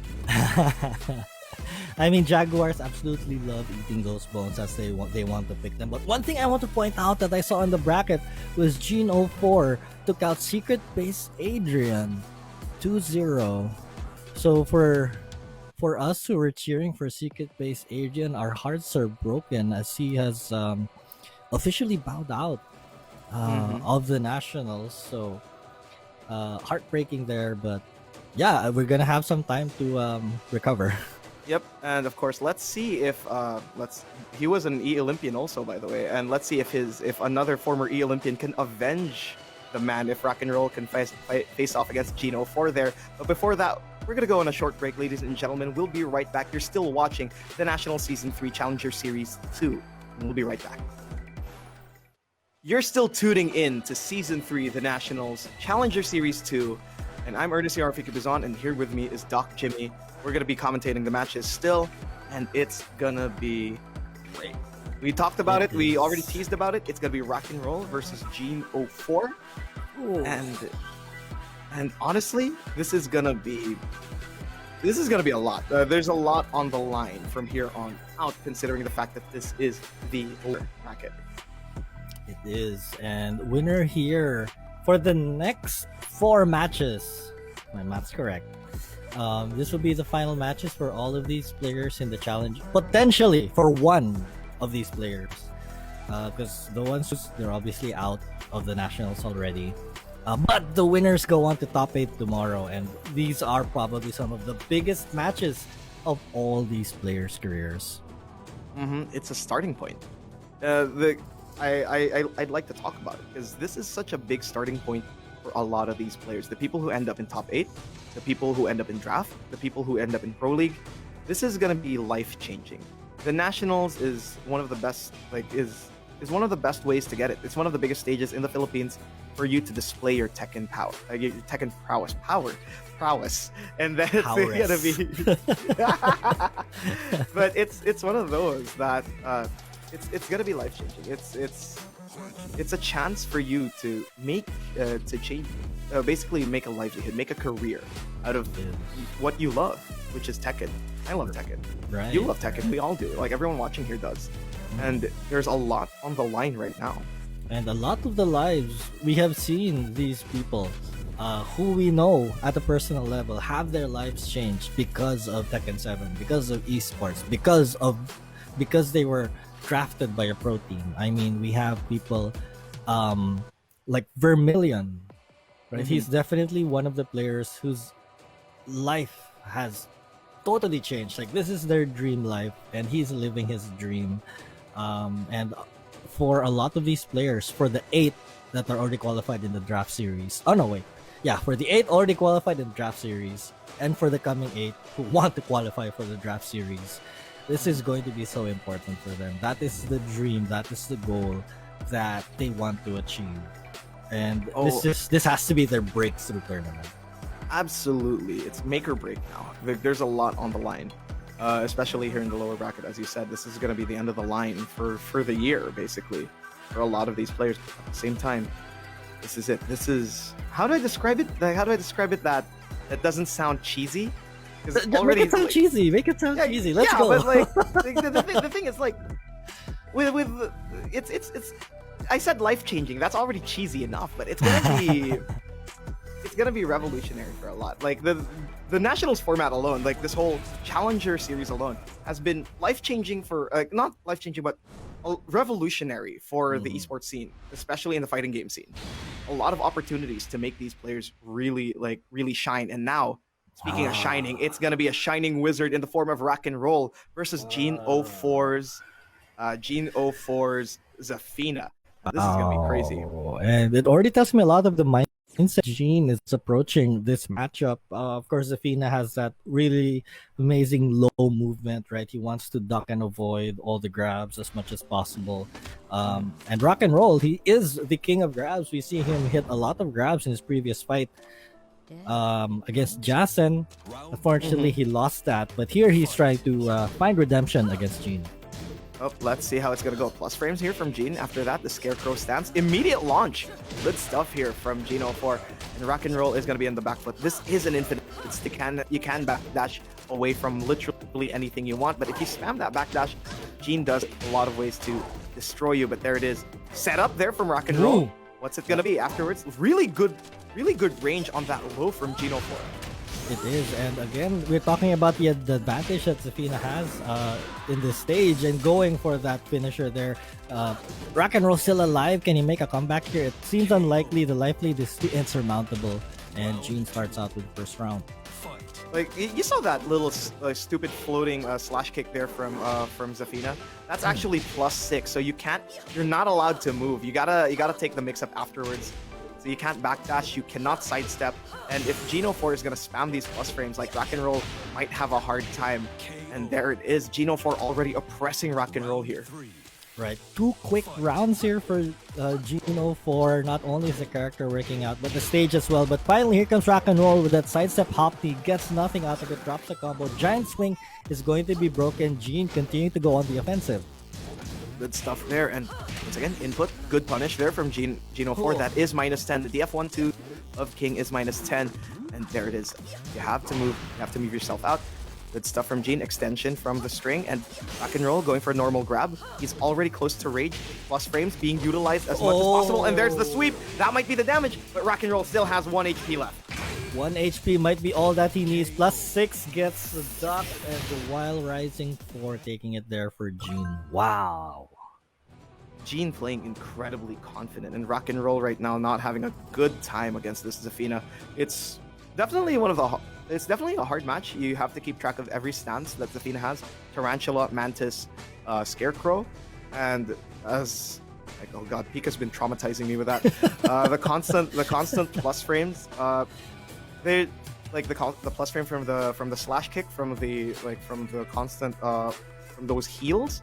Aside from that, like you really can't like man fight Zafina. In fact, don't fight her like a man, because she's not a man, she's a woman. So I was thinking that too.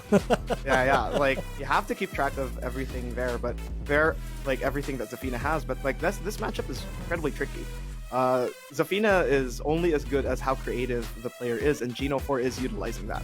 He is, and he does also have we saw his Asuka in his previous matches, but right now the ball is in Rakenrol's court. He debuted in season 2 of the National Second 7 Conference, and he wowed us, right? Can he wow us again here and secure in top 8 for tomorrow? Because he is trying to make his way back to the pro leagues, and he's up against a formidable foe, and of course he goes to the Forgotten Realm. Yep, straight to Forgotten Realm. And of course, I'm still, guys, if you haven't forgotten, I'm still in the church of Rakenrol. This man is absolutely loved. I believe in Jaguar supremacy, and let's see how he can utilize this Forgotten Realm here on out, because it's Jaguar supremacy. Yeah, I believe in Jaguar supremacy. Let's go. And let's go, Rakenrol. And let's see how Geno4 is gonna go up against this. Once again, Scarecrow stance. Rakenrol being a bit more aware. Plus frame once again from Gene. Spacing himself out. Trying not to get launched here, because this floor breaks are gonna be in Rakenrol's favor. But Gene really putting the fight to him. And floor break? No floor break. Right, and I was expecting that all the way, but no break here on the Giant Swing. Expect the wall and huge damage. And this is one of the things that was missing in Infinite Azure, a wall. But somehow Gene able to sneak in the combo, going to break the first floor, eliminating one option there for Rakenrol. Good break though from Rakenrol. Trying to press after Scarecrow, trying to stop that Tarantula. And there, Tijuana Twister. Does that break? It doesn't. No. What's it gonna be? The alley kick? No. Good duck there from Geno4. That was a beautiful clutch block. Anticipating the alley kick, we did see that play previously in the first half of the show, and Gene was probably paying attention, or he just has the experience going up against Kings to know what to do. I mean, he did pick the Zafina, of course. Fully aware of this, like probably using the Zafina as a matchup against King here, and already like putting Rakenrol by the walls. This is gonna be incredibly oppressive. Plus frame again. There, shove from Rakenrol. This might be the opportunity. No float, and that's gonna be the round going to G. And everything now on the line here for Rakenrol. He is unable to weather the oppression session. That is Geno4 here. Going to break one more wall. Can Rakenrol pull something out of the bag, because his life is on the line while in the game? Yep, absolutely. And now Rakenrol in trouble. Rage is close. There is no answer so far, but the Giant Swing counter hit, so it's harder to. There's a smaller window to break. No tech actually. Big damage. And this might be what you want. He was trying to go for the face grab, but that's not gonna be the case. Oh my goodness! No, Rakenrol gets eliminated. Geno4 advances to top 8. That was a heartbreaking final sequence there for members of the Church of Rakenrol. He had 2 huge opportunities. He got the rage drive, but Gene ready with the break. He got the airborne check, but could not complete the combo. 2 golden opportunities, as if everyone was praying for it, right? Praying to their pastor, but it was not meant to be. slipping away, but that was gonna be the case. In the replay, we saw how if we look at the replays right now, we see how Gene is so dominant with this matchup. Like, look how Rakenrol had no answers for any stance change he has, only for Tarantula, which he does with down 3. But there, like, was just locking him down as much as possible. And not just lockdown, but again, this oppression session being dealt out by Gene. Rakenrol had no answers. Yes, he could step on the spider, but he had no answer for everything else. You could see Rakenrol really try to make all the adjustments, spacing out. But Gene, I mean, he even got a bunch of giant swings here, but it was not enough to take the second game. Oh, absolutely. This Tijuana Twister, I mean, it is a guessing game. You either throw the mid or you throw the low. Rakenrol bet the farm on that low, but of course that gave him a punish instead. One of those small things, right? And Gene just really going to town on him. Rakenrol did not utilize the floor breaks whatsoever. It was all Gene. Then this was what we were talking about, the opportunities in that final round there for Rakenrol. He could have made it happen, but destiny dictates that this is not his year. Congratulations to Gene04 for qualifying for top 8 tomorrow. Yep. And of course, guys, give your love to Rakenrol. This man is a beloved figure in the community, and he deserves all the love in the world. Guys, give him your love, give him your support. He got as far as he can, along with everyone else who got eliminated. Let's keep the positivity up there, and let's look at Pool A right now. Let's see who the guys advancing are, and it's gonna be Geno4 going to losers final. He is already guaranteed for top 8 tomorrow.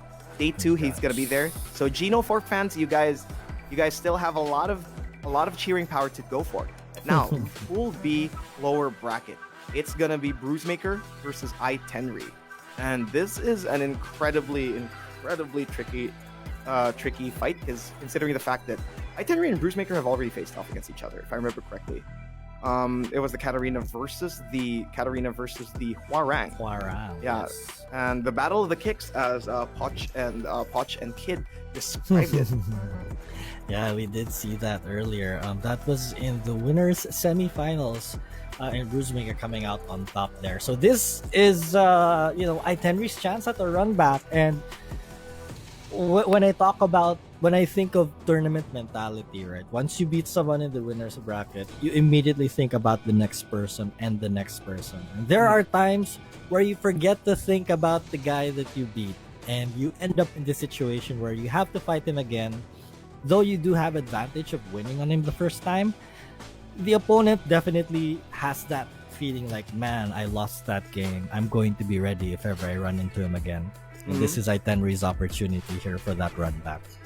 Just because you beat this guy on this day and you face him again on the same day, that is not the same person you faced off a few hours ago. Do not underestimate your opponent, and BruiseMaker knows this. BruiseMaker is determined to get that back. He has been in Challenger 1, if I remember correctly. Yes. And that is motivation enough to not underestimate iTenri. You already know how iTenri plays. You just have to capitalize on the weaknesses that you exploited the last time. Right. And looking at iTenri's point, for sure, he has taken note of those weaknesses, and this just makes it harder for BruiseMaker if iTenri does address those weaknesses. At the end of the day, right? It's the man or the player who wins last that has the last laugh. Like, you could lose 10 straight sets against the guy, but if you win in the final set, that's all that matters.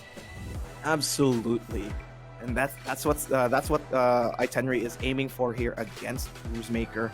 And this is gonna be tricky. Devil's Pit, great stage, compact round stage, and then having an infinite stage at the third, if I remember correctly, third round.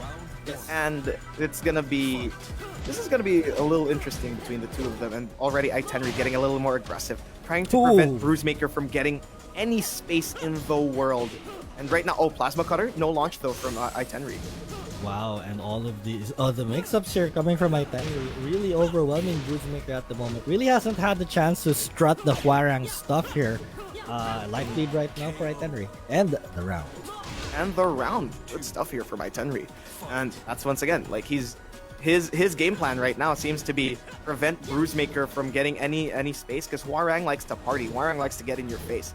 And now iTenri trying to prevent any of that from going on. Now BruiseMaker trying his best to look for an opening here. Like the way he's sidestepping, the way he's dashing, he's really looking for the opening, looking for iTenri to lose his patience. Right, and BruiseMaker, calling out all the times to interrupt, and he finds that Hwoarang mini Godfist right there to get his first combo starter of the match. And I think I have to respect how BruiseMaker is approaching here, and he might be rewarded with the round. Yes, he does. Yep, the DF2 really paying off. He found iTenri's timing, and let's see if that timing changes later on or if it's going to be the same, because BruiseMaker is ready to exploit. He knows how to exploit a weakness. He knows how to exploit a timing, and that's going to be like, look at those little thin side steps that BruiseMaker is looking for. He's looking for the whiff punishes off the side steps, and really trying. Look at that DF2 once again. He's trying to fish for it this time. And iTenri spacing himself out, knowing that was a big time for him. He's really trying to prevent BruiseMaker from pressing any buttons. Oh, seriously, he went for that. The BruiseMaker also sending messages by whipping those launchers here, but iTenri, he is unfazed, and looks like he does it. He gets it with that little low there to take the game. He unfazed, like BruiseMaker threw out 2 launchers out of nowhere. There's a third. There it is. There's the DF2 once again from BruiseMaker. Really, really useful right now. Trying to prevent iTenri from approaching him randomly. And there, another launcher from BruiseMaker. iTenri in rage. And BruiseMaker finding his rhythm. There it is. And it all started with that DF2 there for BruiseMaker. And he's not deterred from throwing out those random launchers. Of course, those launchers are calculated, anticipating when iTenri will try to get things started for they're working well. Do it again. Yep. And let's be honest. Most DF2s are safe. Hwoarang most likely is. His is safe too. So you don't really lose much. And if you see somebody approach a lot, you could use that keep away DF2. And now iTenri already at half health, but BruiseMaker is not far behind. And there, Magic 4 being used. BruiseMaker is going to be at 1 HP. What's going to be the setup here? Yikes! That was close. That was really close. And now 1 HP here for BruiseMaker. There it is, the generic down 4 to end the round. And that is going to be iTenri's first game. He is now 1 game closer to locking BruiseMaker out of heaven. Yes, and that was we talked about that little final interaction where BruiseMaker sidestepped and iTenri whiffed. Unfortunately, BruiseMaker was not able to catch on to that, and it reset everything into the neutral game. So BruiseMaker missed a golden opportunity, but once he got things started, once he found his launches, right, he really had what I'd like to call the party time that Hwoarang enjoys. But great job there on iTenri, just really weathering the storm and picking his spots. Absolutely great patience. Also realizing that BruiseMaker was trying to keep him out, and really like changing the timing off his dash ins, changing the timing off of like when he's gonna press a button. Good stuff there from iTenri. But let's see how BruiseMaker's gonna adjust. Are we gonna see a stage change? Are we gonna see him like just random the stage? He's probably gonna stick to the Hwoarang. It's what he's best at, and his back is against the wall. I don't think a wild card would be a good idea here. And whatever character he chooses, if he does win the next game, he is locked to that character. So picking the character, I think he has to go with his best, and that's going to be Hwoarang. So it's probably up to the stage selection here, and he goes for Jungle Outpost. Jungle Outpost, definitely a fun stage. It's small, it's pretty compact, it's pretty, how do I describe it? Claustrophobic is the best, is one of the best ways to describe it. Like, you get to a wall quickly, you can press somebody by the wall, and Hwoarang loves to party. And if you keep a game claustrophobic, it's gonna be really hard for iTenri to get out. But right now, iTenri's already taking the fight to BruiseMaker. And not afraid. And that really tells us about iTenri's mindset here. Like, he's going head on. He does have the 1 game lead here. Hop kick? Yeah. Out of nowhere.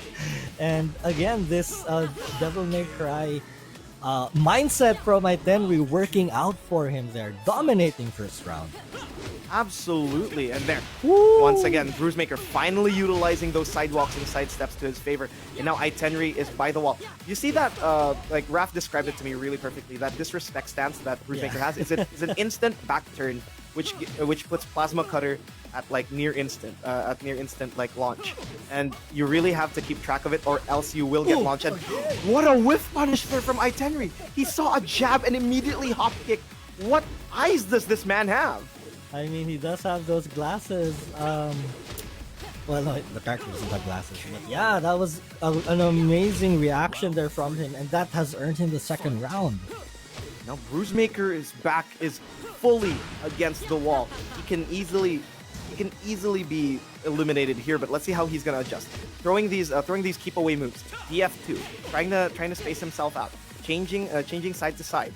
iTenri right now realizing that BruiseMaker's playing a bit more patient. Plasma Cutter does whiff, but no punish, but it doesn't matter. iTenri is already putting BruiseMaker near range. Slowly away though. Just lets it. Big block there from BruiseMaker. He's going to get the Punisher. Here comes Did he press a button? Art. He sidestepped. No! He did not push a button. Big gamble there from iTenri. What a gamble from iTenri, but he does have the luxury to do so. But BruiseMaker is going to build momentum from there. And there, he has two whiffs and another whiff punish using that hop kick. And BruiseMaker once again near range. No break on the grab, and that's going to be it. He eliminates BruiseMaker, and he replaces BruiseMaker's spot in top 8. Holy moly, iTenri with that. He just threw caution to the wind. He's like, you know what? I don't care. I have the 1-game lead. I'm going ham. And going ham led to 3 for 3 on those hop kicks. And that was crazy. If you're a basketball fan, that's like hitting 3 straight 3-pointers in a row. That was an amazing win there for iTenri. Practically step back threes. You go for the fake out, the little approach, because BruiseMaker was throwing a lot of keep out moves. And iTenri spaced himself really well, and we could see in the highlights how it went to. Because BruiseMaker in game 1 was definitely like such a big threat. He did have like the awareness, like he had the side steps. He was going for these keep outs. Look at that DF2, and iTenri noticed this. iTenri noticed like, oh, BruiseMaker's playing keep out. Let's see what we can do in game 2. But in game 1, iTenri really just oppressed BruiseMaker at the start. Yeah, he this is his own brand of, an oppression session. And that was really evident in the third game. But this first game was so back and forth. But iTenri was able to realize, how BruiseMaker was getting his damage, how he was getting his party started, and he just did not give it to him. Sounds simple, but that's exactly what he did. He wasn't approaching as recklessly, or probably he changed up his rhythm. And then in the second game, he was like, he can keep out as much as he wants, but I'm just going to oppress and oppress and oppress. And every single time, there's a jab, immediate hop kick. You go for the DF2. Look at that, spacing once again. Yes. And this was such a gamble, but I saw the signs behind it simply because BruiseMaker was already like in stance, but the sidestep from BruiseMaker meant that he was going to guard immediately. And iTenri just didn't get phased by that block rage art. Good stuff for him. And that means he is advancing to day 2. iTenri fans, you guys can make noise. And you guys need to save that noise for day 2 because he is advancing. And of course, post it on your Twitters, your Instagrams, and everything. This is the Nationals. And Liga ng mga Kampiyon, Road to Pro. And I think we have 2 more brackets remaining. Yep, let's check it out. Let's see how the brackets are affected now. And here, Pool B, losers bracket, iTenri 2-0 against BruiseMaker. BruiseMaker, goodbye. Congratulations for Congrats. congratulations to both of you for making it this far, but iTenri is gonna be the one who punches his ticket to top 8. Here we go. Now, Pool C, losers bracket. My last pick is here. The last living pick I have. BuLLy is still alive. And Limit Break might be the person to shatter my dreams. But BuLLy, this is going to be an incredibly nasty match. CDO versus Cebu. My good friend versus my mentor. I have a lot weighing in this match. emotionally speaking. Absolutely. Absolutely. Like, you're conflicted, aren't you? No. Like, there's conflict in your heart because these are two people that, like, basically, like, touched your life. Basically. Oh yeah, literally. And also, BuLLy is my last remaining pick. But Limit Break is definitely someone, I met this guy personally. CDO is like my second home. The FGC they're so amazing. Everyone. Limit Break, Wong, shout outs to everyone. Crispy, Nick, Professor Carlo, the CDO's local Tekken professor. Shout outs to you guys. But big match. Limit Break versus BuLLy. These two have tangled previously, and I'm sure BuLLy, CDO, the distance between CDO and Cebu is absolutely negligible. Absolutely. And let's see what Limit Break is going to pull out from here, because this is going to be crazy. And there it is, the Josie versus the Geese. This matchup I've never seen before, honestly. But it's let's be honest, this is going to be really, really fun. BuLLy's Geese actually has had better performance over his main Jack, simply because he likes to play this absolutely disgusting patient play where he keeps on letting you not breathe. But right now, Limit Break trying to keep BuLLy away from that. And I like the spacing so far from Limit Break, even though Geese does have that Street Shark.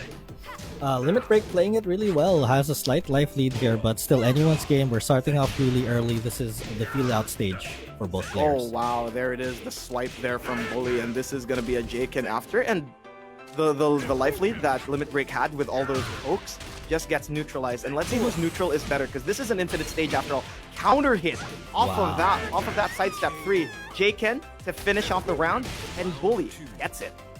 Right. BuLLy, very definitely familiar with the Geese character. For those of you who don't know, BuLLy was actually originally a King of Fighters player, so I can totally understand why he picked Geese. He's really strong in this game as well.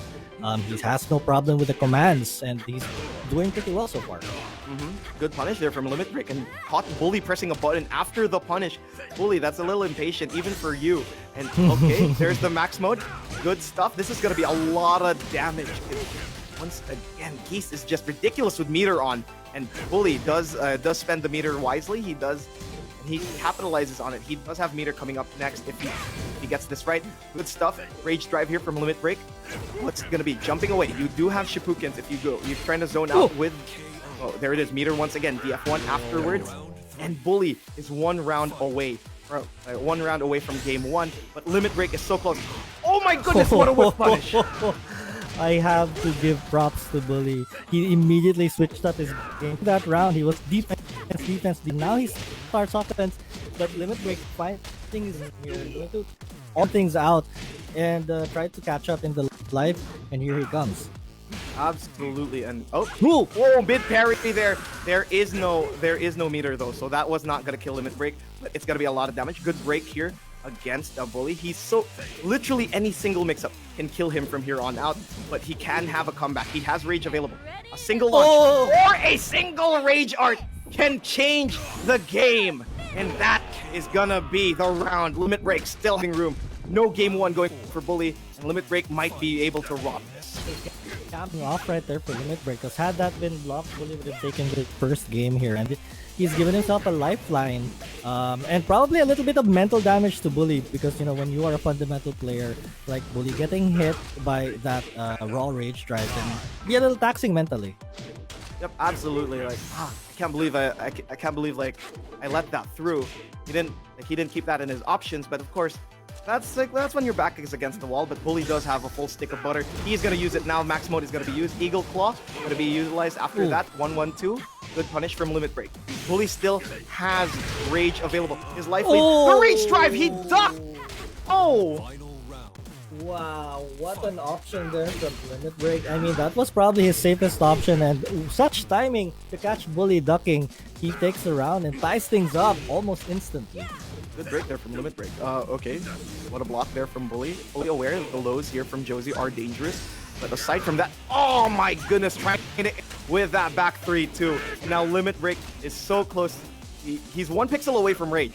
this is a really good spot here for BuLLy. Because Limit Break can't steal the round without rage available should he choose. But no, instead, the sweep, 1 HP. Limit Break, what's going to be the next target here? The target is to try and survive. It's all about life retention at this point, and he's not going to get it BuLLy with that little jab there just to seal the deal. That was pretty scary. Because a lot of times in those first couple of rounds, it looked like BuLLy had a hard time closing the game out. Oh no, my biases are showing, man. But yeah, BuLLy trying to be a bit more patient, like more of the BuLLy that we know here in Cebu, the BuLLy that everyone else knows around the country. More patient, more defensive, and really, Limit Break is testing BuLLy's limits right now. Utilizing, pulling out some of these crazy moves, pulling out a rage drive because he knew, like he just read that BuLLy was gonna go for the duck after a mix-up, and then just really pushing it to BuLLy. Because once again, their backs are against the wall. This is tournament life. This is a chance to get to top 8. This is a chance to get to the draft series. And these two players know fully well what is awaiting them in day 2. A chance to become pro, a chance to just basically walk the path to pro. Yep. And for a lot of the players outside Metro Manila, I think this is a match that all eyes are on at the moment. One from Cebu, one from CDO. I don't think we've had anyone make top 8 that who's I could be wrong. But yeah, basically, shout outs to the Visayan community, and also all the Mindanaoans, because this is the spotlight for them. These two players are the best, some of the best player cities, and this is a big match for both. Absolutely, and there's a lot on the line. Let's see what Limit Break does though, because Limit Break does have a lot of other characters up in his sleeve. We might see a character change. We might see a stage change. The Infinite stage was incredibly how do I describe it? Infinite stage utilizes neutral a lot. You can, like, if you're a defensive player, you love an Infinite stage simply because of like the space you can backdash away from, the fact that you can sidestep literally anywhere. Yes. And like just you can maximize your spacing. But on the other hand, walls are what make some of these characters shine. Yes. And I'm guessing some of these like let's see what Limit Break has, because he does have the Yoshimitsu, if I remember correctly. He does have, as you said, he did have a Noctis back in the day. He did. Let's see if he's gonna utilize that Noctis, because boy, BuLLy is a little unfamiliar with that matchup. Oh boy. Okay, no. Oh no! Instead, we're gonna see a stage select, and Limit Break is going for Mishima Dojo, one of the most honest stages in the game. And this will fall down to basically who the better player is, if that's the case. We have an honest stage, not much shenanigans going on, good old-fashioned wall, and versus just good old-fashioned who's better at Tekken. Absolutely. Okay, good stuff here from BuLLy. Sidestep 3, utilizing all these oppressive pokes from Geese, trying to make sure that Limit Break doesn't get his turn. But Limit Break is now pushing the tempo here. Ooh. Oh my goodness, this is gonna be a launch, and that's gonna be the wall here for BuLLy. But then he gets away from the wall, but Limit Break is still having the advantage. Wow, just a flurry. I mean, BuLLy started off really great in the first 10 seconds of that round, but suddenly Limit Break probably had a Limit Break, and he unleashed it, and he takes round number 1. Running here from BuLLy, trying to zone Limit Break out, knowing that Josie loves the aggression, trying to play the zoner game here, but then utilizing the wall bounce, and BuLLy is just gonna put Limit Break at 1 HP now. The oppression session there, leading to 7 golden letters for BuLLy. Strong response here, and he just tosses him away. Command grab here from Geese, big stuff from him, and now Limit is now at a small life deficit. Ooh. BuLLy really utilizing his buttons. There's the mid, and there it is. That parry gets reversed. It's gonna be a lot of damage. By the wall too. This is dead. he still has meter. BuLLy has all the advantages in the world. This is his game to lose. Let's see how Limit Break is going to adjust to this. Once again, zoning with the Repukins. Good break on the grab, because that was once again going to be like momentum for BuLLy. But there, like the kicks here, the low kicks from Josie, really painful, lots of plus frames. And jumping over, how do I describe it? No punish on the wall rising 2. Jumping over the Repukins, command grab once again. Repukin once again. Right. And it looks like we might be going to the same final round as we did in the first game. Limit Break in full control here, but BuLLy has rage and he has a meter. What can he do here? Great choice there on the block there for BuLLy, blocking that mix-up. And you can see the rhythm here. BuLLy really changing things up. Limit Break. Trying to press that button, sir. He was trying to interrupt Limit Break string, but instead just eats whatever, because he was trying to go for the back 3-2, but there, Eagle Claw, giving him the Eagle nutrients. And to the wall, what's it gonna be afterward? He has meter once again. This is where Geese is incredibly scary. You have no choice but to take the mix-up. And BuLLy not really successful with that mix-up attempt. Great defense there from Limit Break, giving himself a chance. He can still win this. He does not have rage, but the flying elbow there, catching BuLLy. Oh, back 3-2! Alex! Let's go!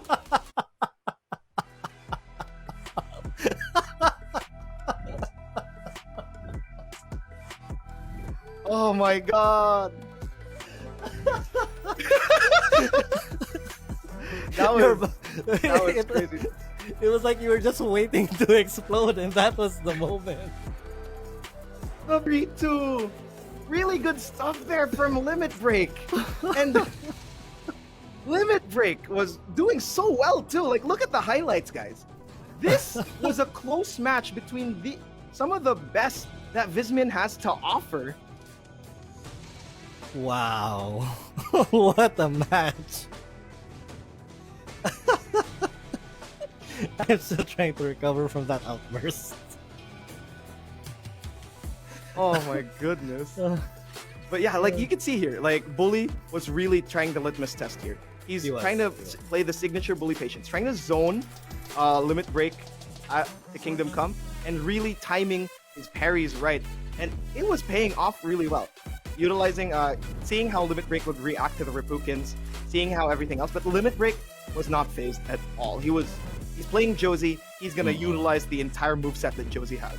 Right, and this is what I was talking about, right? We saw BuLLy had 2 rounds off the bat. He ate a raw rage art, and in the succeeding rounds, he had a huge life lead. But it looked like Limit Break was able to pull a comeback every single time.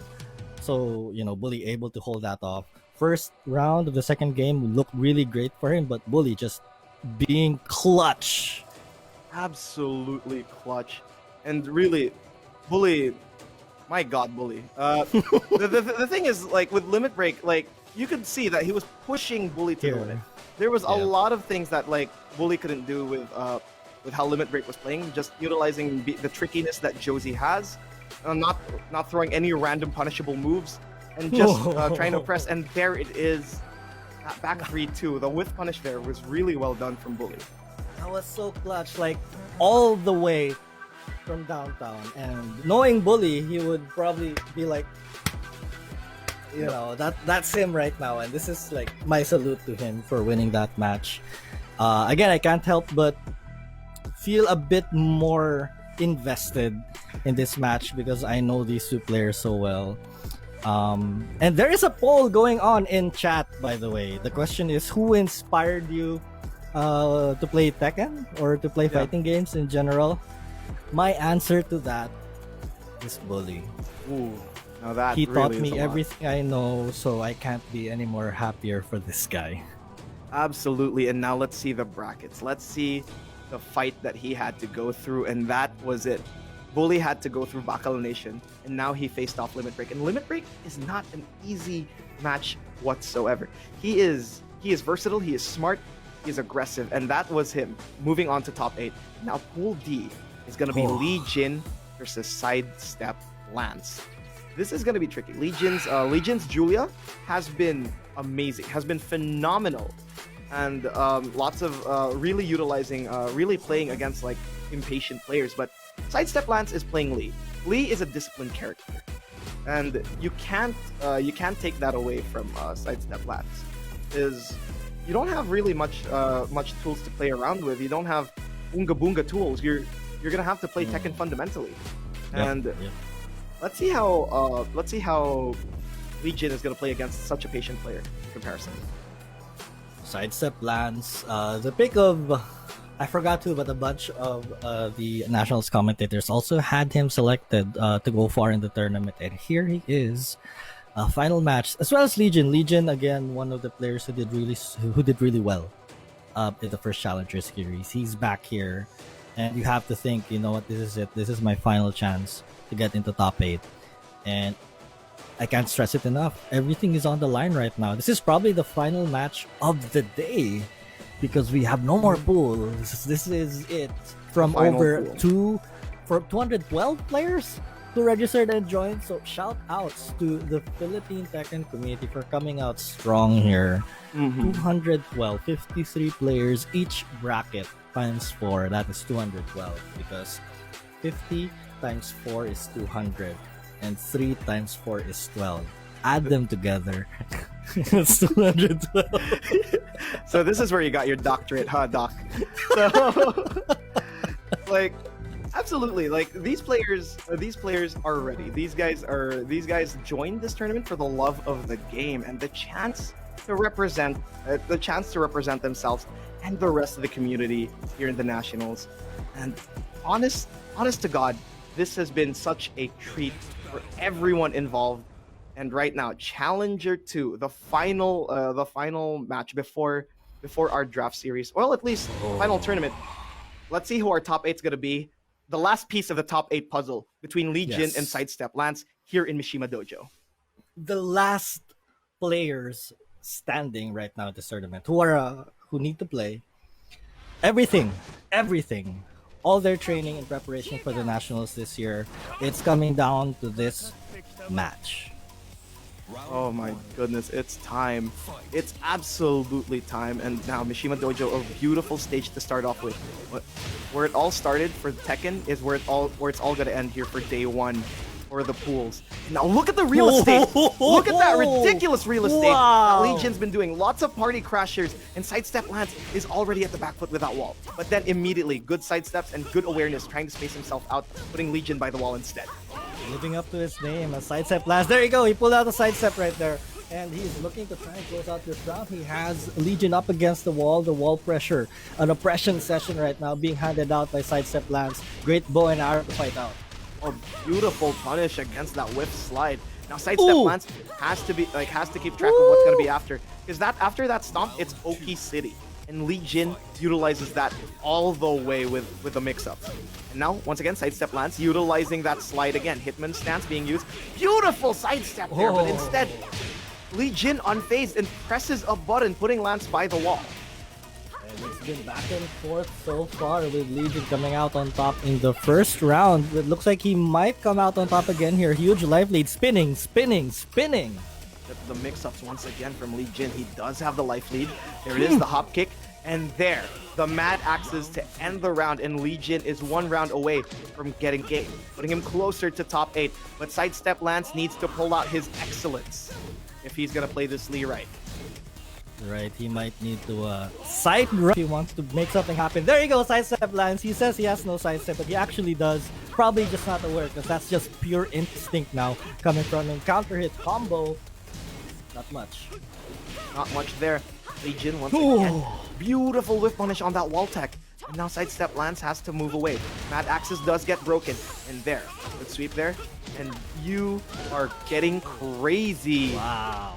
And Legion is gonna have to go back to the drawing board because SideStepLance is getting around and momentum is gonna build up. Right, that was a very crucial round there for SideStepLance, and that might kick off his comeback here. He is down 2 rounds. And again, final match between these 2 players here. Winner goes to top 8 to fight for a position in the draft. But Legion now getting a huge hop double kick.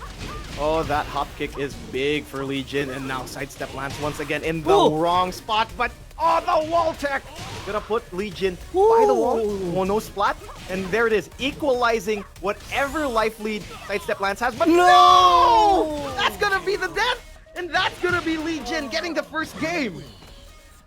All that momentum thrown out the window. Legion getting that what do you call that wrestling move? The catapult. The seesaw. Like either way, that was crazy. Just seesawing him back to the turnbuckle. Shades of Bret Hart. Let's go. Oh, and it really looked like SideStepLance was putting together an amazing comeback, but his dreams were dashed, and Legion is one game away from making top 8. SideStepLance needs to probably sidestep more, live up to his name, but I think he did pretty well in that match. Just couldn't take that final grab. Yep, it's just one of those. Like once again, I've said it before. I'll say it again because it's been like I don't know an hour since I last said it. A game of inches, right? And it's one of those. How do I describe it? It's just how you describe it, right? It's neck and neck. It's inch by inch, and that's exactly what happened. Like the small frame of timing to break the grab didn't happen. But aside from that, that's gonna be Legion getting game 1, right? But SideStepLance is moving right. He's trying to fight this Julia as much as he can, trying to prevent Julia from approaching him randomly. Because you can't just spam backdash against Julia either because of Lashing Arrow. But you can't just take the mix up in a brawl. So you really have to choose your timing and spacing. And Lance has been doing a pretty good job at that.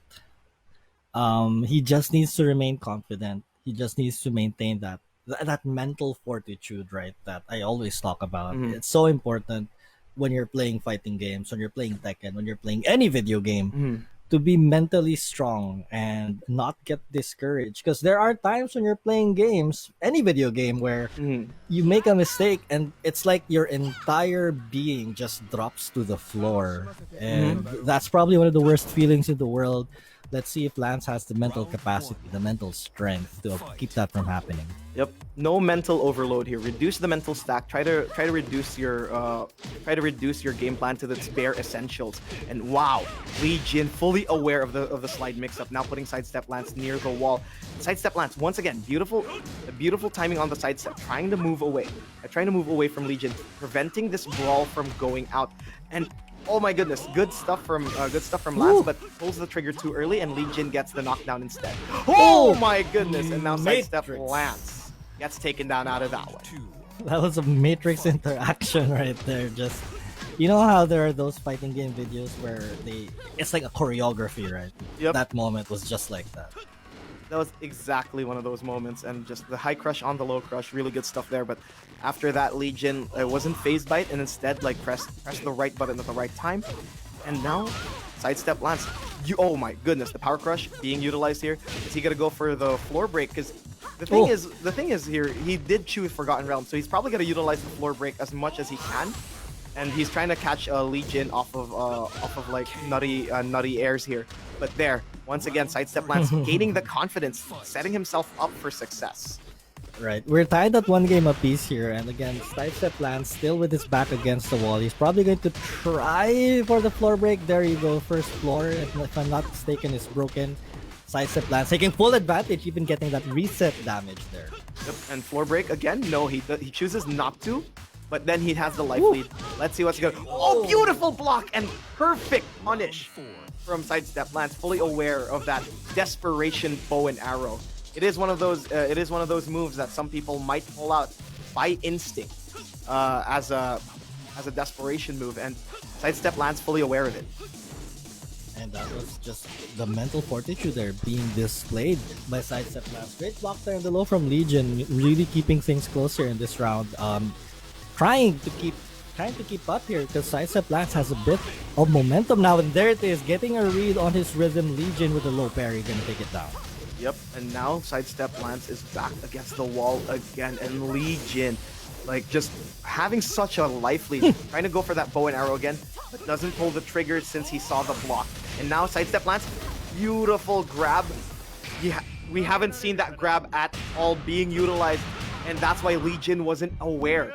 And SideStepLance gonna be excellent right now. He's a smooth criminal and gets game 2.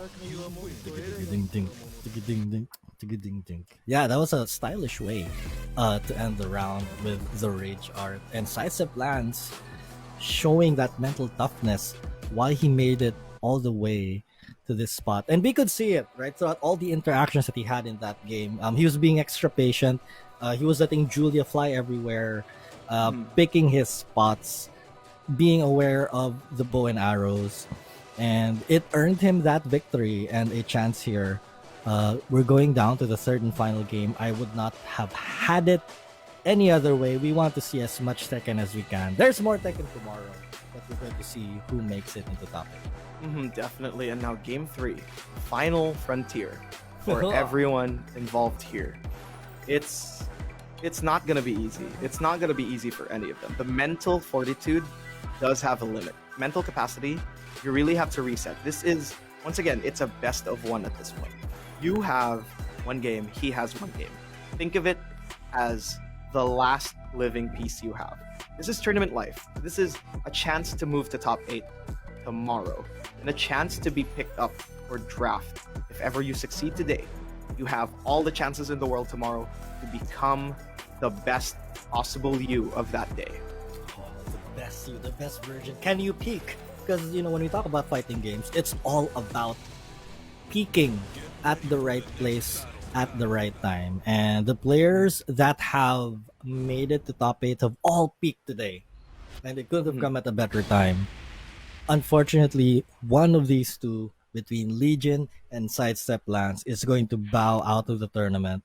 We're about to see that unfold. Final game of the day, ladies and gentlemen. Nationals Tekken 7 Conference Challenger number 2. Here we go. Here we go. G-Corp Helipad.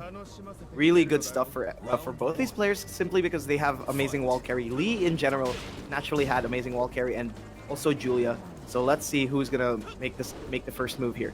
No launchers being utilized. Instead, it's just gonna be poked. Party Crashers being thrown out here by Lee Jin. SideStepLance choosing his fights correctly and playing around his minuses, and that is gonna be the first combo of the round. And oh my goodness, the Oki setup afterwards. Legion is now at rage. Can he rob this? Instead, he does get that punish off of it. Oh no! Unfortunate. The side roll there. And somehow the wall just breaking up that combo. Heartbreaking, but SideStepLance with the first round. Let's see if Legion's phased by that, because that would tilt literally anyone. A pixel away, a small dash into the rage drive would have been it, but how was it? Instinct was taking over, and now SideStepLance is gaining all the confidence in the world. This is shaken Legion, but let's see if I'm wrong. Let's see if Legion can hold on mentally here. The SideStepLance is already getting the life lead, but the Party Crasher and the possible robbery, Legion is so good at that. It's actually okay to be mentally shaken from a situation like that. I think what matters is how you shake it off. It seems like Legion has shaken it off. The life lead is in his favor with 15 seconds left. SideStepLance gonna need to take a risk. Instead, Legion goes in, gets the grab, 9 seconds to go. Mad Axis plus frames. Wall bounce! This is gonna be big for SideStepLance. Confidence. Okay, I get it. That was the very last thing. 4 seconds left on the clock.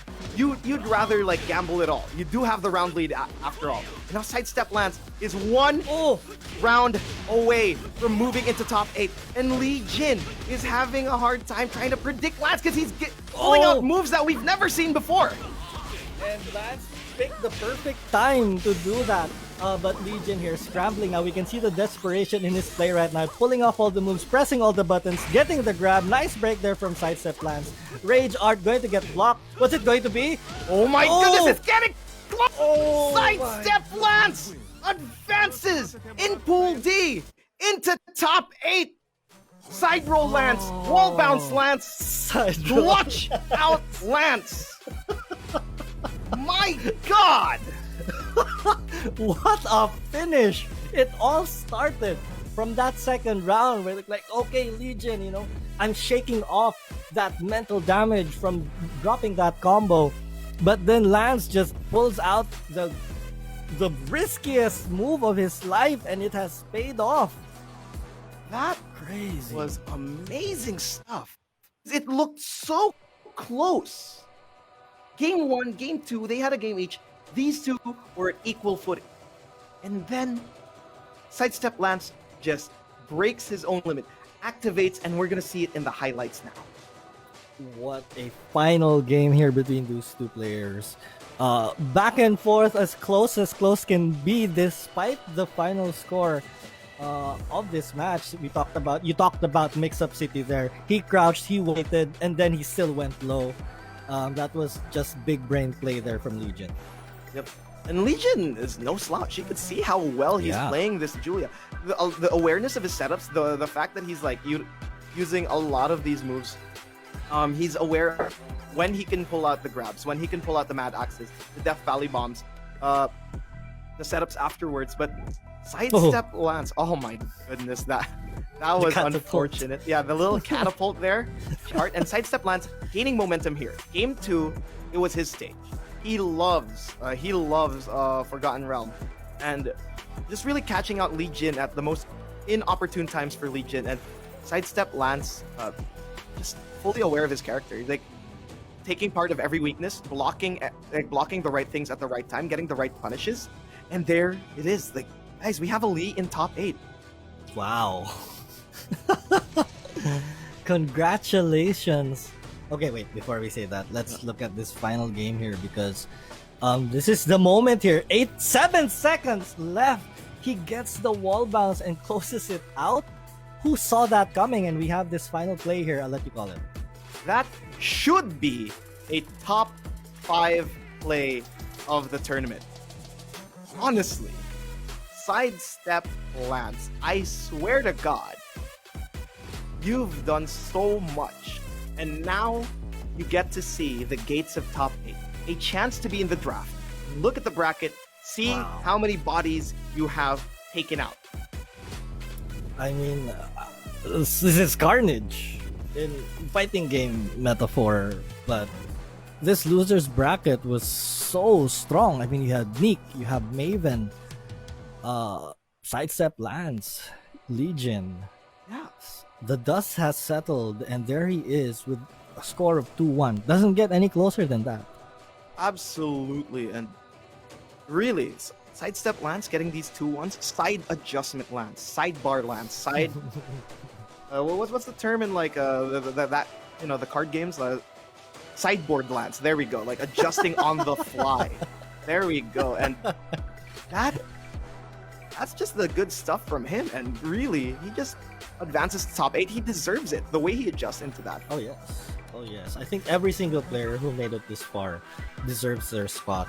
And Lance earned it in such highlight reel fashion. By the way, young Rafiki making things easy, for the highlights team, calling out what should be a highlight.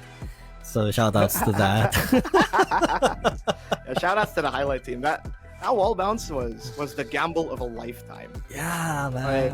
Honestly, it was all bets were off. He was 1 HP. Either way, a mix-up would have killed him. He decided, I'm gonna die on my own terms. I'm gonna pull out a punishable move. And Legion was pressing a button. So what? So it got him. It got him that. It's one of those like really tense, like one of those really tense situations where you think to yourself, should I be careful? Should I throw out something safe? And Lance just came out with the right decision at that point. Yep. Honestly, like, player mindset is amazing, and we might get a little more insight of that in our post-show later on. But for now, we're going to go on a short break, ladies and gentlemen. You're still watching the National Challenger Series 2 here at Season 3, and we'll be right back. Welcome back to the Nationals Path to Pro. My name is Laika Mea, ang inyong panel host for this evening, at kasama ko syempre si Young Rafiki at si Doc Jimmy. What's up, guys? Hey. Hello. Hi guys, What's I'm up? very sorry, pero kahit kami heartbroken right now because we will not be able to interview Maru due to some technical difficulties. So we'll be moving on from that, pero wag kayong mag-alala, we'll be seeing more of Maru once the professional league starts. So anyway, let's jump into all of the goodies that we're about to discuss in this post-show segment. Simulan na natin sa kung sino nga ba ang nakapasok sa ating top 8 at kung sino ang maaabangan natin bukas. So let's check it out. We've got Jason, Gold Standard, Keenan, Jetmishima, Gene04, iTenri, BuLLy, and SideStepLance. So, simulan na natin kay Doc Jimmy. Doc Jimmy, what can you say about our top seeds over here? These are all warriors. These are all people who fought their way to this spot, and it's just amazing to see their journey, all the hardships that they went through. This is going to be a really strong top 8 for Challenger Series 2. Siyempre, excited tayong makita kung paano nga ba magta-translate yung mga matches today bukas sa ating labanan ng top 8 sa ating playoffs. While on the other side, we have our bottom seeds. Young Rafiki, care to elaborate more on these people? Sige nga, basically like these guys fought hard and strong. Like they showed their grit dito sa lower bracket and got to advance to top 8, which means in tomorrow they are gonna be some of the scrappier fighters. They're gonna be some of the more, how do I describe it, like on paper mas resilient. Pero it's not gonna be the sign of everything. Like on paper, everything can change. So I'm just really excited, like what's gonna happen from here on out. Ika nga ni Kid, diba? Napakaraming surprises na pwedeng mangyari dito. So speaking of surprises, tingnan kaya natin yung ating mga pools and brackets para malaman kung ano nga ba yung biggest surprise na nakita natin throughout the day. So we went from 216 entrants, if I'm not mistaken. Yun yung big number na minention ko kanina umaga. Tapos mind blown ako sa sobrang daming participants. And ito na nga ang ating Pool A bracket. Here's how it turned out. Doc Jimmy, anong masasabi mo sa pool na to? Pool A was the most entertaining pool siguro out of all the pools today, just because of the winners finals match between Rakenrol and JSSN, two of the strongest skins dito sa Pilipinas, and they showed us an amazing show. It's 0-2, but by God, that was a really fun match to watch. Exciting nga naman. Paano naman sa ating Pool B bracket? Kita naman natin Pool A, by the way, si JSSN ang victorious doon. Pero grabe nga naman yung labanan. Tulad nga ng sabi ni Doc Jimmy, hindi siya basta-basta. Kahit pa 0-2, yung nakikita nating score dyan. So why don't we move on to Pool B so that young Rafiki can discuss further? It's absolutely amazing. Kasi yung actually Pool A losers bracket tayo muna. It was such a hard-fought match kasi yung like you have like yung manok ko in Challenger 1 si FoxtrotDark fighting his way through. You have guys like Gene04 who managed to eliminate Rakenrol. Actually, you have guys like SS Georgie. You guys have like everyone here was like a pool of killers. At yung nangyari lang talaga, like there can only be 2 who can advance kasi like in every pool. So it really had to be a heartbreaking moment for a lot of these players. Masakit nga naman. Sabi nga kanina ni Doc Jimmy, heartbroken ang fans ni Rakenrol. Patulad na lang niya. Pero gano'n naman talaga tong tournaments na to. Walang samaan ng loob. Laban lang, bangon lang from that learning opportunity and then bounce back stronger, di ba? So ayan na nga, syempre nakalimutan ko i-mention kayo na yung Pool A losers bracket, but now we are officially moving on to Pool B. Let's take a look at how that turned out so far. Sige. But Pool B was interesting, diba? Like if you honestly think about it, like here, like we're still like showing Pool A, but like Pool B had a lot of like moments now that you could say back and forth. You could see like guys like Gold Standard. He was a favorite sa Challenger 1. Saka in Challenger, like here in Challenger 2, he's showing he's consistent. He's gonna get into top 8 again. And that's exactly what happened. And BruiseMaker was so close to doing the same thing too. But instead it was Gold Standard cinching the winner's bracket side with his amazing Leo play and showing how consistently good he is. Like, one of the best bets for a lot of the casters actually. And like to be honest, he would be part of my top 4 din if it wasn't for my Bisaya pride. But honestly, he was there. Ito naman, Doc Jimmy, kita natin yung Pool B losers bracket. Very unfortunate din. Isa sa mga top picks din natin dito, si BruiseMaker did not make it. So what are your thoughts on the losers bracket naman? Sobrang competitive ng losers bracket B. Even if we go back to losers round 6, we have really big names like Chongy Bears. We have Lucky Fighter, who's really strong. Frontier also super impressive, no. But yeah, this is siguro the epitome of lower pool of sharks. Everyone here is a shark. Everyone can beat each other, and this is also one of the most competitive lower brackets, I think, for today. competitive indeed. Actually, halos lahat naman ng finals matches natin, mapa upper bracket or lower bracket, parang I was at the edge of my seat every single time kasi wala, no words for it, you guys. I was just speechless. I was just watching and I was nervous the entire time. So, why don't we move on to Pool C para malaman kung ano naman yung kinanervyos ko na match dito. Ayan. So, Doc Jim, let's continue with you. Anong masasabi mo sa Pool C naman? Pool C was my favorite pool. Yes. A lot of players that I know personally also Limit Break.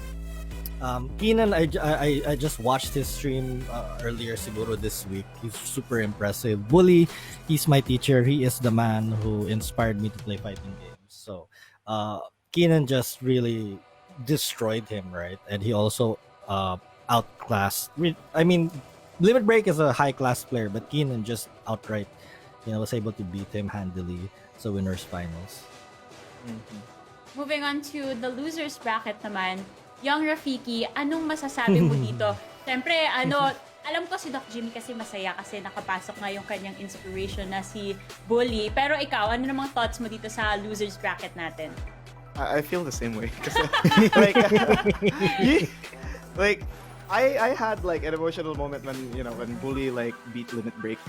It was such a hard fought match, and it was definitely one of the signs na it just showed kasi like BuLLy is such a paragon dito sa Cebu fighting game scene. He's one of those guys na you always look up to.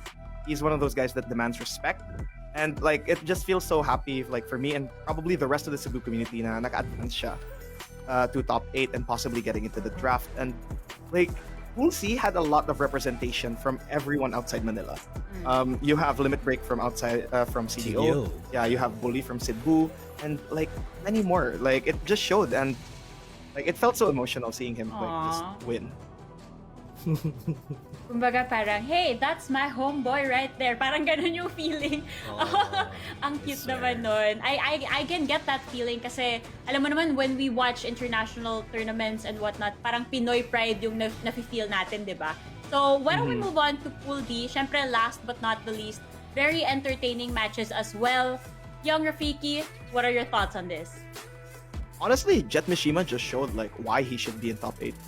Like, simply put, super dominant performance from start to finish. Napaka niya, like how do I describe it? Napaka like just dominant altogether. 2-0, 2-0, 2-0, 2-0. And then like goes straight to top 8. Like it just showed na like he was patient and he was aggressive when he needed to be. And it like what basically happened was it was a like Pool D became Pool Jetmishima basically. I see. So let's move on to Pool D, losers bracket. I actually like the idea of a losers bracket kasi nga dito natin mapapakita na it's not over till it's over. Even if matalo ka sa first try mo, may chance ka pa rin na makapasok dito sa top 8 natin. So what about you, Doc Jimmy? What are your thoughts on the Pool D losers bracket? Also quite competitive. Wow. I see Stimps. I see Haram Burl. I see Nick. Of course, Maiven came down from winners bracket. It was a fight. It was a fight to win this. Like every match, like if you look from losers quarterfinals onwards, it's 2-1, 2-1, 2-1. Super competitive, super tight. Like everyone was out for this final slot. Everyone just showed their hearts. I have a lot of respect for the players in this part of the pool. Of course, SideStepLance took it in the most dramatic, amazing, storybook ending fashion that you could see in any fighting game. Feeling ko na-enjoy nyo talaga no? I actually loved watching you two cast together kasi nafe-feel ko yung passion, nafe-feel ko yung happiness na nafe-feel nyo when you guys are looking into the stories or what we're trying to do here at the Nationals, which is to build a path for aspiring professional players. So that is really cool. So, dahil may top 8 tayo, alam nyo ba guys, meron din tayong top 1. Top 1 comment of the day. So let's take a look at who got the top comment today. I am inspired first by Bren Maru because he works hard and is versatile on his games. I too am inspired by Tomoriru because he loves to play the game in a very efficient way. Sabi ni Justin Christian Dadural. I like that. Yes, inspired din kami. Hindi ka nag-iisa dyan. Kayo guys, na-inspire ba kayo? Oh yeah, for sure. I mean, we were supposed to talk to Maru today, unfortunately, we couldn't. But his story is probably one of the most Cinderella stories that I've ever heard of. I mean, I guess no one is stopping us from sharing his story if you guys are willing to do so. Para naman, kasi nag-spoil tayo kanina na kasama natin si Maru ngayon kaso wala siya. So maybe Doc Jimmy, you can share a bit of his story to us para lahat kami malaman din namin kung ano nga ba ang pinagdaanan ng isang Bren Pro Maru. Wow, Maru's been through a lot, especially siguro when he was a barista. I know that he had a tough road to get to where he was, not just game-wise, because he didn't have so many opportunities to play. But of course, he had to balance work. He encountered some family issues also, which I'm not at liberty to discuss, but it's one of the trials of his life. And he was picked up by a team and eventually made his way to Bren, who really saw his potential. And I think the guys at Bren, they really saw how great Maru could be and they believed in him. And I think most importantly, Maru believed in himself. And he put in the work. He had his first big international win a couple of years ago, which, by the way, BuLLy took second place in that international tournament. So No bias, by the way, no bias. I have to throw that in there. But Bren recognized the potential in Maru, and they were able to bring it out. And he is where he is today. And it's not the end of the story, because his story continues, and I respect people who are inspired by him. And the great thing about it is he's still himself. Hindi lumaki yung ulo niya. He's still joking around. He's still having fun. He's still him ultimately. Yes. So he was not affected by the super soldier serum that Bren gave him. Si Bren pa rin yung ating opa. Yun yung favorite niya sa mga social media posts niya. Kitang-kita ko yan lagi kay Maru, di ba? So, with that said, very inspirational story. Thank you so much, Doc Jimmy, for sharing that with us. So, ako na-appreciate ko talaga yan. Sabi nga naman kasi ni Young Rafiki, matagal na si Doc Jimmy dito sa industriyang to. He is a veteran with so much admiration and respect. So, with that said, Doc Jimmy, meron ka bang gustong i-impart na words of wisdom para sa ating mga players tomorrow and for the upcoming draft series? Very simple. Play your heart out. I think playing with your heart leads to a lot of great things. When you love what you do, you do it at a level that someone who just does it for the sake of doing it will never reach. So play with your heart. Play with your heart. And the opposite of heart is your mind. Wow! Segue tawag doon, guys. So, ito pa, guys. Kanina kasi, ilang beses na mention yung importance of having a solid mental fortitude. So, Young Rafiki, before we close this post-show segment, why don't you share with us how these aspiring pro players can actually achieve this? Okay, so yun, I've experienced like mental overload a lot of times in locals dito sa Cebu, and even just fighting friends. It really is like just mental stack. You just have to don't overthink everything. Just play your game. Like it goes back to heart. Like play your heart out and play what you think is right. Never like doubt yourself, and always keep at it. Always keep at it. Like what works, keep at it, and then what doesn't, like take it away. It's as simple as that. Pero, in practice it's much harder. But I believe in all of you. Aww. I think that this has been a very wholesome interview, despite the lack of our star player. But yeah, thank you guys so much for sharing your insights, your wisdom with us, and I look forward to seeing everyone tomorrow for the playoffs of our Challenger Series Leg 2. This has been Laika Mea, your panel host, and again, I have been joined by the very lovely tandem of Doc Jimmy and Young Rafiki. We'll see you guys tomorrow. Good night.